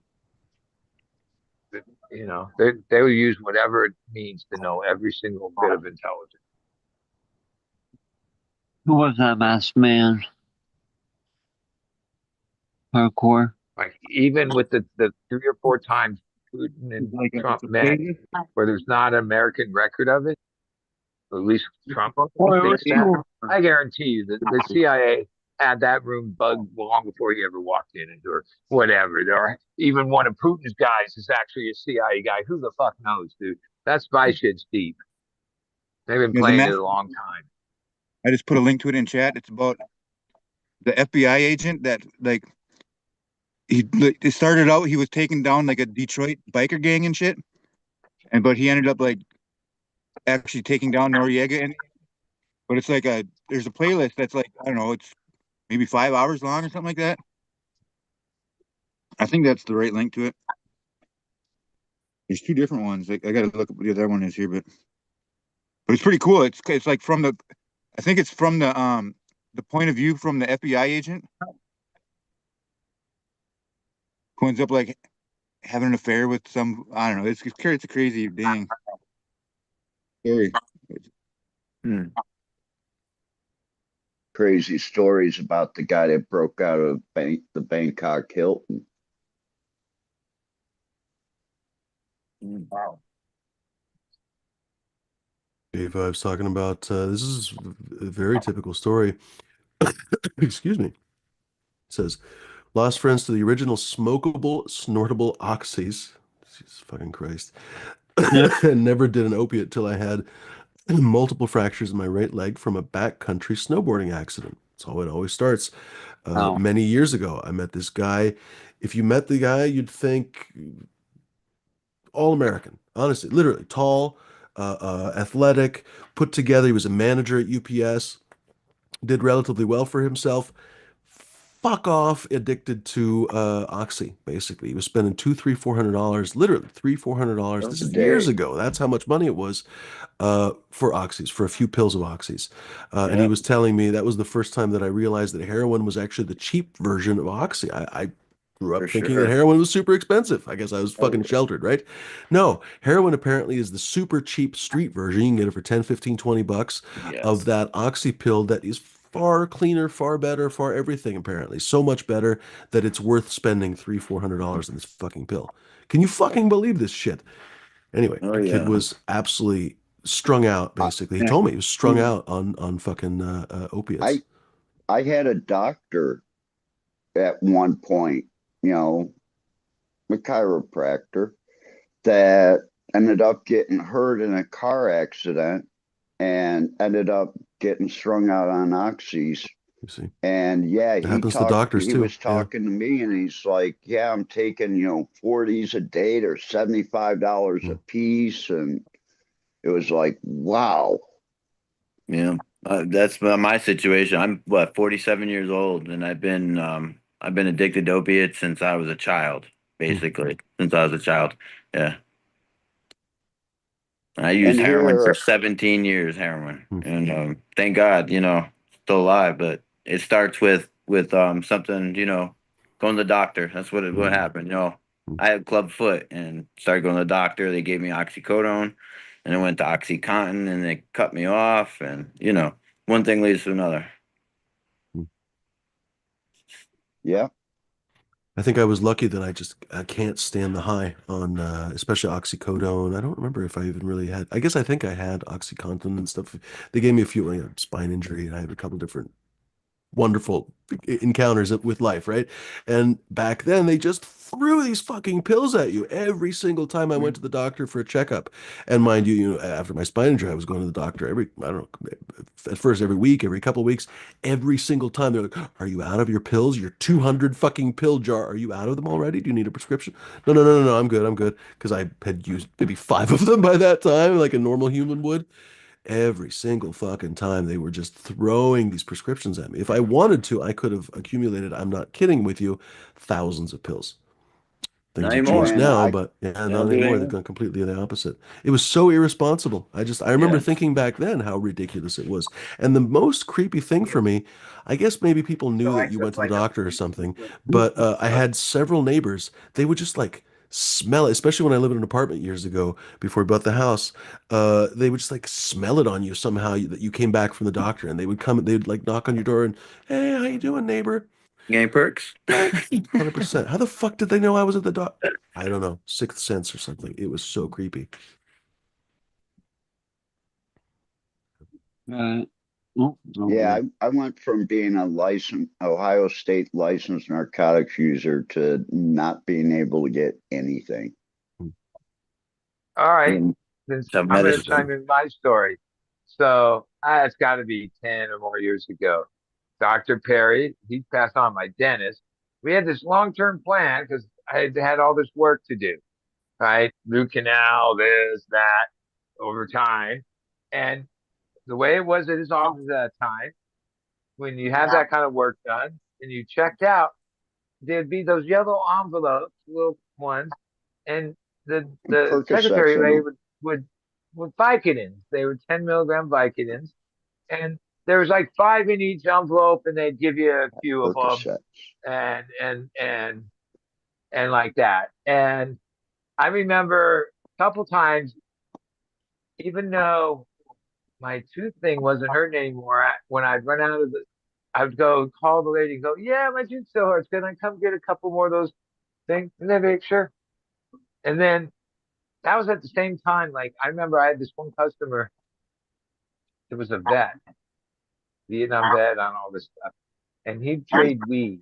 He'd give me a Oh, five, the whole jar, the 500 in a thing Mm. that had his prescription put on it. I mean, it wasn't even broke into the pharmacy thing. Of same thing, Vicodin, 10 milligram Vicodin. And God, for like years, I just gobble those things up all the time, right? A couple times, oh, I was strung out on it. And then I couldn't get them.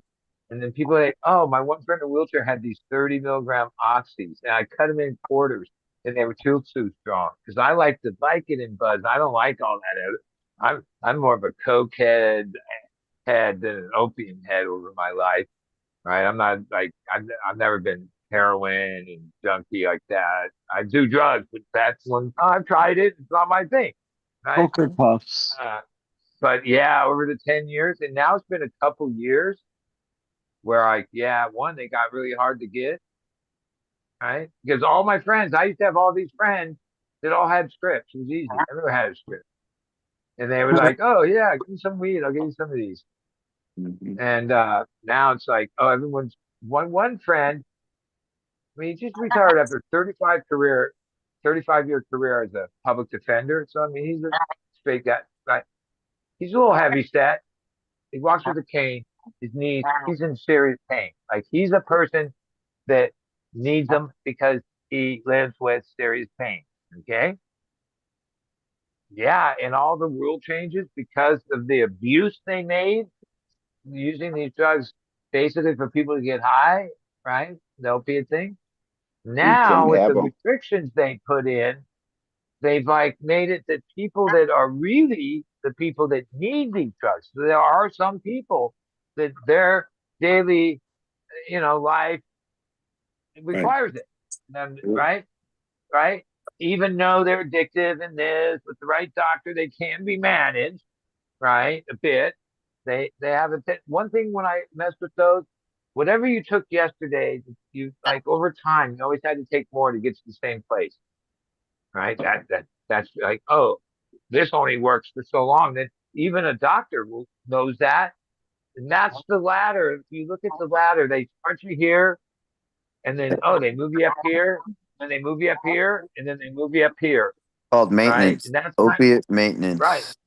right, and yeah, I mean, the one thing when all those hearings went down was that the basic pharmaceutical industry and those companies tried to act that they didn't know, like, oh, that this was less addictive when they actually knew it was more addictive, meaning straight opiate and uh, morphine and all that. Oh, morphine, all that's less of a used drug. Now they use fentanyl, right? Oh, fentanyl and oxy is more like addictive, meaning even in rehabs, it's a known thing. Like if you're just a heroin addict, street heroin, yeah, it's a rough kick, right? But if you've been eating those pills for any length of time and are addicted to them, it's Way a hard. way rougher kick. Why are they harder to kick? It's The what time they are, release. Yeah, it's time and the release. design of it's Yeah. like deeper into your body. Like even methadone, which has always been like Oh, maintenance and that's a a way to bitch. like treat people, that gets into your like deteriorating your Yeah. bones and like is the most addictive thing to get off of. Okay, like Yeah, Let's put it ultimately, this I I have to way. know it's take it hard every and single day for the rest of my it life, and I'll doesn't go probably with never. like the thing. But Damn, I dude. think the only successful way to get off drugs is cold fucking turkey, as hard as it is. Right? Yep. Anytime you're trying to treat like, oh, well, now we're just going to give you methadone. You don't get high, but you're not going to be sick, right? And then you live on that your whole life because like that the program with methadone. Oh yeah, you just basically get your methadone, and now It you beats the don't need. alternative though, short term. If you have support and you have structure and things like that, then yes, it can be good. But once And you're on, me not really being like the opiate thing. Like, okay, the Structure times I've to ever get coke, to as druggie. much as you thought you were addicted to coke, if you stopped doing coke and started living healthily, you turned around real quick. Some drugs leave you in a state where, yeah, it's not like you're just gonna rebound no. and you know, and opiates are that way. Like you pass a certain point on them, yeah, you gotta. It's not as easy just to get off of them forever. Yeah, I've But my they wife tried who's to a act like nurse has been through this, been through the ringer with me, and my doctor said me speaking of me, she said he's unsuccessfully tried to get off of this so many times in life. It's better to just stay on it. You know what I'm saying? So well, I've like part of the new regulations, not only is the doctor, okay, he can write a script, fine. The pharmacy has its own regulations in this, and they never did a pharmacy. Whatever the doctor says, here it is, not on opiates. The pharmacy then like puts its own little, oh, are you sure? Like, wait, double check with the doctor. You follow all that? And then there's a thing where if you go too far, they'll call you drug seeking, right? And put it in your file. Mhm. And then, oh, you won't be able to get any from any doctor or pharmacy. Yeah.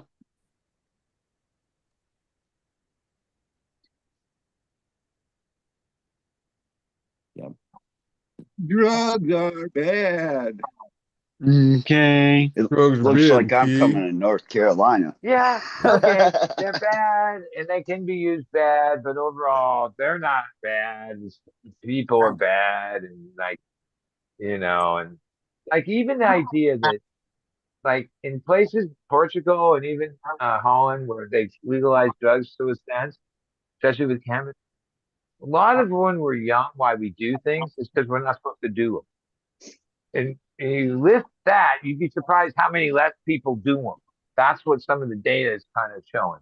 Like even you think, oh, well, now cannabis is legal, kids are just going to start smoking cannabis right away. In those places, less kids do that. Now, when we were kids, yeah, a lot of things I did. Oh, I smoked a cigarette, I drank, I smoked weed, all the things I wasn't supposed to do. Right? It's like, oh, when there's things you're not supposed to do, there's a tendency for a certain portion of the population to be like, oh, I got to do that. Why? You know what I mean? It's something that I think a lot of people don't really discuss enough. It just gets more and more exacerbated rather than ever either discussed or solved, God forbid, is that the underlying, how do I say this? The underlying reasons why people become drug seeking, especially why they become addicted to street drugs, for example. One of the only TV shows that I remember even discussing it in any way was The Wire, basically, and the cycle of poverty, essentially, and the cycle of basically being stuck at the bottom, essentially, needing some kind of an escape. A healthy society wouldn't have that, and I think a healthy society wouldn't have nearly as high of drug abuse. And sure enough, when you look at a lot of other societies, they don't have quite the same degree of drug use that the U.S. has. Now, that's not to say that a lot of countries don't have heavy drug use. Iran is filled with, like, it's surprising. A lot of people think that it would be a super squeaky clean country, but actually they have like 30%, 40% of them are addicted to heroin, other opiates, because it comes straight from Well, in Russia, Afghanistan. there are like, what percentage of them are Russia stoned too. Yep. alcoholics? I mean, Yep. full blown Oh, drug alcohol. alcoholics nearly 100%. Yeah. Yeah. The life Right. expectancy Okay. of the Russian male is 56. Well, 56. alcohol at that level 56. Not is no 65, different than a drug. 56. When you're drinking at that level, like the Russian vodka, like they drink, that might as well be a drug, a negative drug. I mean, physical effects and everything, right? They say that alcohol is basically one of the most harmful drugs, actually. In fact, alcohol is the drug that you cannot actually cold turkey because it'll fucking Okay. kill you. Yeah. When I went through counselor training, when Yeah. after rehab, working the place for the few months, like a lot of years ago, this is what I remember. As far as like when what do they call it? Detox part. Okay, I don't care how fucked up they were on heroin, cocaine, all these other drugs. The two things that definitely needed medical assistance in the detox Alcohol and were benzos. Yeah. alcohol and yeah, Valium, right? Hmm. Valium. People addicted to Valium, even if it's your mom who takes 10 milligrams of sleep every night for 10 years. My grandma Yeah, took Valium. like, Yeah.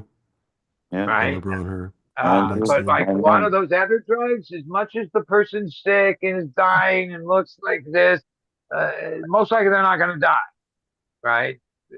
But alcohol, the DTs, all that serious, uh, yeah. yeah, like you die, Grandma, you can die doctor prescribed her just from getting off of it. a Now, day, and wouldn't that make alcohol like one of the worst controlled substances? That out of all the controlled substances or things of that nature, things that you loaded, right, which humans have a desire for since the beginning of time, right? That one has a lot of like things No, that I make agree it with you, bud. worse than a lot of the other ones. Okay, And but I don't say somehow this as an our alcohol hater. society, I'm not a teetotaler, but I agree with you. Yeah. well, I'm not an alcohol hater, but I know one thing is a cannabis grower of the last 35 years who I know I'm competing with, who probably is responsible for keeping the pressure on cannabis and keeping us to where we are. Now we're making the turn alcohol, right? There's already stats that young people Mhm. are smoking cannabis more than they're drinking and stuff. Oh, I'd say tobacco too, right? Of the two main legal industries that no, tobacco, I don't think has done as much as alcohol. Because, like, one thing, even in Amsterdam, right, there was coffee and cannabis. It's already known through studies they do. Like, bars want you to be binge drinking, right? Like, come in. Oh yeah, let me get another. Let me get another. When people smoke cannabis and drink, it inhibits that. They drink a lot less in this period of time, right? Cannabis and alcohol aren't companion things, even though people like us that are enthusiasts might enjoy it. Overall, like someone that's drinking gets stoned, and it's not always like, it's not like, oh, they're gonna just keep drinking, right? It's a different thing, and so we're never gonna see like, oh, well, now we sold at the bar because that's gonna like hurt bar business. You know what I'm saying? Which is more profitable than weed business. If you look at how much they make off of selling you a mixed drink or whatever, and then you figure they'd have to make that percentage off of it, cannabis, then they would sell you literally a flake for $10, right? For them to make the kind of profit that they make off of, mixed drink, where they got whatever cents into it and they sell it for $12, right? So if you did that with cannabis, like you would have to like sell a bong hit for like $30. You know what I mean? Or like, you know One what of I'm the saying? The interesting, ratio. we've been talking about this kind of veering the argument for a second, completely careening it off the fucking hill a little bit. We've talked about cannabis bars, cannabis lounges, whatever the fuck you want to call them, honestly, places where you go and do what we're doing now, but in public, right? And one of the reasons why they don't seem to pop up anywhere is the strange business model, right? And I was just thinking about how strange it is because when you talk about alcohol, you're right, the markup is so different. I mean, the markup at the dispensary price versus the wholesale price is so, it may be comparable. Okay, I'm gonna fucking get to the point. When you buy alcohol from a bar, you pay these days $10, $15 for the drink, right? Well, the restaurant didn't pay $10, $15 worth of alcohol. They give you 1 or 2 ounces of alcohol for the shot. It's even for a fairly expensive alcohol, it's maybe $5 of alcohol, and they essentially mark it up basically $10 that way.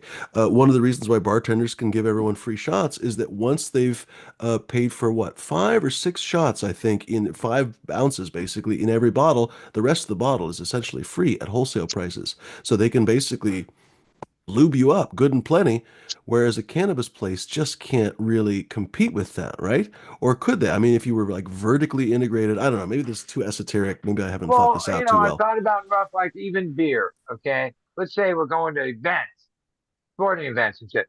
Beer, these things are like $20 for cheap beer and shit, right? Okay, and they get it for this amount, next to nothing. Okay, so now they have another lounge down the road. They got the beer garden and they got the weed garden. And another business is going to try to make a business out of that. Wait, and employ those same profit ratios to weed? Oh my God, it doesn't work. Meaning, yeah, what is a $20 beer? How much beer is that? Cents out of the keg or the way they get it, right? Even if it is a premium beer, right? Well, weed would be like, okay, let's say it's a bong hit. That's a 2/10 of a gram or whatever. And a gram costs this. So now you got this into that. How much are you going to charge for that?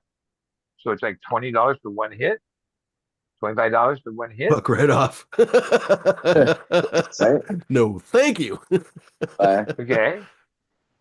So it isn't as profitable as some of these other things that have just been embedded into us. Like I don't drink beers, but I go to events, and I'm always surprised when my buddies go, "Oh, and they like to buy a couple beers." The next thing you know, just have a couple beers during the show. It's $100 worth of beer Ugh. because they're like $20 and shit. They just keep going out. I'm like, what? That cup is how much? Even at the soccer game, the LA team, when Oh they God, score a yeah. goal, Or the the Dodgers game, they were tradition is charging fucking at $20 for well, beer, I no, think it at the was. Fuck one off. LA soccer team, the big name one, my one friend I follow goes to all the games, and he wears jackets and hats to protect himself. When they score a goal, everybody in the crowd basically douches the drinks, okay? And at times you're like, wait, that was like full beers and stuff, right? Everybody just goes. And then I'm thinking, yeah, that's a great tradition How to have because they scored 2 or 3 goals. And what happens afterwards? Everybody has to go back up there and buy new drinks because they just spent whatever, even if it's just a soda, it's like whatever price at an event. And they just throw them all in the air every time they score a goal. And I'm thinking, that's brilliant for the vendor that's like going, yeah. score a goal, we're making extra couple 100,000. Late chili water. And yeah, my friend wears certain clothes there because yeah, you expect it to rain. You wear like the outer jacket has to be able to repel all the drinks that are going to get thrown when they score. The LA, I forget what they're called. They're the big team, and I'm like, Galaxy. yeah, it's the other league, but Mm. yeah, that's the tradition in the stadium, and yeah, every goal they score, there It's is a very section convenient that tradition. you can ask for You have to go tickets get more in beer. that isn't that right, and but then that's not where the fun You're is looking at your because credit card bill part of the whole afterwards. thing. Wait, I I spent haven't eighty gone to dollars on beer. soccer What the and fuck? don't follow soccer that much, but the crowd experience and all that looks fun. They have fun, right? The whole singing and soccer crowds seem like I've gone to baseball, football, basketball games. I've never been to a soccer game, but I want to go because it seems Soccer fun, fans are right? savage. They should just start a Yeah, tradition where there's a like an automated teller machine, and every time there's a goal, you just go and throw in $20. Like the whole crowd just you lines up. know. And I'm sure over the last so many years, when the files and all that really come out, we'll find that alcohol was paying politicians to like keep marijuana from getting to where it is, Oh It's yeah. been right? shown Because already. like, No, it's been shown you they've been know, lobbying heavily against cannabis. The Yeah. alcohol people are, I thought at first unjustifiably scared, but I've changed my mind. They are justifiably scared of cannabis. I can see it in my own behavior. I rarely even buy beer anymore. It's not that I don't like beer. I like it a lot, but it's just like, I just smoke well, I weed. think So we've much gone to easier. a point Don't have to like, worry about getting uh, fat or something, The you know? same that, way. Yep. I'll tell you this much. It's sometimes mainly it's colleges, but I go to a lot of events, and some events don't have alcohol sales. Not that many.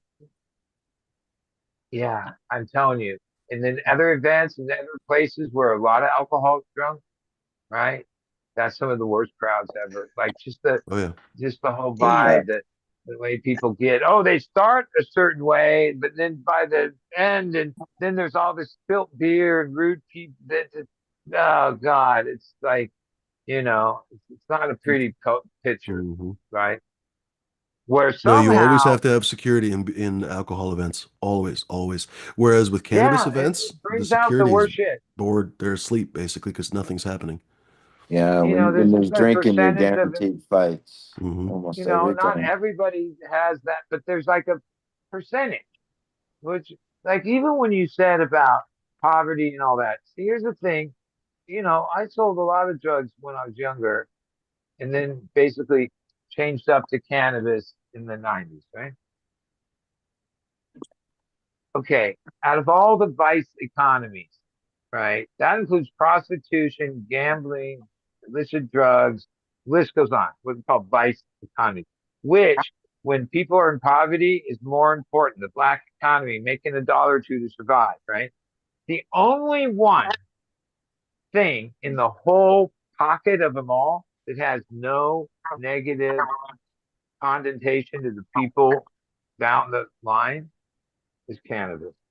All the way to the guy that used to sell nickel bags or joints in the hood that made a buck or two. Well, those guys are all gone in cannabis. We replaced it with the legal system, right? So now to Jim make B. a buck, Maris. you're back to like all those negative things. Where even as a person growing up, oh, some of those things are more lucrative, more money faster. But you know, cannabis didn't affect anybody. The guy you sold weed to didn't become an addict or do this or that, right? Even prostitution ruins all the people involved. Gambling, another one. Drugs, another one. Cannabis, oh no, it didn't hurt anybody. And the people involved didn't hurt anybody, right? And one of the saddest things for me is to see that we have the legal, okay, that's reality, but at the cost of like that whole chain of individual people that used to, before it was legal, make the cannabis business. That's gone, right? Like the even at the lowest level where the nickel bag in the street or whatever. So I little mean, it's dollars are fair to are back down. up a little bit and say that I don't know that the underground market for cannabis didn't hurt anybody. Because honestly, I've heard some stories from like Murder Mountain that kind of raise the fucking knuckles on your Okay, hair. That money hurt people. there's Money. some special amounts of violence up there. But Okay. I see your point. You know, and I think most people can see your point that cannabis is not And like those other I've things. heard the Murder Mountain story a little. It seems like amphetamines might have been involved at some fringe of 100%. people Yeah. up there, the craziness that went on. Yeah. But ultimately, even the bad things, most of the time, that has over money, and money has its own whole set of fucking Mm. things, right? Like, but you Yeah. know what I It mean was more the money than personally. it was the Like, cannabis. I agree with like you. I look, I sold coke for a lot of years, and I saw like people along the way go from like having a job, all this, all the way to you saw the damage you were doing. You just did it anyway, right? Oh, if I don't sell it, somebody else will, right? And you lived with it. The bad energy that what you were doing had. There's like a dark cloud behind you. Even when we sold acid, we'd hear about the guy that flipped out and was in the mental house. There was a little bit of that, a dark cloud behind you, right? There's, I've never felt like, oh man, did you hear it? Somebody that did something bad because you smoked cannabis. Never. That's all propaganda. There's no bad energy behind cannabis. None.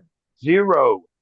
Right? Even though they've tried to include us with all that shit that has all those things. Actually, the truth is, And you, it's a pure thing. It's nothing but good. and now this is opinion. This is not some kind of medical fact or something. This is just my personal opinion. Uh, Cannabis is often criticized for having a tendency in schizophrenics to basically kind of unleash their schizophrenia, right? I haven't, I don't know how do I put this. I don't have medical training. I've talked to my friend who's a doctor about this. She sort of agreed with me. She didn't have any medical backing for this. But how do I put this? I don't think cannabis is the proximate cause of their schizophrenia. I think basically people who are going to have schizophrenia have a tendency to it, and that unveils itself basically apparently between the time they're about 20 and 30 years old. And a lot of times when people smoke weed, I think it's one of those things that kind of opens the door basically to your personality. That's one of the things people like about cannabis. It kind of unlocks their personality. Same thing with psychedelics. Same thing with mushrooms. You know what?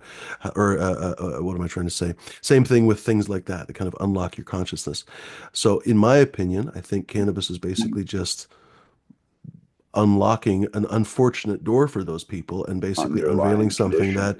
that an underlying condition 100%, Yeah. and cannabis was not the cause of it that it's sometimes blamed for. I think people would like to conveniently blame it for it, and shit, if you're ill, it's very, very convenient. How do I put it? You want to find a reason for your illness. You want to tag a cause and actually, work on it in some way, right? So I understand why people do it. But again, I think it's probably not cannabis that's causing that condition, but it is really unfortunate that it's unveiling that condition. I wouldn't wish that on anybody.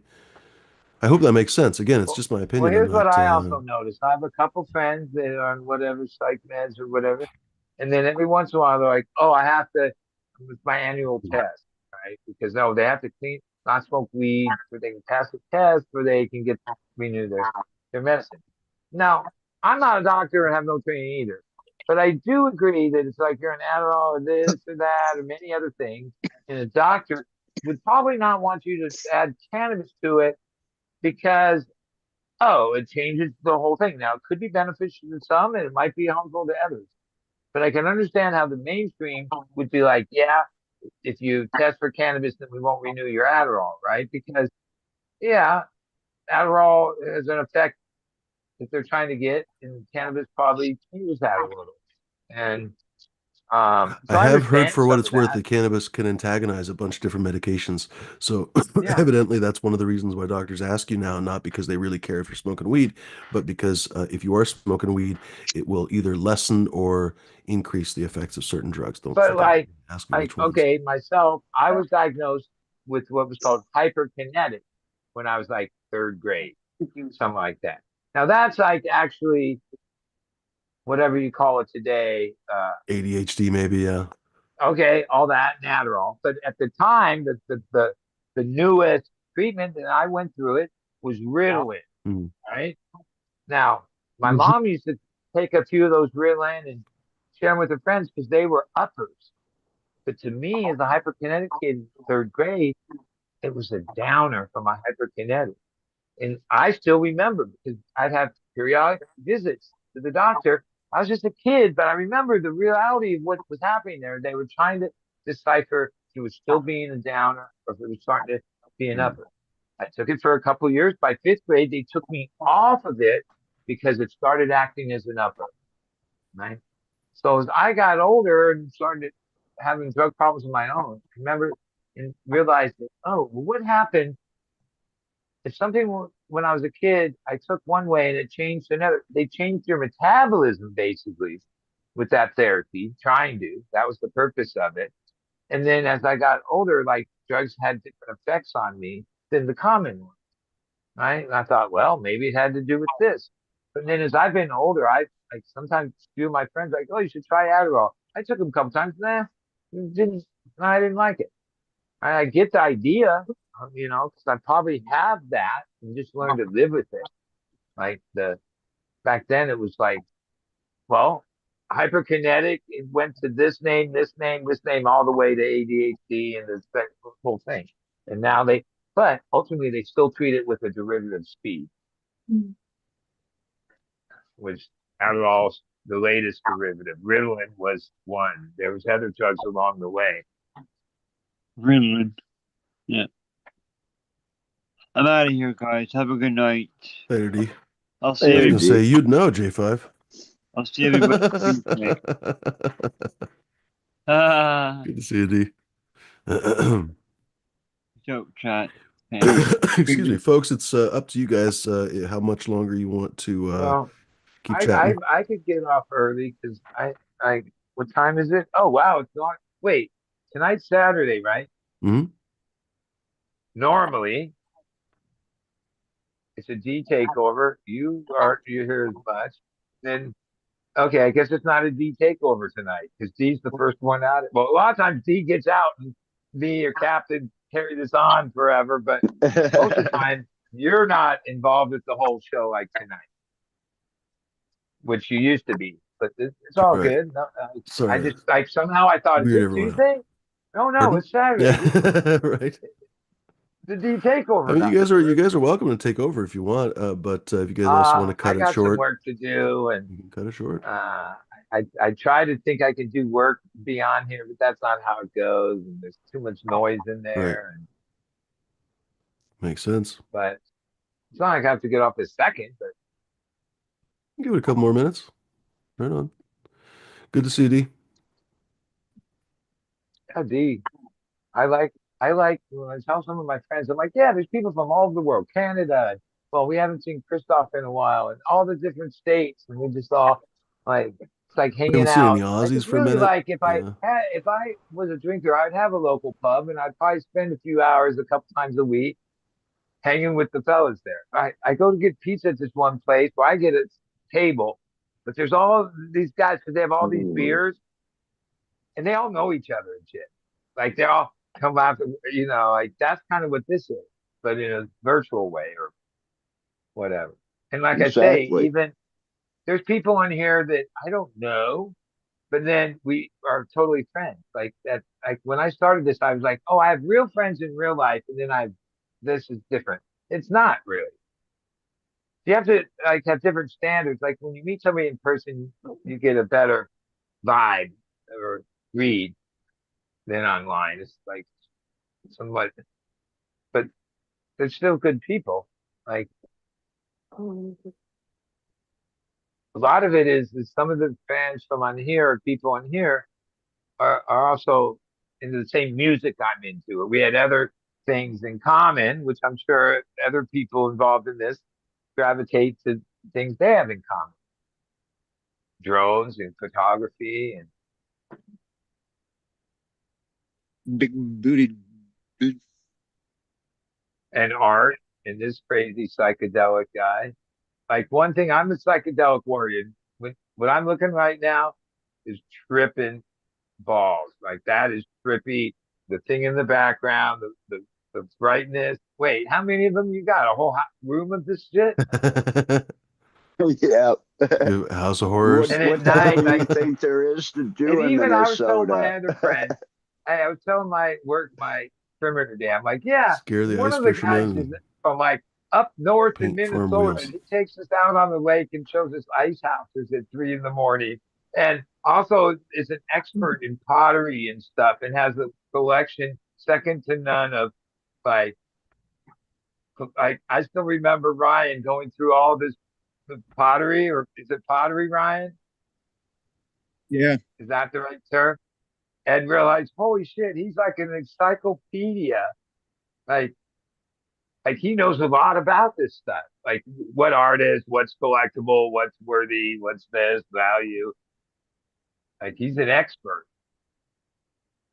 You want that foot to be fucking hand. And I'll never forget the well, the hand dug well, and you take us way down there at the other place when you had that. What were you finding in the like? Yeah, you're tripping, dude. I one thing, yeah, like you're like not everybody's tripping. Like psychedelic, like whether you're on it or not, some people are just tripping. You know what I mean? Ryan's tripping.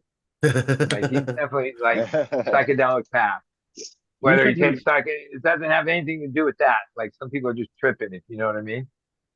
It was the big bag of cocaine he did really quick in like a couple days.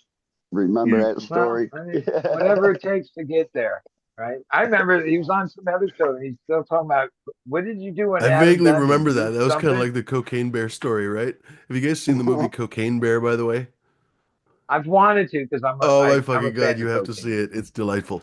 It is. You'll laugh. You'll laugh through the whole fucking movie. Well, I heard enough about Especially when it came you. out. Oh I my was like, fucking this is God. classic. That's the perfect movie for you. I You got to know it's drop probably everything and go on watch that fucking movie. whatever. I can watch it on online or something. I never. I'm not the type that goes to You the need to hit movies it. often. You need no, you need to yeah, you need to watch it. You got like a smart TV or something. Watch it on. I don't know. Probably on fucking Huh? Prime or some shit. I don't even know. Let's Could see always if sail it's the high on seas. Netflix. What's Just that, that Captain? somebody made such a movie. That's crazy. That somebody thought, all right, you make this movie, and the bear. Oh, I What hope she happens? I makes a guess bunch that more. It was really the funny. bear finds a As big pot full of Elizabeth coke and Banks. is all like high on coke and starts doing crazy shit. Is that basically the movie? The bear finds a That's package of basically coke it. and Yeah, it was gives it. based on a true story, incredibly loosely. Drug smuggling plane, what, in the 80s, I want to say. I can't remember, honestly. I guess I can remove his spotlight. By the way, cheers, JVH from Cape Town, South Africa. They were flying over the southwest. Fuck, no, I don't even remember where, Tennessee or something. We'll just pretend that that's where it is. And the plane started going down for something. It was breaking up or something, and the pilot apparently was high off his fucking balls. I guess they don't actually know that, to be honest. But he ditched, and they never actually found his body. I don't think, but they presume him dead basically. And he fell off with some amount of cocaine, evidently, because some of it was missing from the plane. Basically, they apparently knew how much was on the plane. I remember reading about this on Wikipedia. You can look it up on Wikipedia because it actually happened. Anyway, a bear actually got into the cocaine, and unfortunately, it was not a really funny story. The bear just overdosed and died, basically. But Elizabeth Banks decided to turn it into a story where the bear goes on a fucking rampage, and it is on it. You have to see it. It's spectacular. It's very good. Well, And I I'm hope she makes sure over sequels all like the cocaine Cocaine smuggled, Hummingbird and Cocaine fucking Goldfish and you name it. Cocaine that Possum, premises happen where animals have like whether they died or just went on Cocaine whatever, Snail, got into some cocaine or psychedelics or anything, I imagine. Cocaine Butterfly. Oh, by the way, this will be after your own heart, bud. Folks are being reminded to plant as much true milkweed as they can because monarch butterflies are fucked this year. They've really struggled with They're in their danger. migration. So apparently everybody It really is matters. encouraged to plant, and you're supposed to Yeah. plant true milkweed. So you need to check with your local nursery because the more common milkweed, I can't remember. To be honest, I don't know the story. Baby Bud knows. The Well, other and a Yeah, lot milkweed of is you need times, not like if suitable latex. for you the buy a butterflies. milkweed plant at a nursery and plant it, it's been sprayed and bred and poisoned by it being Mm. in the nursery system. and the butterflies won't like, yeah. So, and milkweed seeds are hard to germinate, but uh, uh there's a ton of resource. Butterfly uh, or milkweed monarch program, and just Google it, and you'd find that they've been saying plant milkweed and landscape with milkweed and all this because the real reason that we got an endangered species is that the Republicans made a mockery of this years ago. This was, I think, even before Trump, when they took out all these environmental things and dams had put in. Some of them, like it was called Monarch Way Stations. There was the turtle bridges. Mm. It It's was because we and they all mono were farm millions our of fields. dollars, and we spent a bunch of money that seemed high. But the Monarch Way Stations was they planted all along the migration period key places that needed milkweed. Like that was the program. I mean, because Because they we had have done it for less tens than of thousands of acres of monoculture and poison and And that's it. I Monsanto don't and understand the Roundup. end goal of these people. I really find it such a cynical and nihilistic perspective. And of course, Yeah. and the nihilists didn't get actual any thing. respect in the fucking Big Lebowski. Why should they get fucking respect now? No, seriously, when you think about it for a And moment, I remember why would you make they fun of milkweed or butterfly way stations? there was You can all of them. There was explain. Well, let me finish my thought for a moment. You can explain very clearly that the butterflies are diminishing. I mean, it's obvious to your eyes. When I was a kid, they were all over the fucking place. Now I don't remember the last time I saw a monarch in this area. They used to fly through this fucking area. They're more common where you are. They fly a little bit further east, but we saw monarchs when I was a kid, and they're obviously gone now. Do you want to live in a world bereft of fucking butterflies? Is that the end goal? Like, did you just want to live in a world that's been well, completely and when you totally said you're strip going to mined for build the money wall, and there's not a single Yeah, beautiful they thing don't left care. in the That's what they world? want. No, I genuinely want but to know what these people's fucking end goal is. I think people need to ask these idiots butterflies what fly their fucking 6 end to goal for 10 feet off civilization the is. ground. They Go want A the ahead. 20 money. foot wall, a 20-foot wall would have ended butterfly migration right there. Yeah, Okay, end of story. yeah, Okay, they didn't build yeah. the wall. Well, One, this is butterflies only lay monarchs only lay their egg on milkweed. So if there's no milkweed, that's the end of the migration because it takes 7 life cycles to go up. Yeah. Somehow, by a miracle of nature, one life cycle goes all the way basically from Canada all the way back to the place in Mexico. One life cycle that took 7 to get there, right? It's But if amazing. there's no my milkweed, my and they phone is show gone. like why the migration is dead is because in certain parts of our country there's no milkweed, and that's the end of the thing, right? Those butterflies have made it that far, can't lay eggs. They die with their eggs, no milkweed, and simple as that. I don't know how how hard it would be. Hey, these turtles that we built a road that they crossed the turtle that area to breed or whatever. Any of these things that had to do with nature that some money It's important. could alleviate. Like, Yeah. they made fun. I remember Fox News made fun of these things. They made it like they were ridiculous, lib, waste of money and stuff. I remember when this happened. And I was like, yeah, that was very Fox. And now it's all these Once years upon a later. time, And conservatives used to be conservationists. I remember that too, when they basically Nixon signed the EP the Clean Water Act and the EPA. He basically founded the EPA, and a lot of conservatives were pro conservation of our society. Now suddenly they completely have flipped the fucking Yeah. script. even the You're Dems right. don't I give a remember when I shit was as a much as kid, they used to. there was a here. Let me finish my thought for a second. But there was a slogan basically, "Fuck the spotted owls." And they were because in Oregon, basically, they were trying to protect the spotted owl, particular endangered owl, basically, in the old growth forests that were completely fucking being destroyed. Also, by the way, so literally, people drove around with bumper stickers. And I remember when I was a kid, I was like, "Why the fuck would you say fuck a fucking owl?" Like I remember Yeah. thinking how bizarre that was. That But was Well, that's how the can any human unhinged anger that these people. Why would you hate a not spotted care owl that about much? the environment and all the other animals in the kingdom? Like how? Like that's how what amazes me that yeah. like we've just gotten to a point where like yeah fuck all that, who cares, right? Which is amazing to me. Like the Yeah. wolf thing. I know this one thing I follow. Oh, they're repopulating these wolves. There's little things that, but so many things.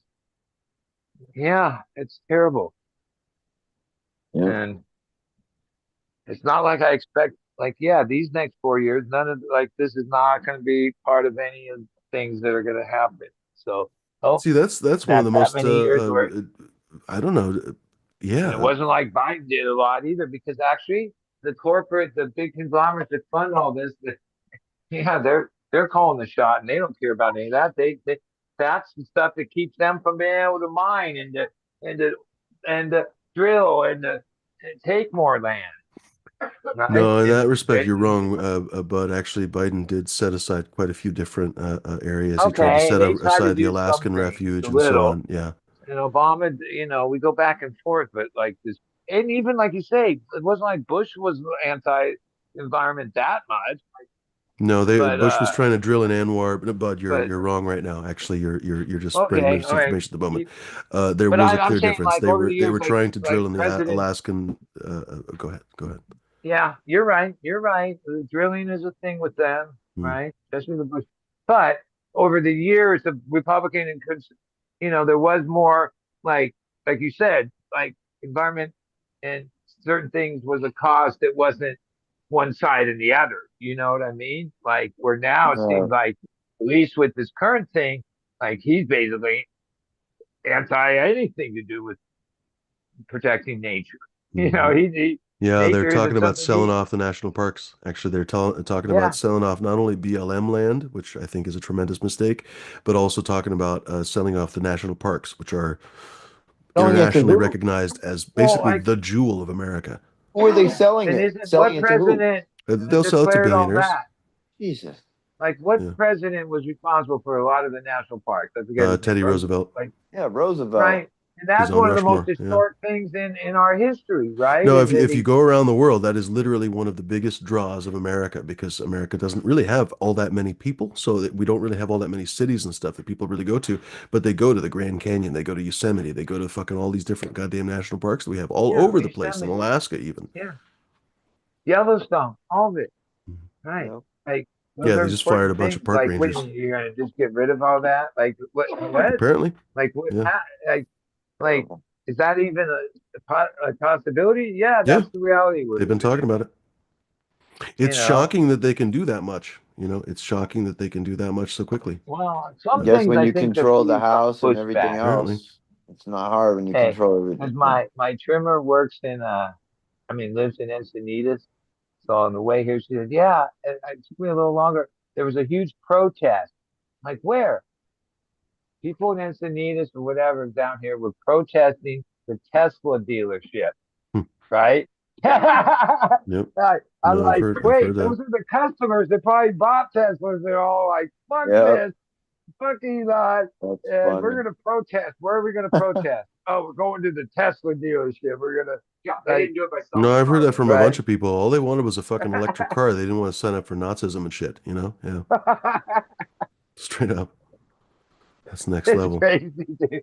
I Yeah. do eat I'm Tesla, telling you, you wouldn't buy but this the book. reality It's was, ridiculous. like, it was obvious that if Tesla was like the profits was that important to him, like it was years ago, that's the smallest company in his arsenal. SpaceX and that Earthlink or whatever the fuck Majority of his the wealth comes from satellite Tesla. I mean, that's at probably the how he moment. thinks these days, But but like the projected wealth of that, what do you call it? Earthlink, or what's the link thing?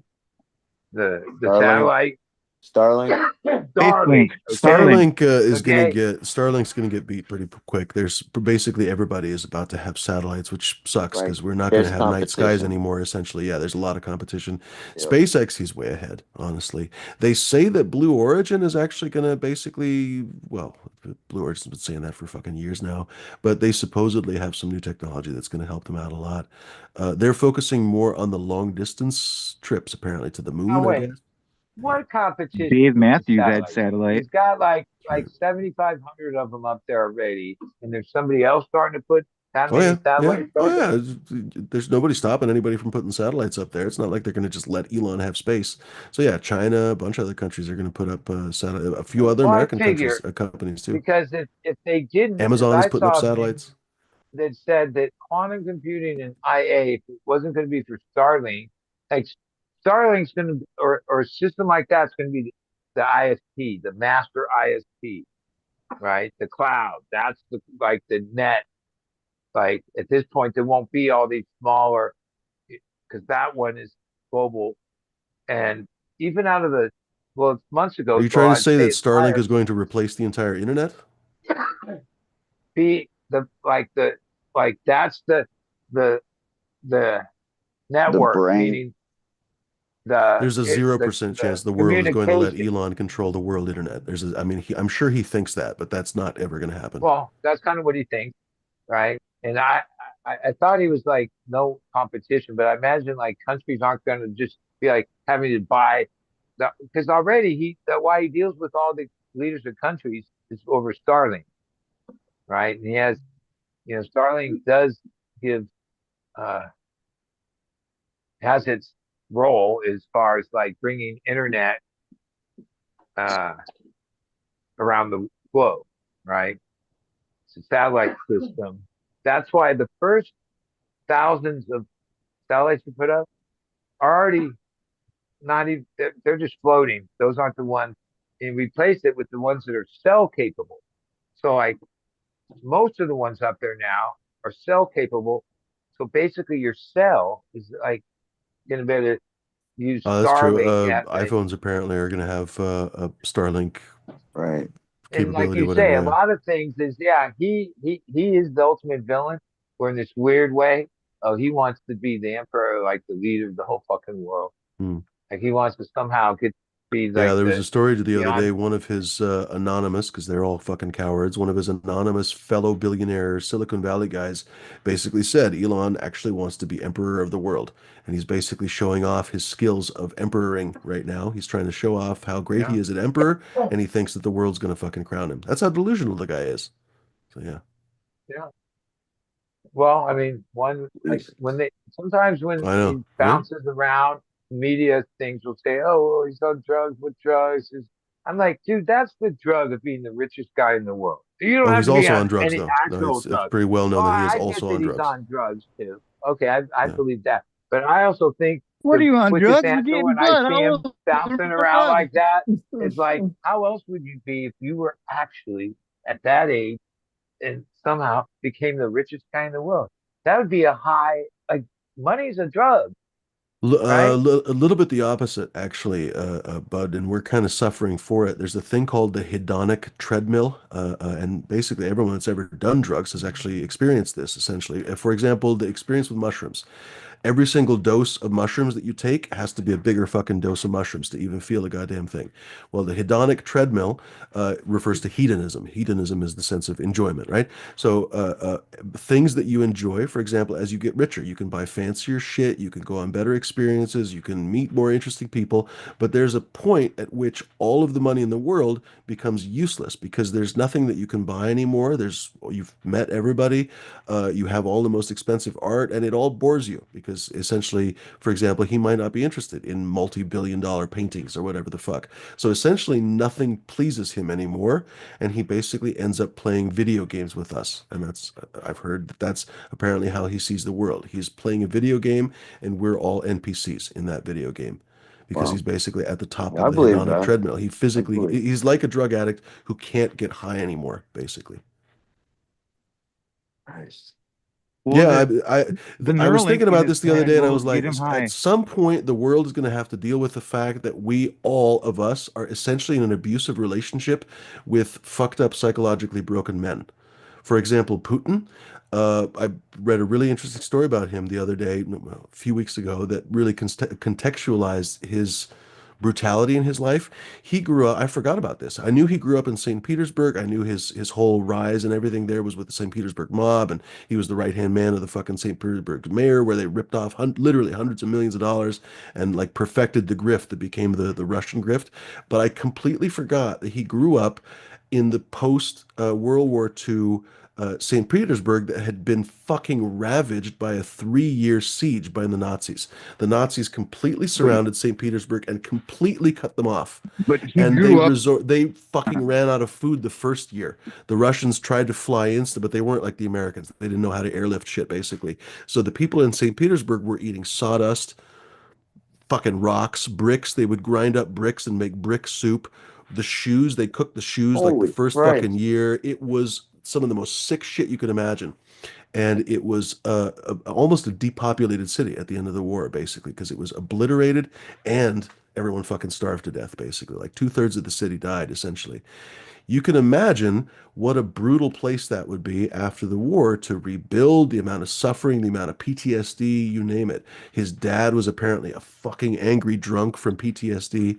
So it makes a lot of sense that The he dark humor basically though was sees the on point. world. Pardon? The dark humor was on point though.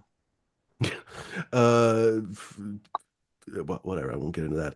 But what am I trying to say? It contextualized his cynical view of the world because he famously doesn't believe that the rest of the world is actually telling the truth when they believe in like human rights and justice and all this stuff. He thinks we're all just lying, basically. We're all just putting on another grift because for him, everyone was in on a fucking grift because they were all basically surviving, you know? Yeah, So I'm that's saying, crazy. like, he basically, if he had gotten therapy, we wouldn't have to deal with this fucking Ukraine war. You know what I mean? Like I'm actually serious. Like and for, Trump is well known to be suspected to have narcissism and so on, right? Like if these folks had had fucking therapy when they were children, or maybe God forbid treated better. You know, I was talking about drug addiction, right? Like and the fact that we never really talk about the underlying causes why people would seek to those drugs, right? Like this is something Life that sucks. my friend that's a doctor, she fucking cut me like with a fucking the sharpest knife I've ever had. Didn't mean it. She wasn't actually cutting me, but we were having a conversation, and she basically said to me that all cannabis use on some level is either intentional or unintentional self-medication for life's ills or for undiagnosed mental issues. For example, anxiety, or we were talking ADHD, you name it.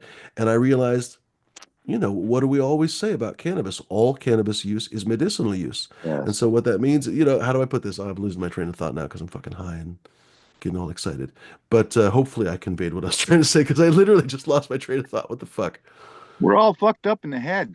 There it No, we is. started. Yeah, we smoked for a reason. Mm. Well, okay. Over the years, even though I had the 215 card, I always, it's amongst people, I grew dope. I thought of it as that way. I didn't use the lingo and all that, even though it was popular medicine and patients, because, even though most of my customers had their card in that era, the 215 era, we were just, you know, but now, years later, oh, it is my medicine. It's my medicine in so many ways, like not just the cannabis, but since I've grown for so many years, that's like my medicine. The time I spend in the garden with the plants, that's like a medicine all of its own. That Yeah. people that grow have that experience, right?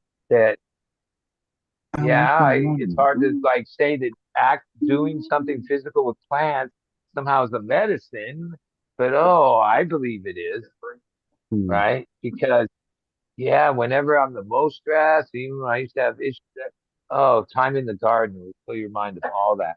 Anytime I've ever looked in the garden, once I start, at the end, I feel better. Never like, oh, that's, or no, there's always enlightening. There's something that like makes you feel good spiritually. Yeah. Uh, I'm best time I addicted to spent, dopamine. right? Hmm. Now, not everybody that smokes cannabis, somehow I realized in my heritage somewhere, most of us in humanity came from, most people were farmers. Like at the beginning of humanity, there was farmers you know, Well, no, and farming when is I, recent. I mean, Hunter we used to be gatherer hunter came first. gatherers, well, yeah, but but I mean, for the hunter last gatherer, oh, you fucking get what I, 8,000 I'm years or not saying something. it right, but when it wasn't like in my grandparents or anything, they didn't, but then when I started growing, I remember feeling like this natural thing of this is what I was meant to do. Like this was my, like call, like this is my calling, right? Not work in production or this or that, like this, like growing, farming. Now it's Agriculture farming, started then in it was that growing. Like, horrible Iraq ult- place. ultimately, now that cannabis is becoming legal, people that grow cannabis are just farmers like the rest, whether you're Hmm. heirloom tomato guy or production tomato guy or Which is one of the biggest reasons why there's been such a gigantic culling in the cannabis industry, right? Because it is ultimately just farming. There's maybe a And then few different things ultimately about the it, but it's price not that different. Brought to you of a by crop, California even Cannabis. in the lows we're at now, that's still a very profitable or very uh, pricey crop, right? For something that can be grown in this amount of days and this and that. Now the difference is high quality takes a lot of labor, the time, the trimming, the more effort, right?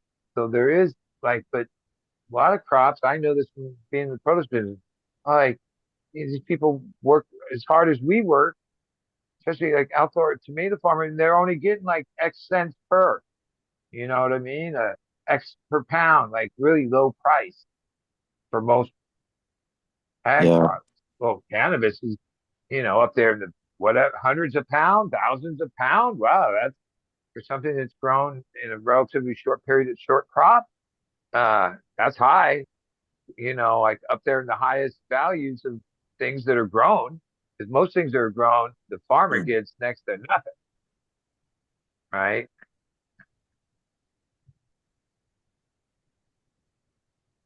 In the current system, and cannabis will end up there too, where the farmer will get next to nothing, and all the money will be made in the Yep. chain above it, It'll be right? just mega farms and small farmer basically won't Like, be able to survive. like, Yeah, same shit, different day. like eventually, I mean, there's never a lot of talk about this, but it still exists, and it's a huge part of our economy. The commodities market, right? Where uh, pig belly, or pig's bellies, orange juice. So many things are in this commodities market that basically is a long, short, you know, game. There's other gambling going on there, investing.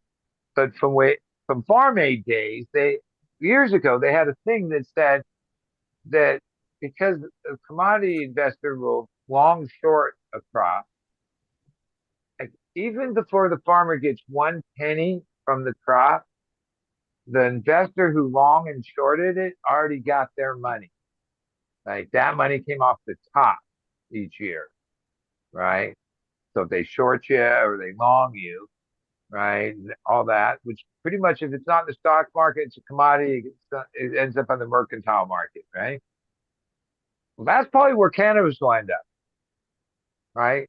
And then the game will be like, oh, go long and short. That will bring some control in supply and demand because at the moment, because of the oversupply, how do you fix that? Well, then if people would gamble short or whatever, that would mean they'd take profit because we had overproduction and the price went down, right? Or like that. And so that is an instrument that keeps some of the other markets right. level, Most right? industries restrict production. No, you don't Or see that in restrict cannabis production, at which would all. mean the licensor, the state, instead of just giving out licenses to whoever pays for them, should have a system that every licensee, due to the supply and demand that with their metric, they should have a good control of it. That they could, even if you have 100,000 license, I have 50, Fumi had 25, would have a way to say, you give up X amount, you give up X amount, percentages per that to control the The supply, price. Yep. right? That's why you pay them to be the licensing thing, right? Because then they can say, well, last year we had too much. So this year you get 90%, you get 87%, whatever it is that's fair. That's not that hard to figure out. And be able to, but I've known of people that are licenses that went at them to try to say, yeah, we just want to do half of our license. No, you pay the tax for the full license or you apply for the license that size. They don't even have a way to say, well, you're licensed for 100,000 square feet. Yeah, we didn't sell that much. We only want to grow 70,000 square feet. No, mainly because they don't trust that that's what you're going to do. Like in their thing, reason that they don't, because how do we know you're not just going to grow the 100,000 feet and say you only grew 70? Okay. I mean, a lot of it, a lot of the rules and stuff is, and why it's so different than other industries is because they don't trust us or the like everything has to be like metric and like this thing that doesn't even work, right?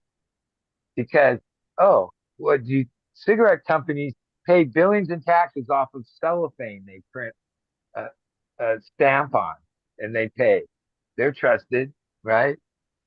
Alcohol. Oh, they put a little thing, a sticker on the lid.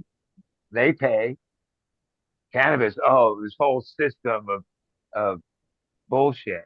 Which there are many perishable items that get tested and all this in the market, right? In an expedited way. Somehow they say the average time, unless you're one of the bigger players, if you put a crop into uh, first it has to go to distribution, and then there's two things that have to go 6 months before it gets to the shelf. What? Like cannabis is perishable. Let's be honest. Most cannabis like is best like first couple months of harvest. 6 months on average. No, it's starting to. I don't care. You jar it. You this. Even when you make it into smaller amounts, the degradation happens faster. Right. So packaging is put into all these amounts. That's what packaging is. Right. Right. And then it goes to distribution. Somehow that process takes that long. So many, like if that was with meat, eggs, milk, any of the perishables that are gone, have dates on the thing, sell date. Mm. So what they do, they like California. The only thing Newsom passed out of all the bills are gridlock state legislature put on his desk. 7 of them last year. He signed one. He vetoed the rest. Right. I wouldn't have agreed with some of them, but hey, the state legislature said, oh, there should be clubs, or there should be this, or there should be that, right? But ultimately, the one he signed, very quietly, kind of, is he extended the expiration date to 2 years. So that means jars can not have to be returned after 1 year when they only had 6 months on the shelf, right? Now they can be on the shelf for 18 months if it takes them 6 months to get there, right? Yeah, that's a failed. Like it can't. That cannabis is perishable. Like that's some of the complaints people have about buying weed from those stores. It's fucking old Yeah. and stale, right? Right.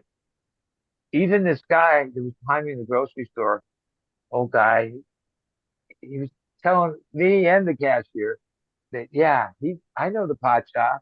He digs through. He goes and recycles, right? He said that the other day at the pot shop trash, he found 60 1/8 jars, a bunch of bars, all this stuff that they had thrown away. He says, oh, it says on there it's expired. It's a little old, but I took it to the spot meet. I made $170 today. And I was like, oh, he says, he starts telling me as we're going outside that the new self-serve uh, car wash, the vacuums are all dumped into this one dumpster that he started going through. And he said last year he found over $2,000 worth of jewelry in it because people Jeez. vacuum out their car and suck up jewelry that they don't even know. And it Oh ends up wow. in this trash he digs through. I'm like, this guy was smart. Like even on the way out, he says, I'm retired. I don't need to do this for money, but like I got to do something. Right. I believed it. I thought, yeah, this guy's probably this guy. It looks like he's just bum digging through the trash but like lives on a pension doesn't he's really not a bum, right? Even how he was shopping and everything, I realized he's not a bum. He Yes. was just a retired guy that needed to stay busy. He's just frugal. But he's smart enough to like I'm sound not a pretty good bum, I'm just hustler for it. frugal. There's a bunch of other homeless people there that I'm like, yeah, they're looking for bottles and cans. Where this guy, oh, he quickly realized, Goes for oh, the let's check bullion. this where the vacuum from the car wash is. Oh, I bet you there's jewelry in there, That right? should be a life Oh, the lesson for pot all of shop us. trash can. That's going to be a place to Oh, store stuff. That's it. Yeah. Hit up all the vacs. Gentlemen, I'm gonna go and finish my dinner so I can either Yeah. make one of you Well, guys let's hosts sign so you off. can It's midnight. well there we go. Let's Nah, do that. it's a good night. We started at 7, right? Yeah, man, it's been a little bit quite a long I show actually. ramble on about nothing. I'm glad to have dead fish and the cast of characters tonight. It Yeah. felt like good show. And I didn't read the chat, but I know J5's out there and all the regs. I love you guys. I do. Even the haters and the trolls. Thank No, you for all the I Cheers, don't kind bud. Good love to words, see you, them. bud. buddy. Yeah, I don't love them, but I accept it thankfully. Nice. Cheers, bud. Good to see you.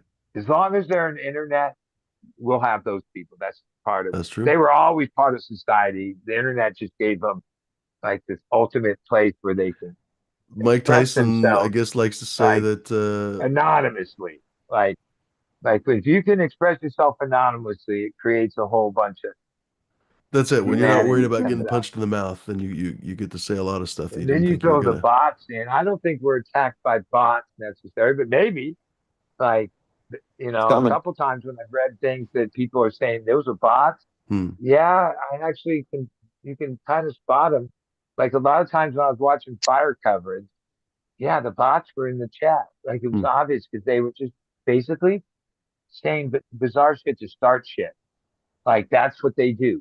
They say something and then all these other people are going to start arguing over that point, right? They just, I think that's a lot of what they do. They just start the contention. Yeah, Like, unfortunately, that's how you build the most engagement. That's why Facebook like if basically you gives you want to that destroy curated feed America, of get it trash that you so always tune into. divided. Yeah, the worst part about this is we're so divided. Like, decide that Yeah, it's like social media, man. It's been a huge divided cancer. we It was a fall. Like, huge isn't fucking that what it mistake. said? United we stand, divided we fall. Right? Yeah. Simple as that. Isn't that part of one of the things you pledge allegiance And the or thing some is, shit? we have so many similar values as a society. It's really quite bizarre that Yeah. we are divided as we Well, are that's like now a with these. simple thing. Yeah. United we stand, divided we No, fall. We it's an live old by that. strategy. Isn't that Yeah, one of our American creeds, right? I I think think that's our so. thing. E pluribus unum, And out of at the many one. moment, Yeah, yeah, and at this point, we are totally abandoning that yeah, as if that isn't going to have an effect. yeah. Like it says, united we stand, No, divided we that's one of the fall. biggest problems and one of the most depressing, candidly, things to think about is that some of these things are irrevocable. Basically, the destruction of our alliances, the change of our kind of trajectory in the world, trajectory of the world changing, honestly, because it's been post-war, it's been basically an American order, and if America abdicates that, it'll be something else. It'll be the Chinese order or something. All of that, I think, is irrevocable. It is unchangeable, basically, by anyone in the future. I don't care who becomes president in the future; they won't be able to overcome the negative shift. That's the downside Well, of these I'll tell things. you, the Grateful Dead made a post. This is the final word on it, as far as I'm concerned. There's a song called "Standing on the Moon." Jerry used to sing it, and there's a line where he says the Gulf of Mexico, right? Because he's singing about. There's many places in the world, but he's singing "Standing on the Moon." Yeah, that's it. It's the Gulf of Mexico because that's what's in the fucking song, and that'll be it for me ever. You can't change it because Jerry said it's the Gulf of Mexico Amen, in brother. Grateful Dead land. That means it's the Gulf of Mexico. You can't change it. Yep. This was named hundreds of fucking years ago. Who's this guy to fucking what? I mean, I swear to you, Yeah, are we going to that's the final rename piece. the Atlantic America Ocean Hey, 1 I and the already have the Pacific America upgraded Ocean post. 2? It's Like, cheaper what's than that. next? Are we Yeah, going to no. rename South America We only America's named it boot? Mexico because they would call themselves Mexicans, and They're the Mexica, right? It comes they were from Okay, their declared own but as here's fucking the other name. Mexican. thing. Like, So we, isn't like Zuckerberg or Facebook like the first place to like make something that says Gulf America? Wait, Yeah, they fuck all they him, all dude. sucked the Right? fucking brown Like, star. especially because that has so much. Facebook is very influential, right? Yeah, no, that's not his place. Dude. He's fucked, dude. Yeah, he's a kiss ass. Unfortunately, Zuck is responsible for a lot of this. Social media is a big part of why we're so polarized. It's been going on for a long time. Anyway, boys, who wants to be next? Hey, I'll go, guys. I'll I be gotta first. get up early. I gotta Right on. go. Yeah. Thanks for hanging. Well, enjoy tomorrow night, dude. It's been a Yeah. great five. I'm sure it's going to end with a fucking. Well, he ain't going to just end it. It's going to end in a glory. Always is. All right, guys. Have a good night. Thanks, Good night, Moon. Peace. Fish. Peace. All right. I'll see you. Go for it, good. Jeff. All right, It yeah, was a thanks great everyone. show. Yeah, it was Yeah, a man. great show. Thanks, Cheers, buddy. Moon. Yep. Cheers, buddy. Uh, could be either one of you. Who wants to I'll go be? next. I'm trying to go next. Go for it. I'm going next. All right. Good night, everyone. Have a good week. Cap, hang in there. We'll see Fumi, I you love soon, you. bud. I love everybody. I have a love bug tonight. I love everybody. All right. Bye. See you, bud. Good to see you. Go for it, Captain. Well, thanks again, Fumi, Welcome. and everybody out in chat for sticking with us for another night. And we'll see you guys Tuesday, hopefully. That's the way. Cheers, Peace. Captain. Good to see you, buddy. Hardcore. Mr. Ah, there's my Psychedelic dick. himself. That's a true dick pic right there. That's the one kind of dick pic that's allowed but not encouraged on this show. But technically within the rules. What can I tell you? Ladies and gentlemen, although actually technically it probably breaks the rules. Huh, that's a real we're gonna jury nullify that one right now. Ladies and gerbils, we're gonna call it because I have some lamb kofta waiting rawly on the countertop. It's cool enough that they're gonna be fine, but I better start making them, otherwise I'm gonna be hungry. Ladies and gentlemen, thanks very much for joining us. I hope you guys enjoyed the show. Please do stay tuned for my website. It's coming back soon. It's just been very difficult for me to do all this stuff around this house and life and stuff like that. So, coming back soon, I hope. Hopefully, a couple of lines for testers too. People have been asking about that, so there's going to be more movement on that in the near future. What else? I was very serious about in the beginning of the show. I very much would like ideas from you folks how to bring back Fumidoro.com. It's been gone for a few months now, honestly. I feel like it's been gone longer with all the crazy shit that's been going on in my life because I ignored the site I don't know how many times. So, folks, it would be nice to come back from the dead, so to speak. So, not even so to speak, kind of from real life. So, although I swear I'm not a vampire, although, of course, that's what I would say if I was a vampire. Tough one, right? But ladies and gentlemen, I very much would like to bring back the seeds. Definitely have some nice looking freaking lines from the whole Jack the Ripper line. I was hoping to breed that guy again. I don't know if I'm going to keep that male. I'm going to try to keep it long term just in case. But I don't know if I'm going to breed him every single year or something. That wasn't the goal. But basically, I do want to get a couple more. Like that banana OG, a few more things. I would really like to get at least one more breed with him. So anyway, but that doesn't make any sense if you guys aren't interested in the first line. So I hope you are. Please let me know what you guys think we should do, if we should do some photo contests or anything else. If you have any ideas, I would really like to know. I keep forgetting to fix my Proton mail, so just don't even email that one. Discord's the easiest, the best right now. If you guys aren't on Discord, just DM D and he'd be happy to provide you. Of course, that's a very convoluted process, so I guess just DM me on Instagram for now. I promise I will fix that Proton mail. I just haven't done it, honestly. So, ladies and gerbils, other than that, thanks for joining us. Thanks for hanging. Be kind, be decent, be gentle. Don't be fucking pricks, dicks, or lunatics, ladies and gerbils. My freaking eyes are tired after that last joint. I put in some super old hash that I had from 2018. It was actually a kaffir lime, but it's so old that it's like making me fucking. I'm not that tired, but my eyes are just uncontrollably closing. Anyway, ladies and gerbils, thanks for joining us. Puff something wonderful. Until we meet again, we'll be here on Tuesday. I hope to eventually bring back the guests. I don't have anybody for Wednesday.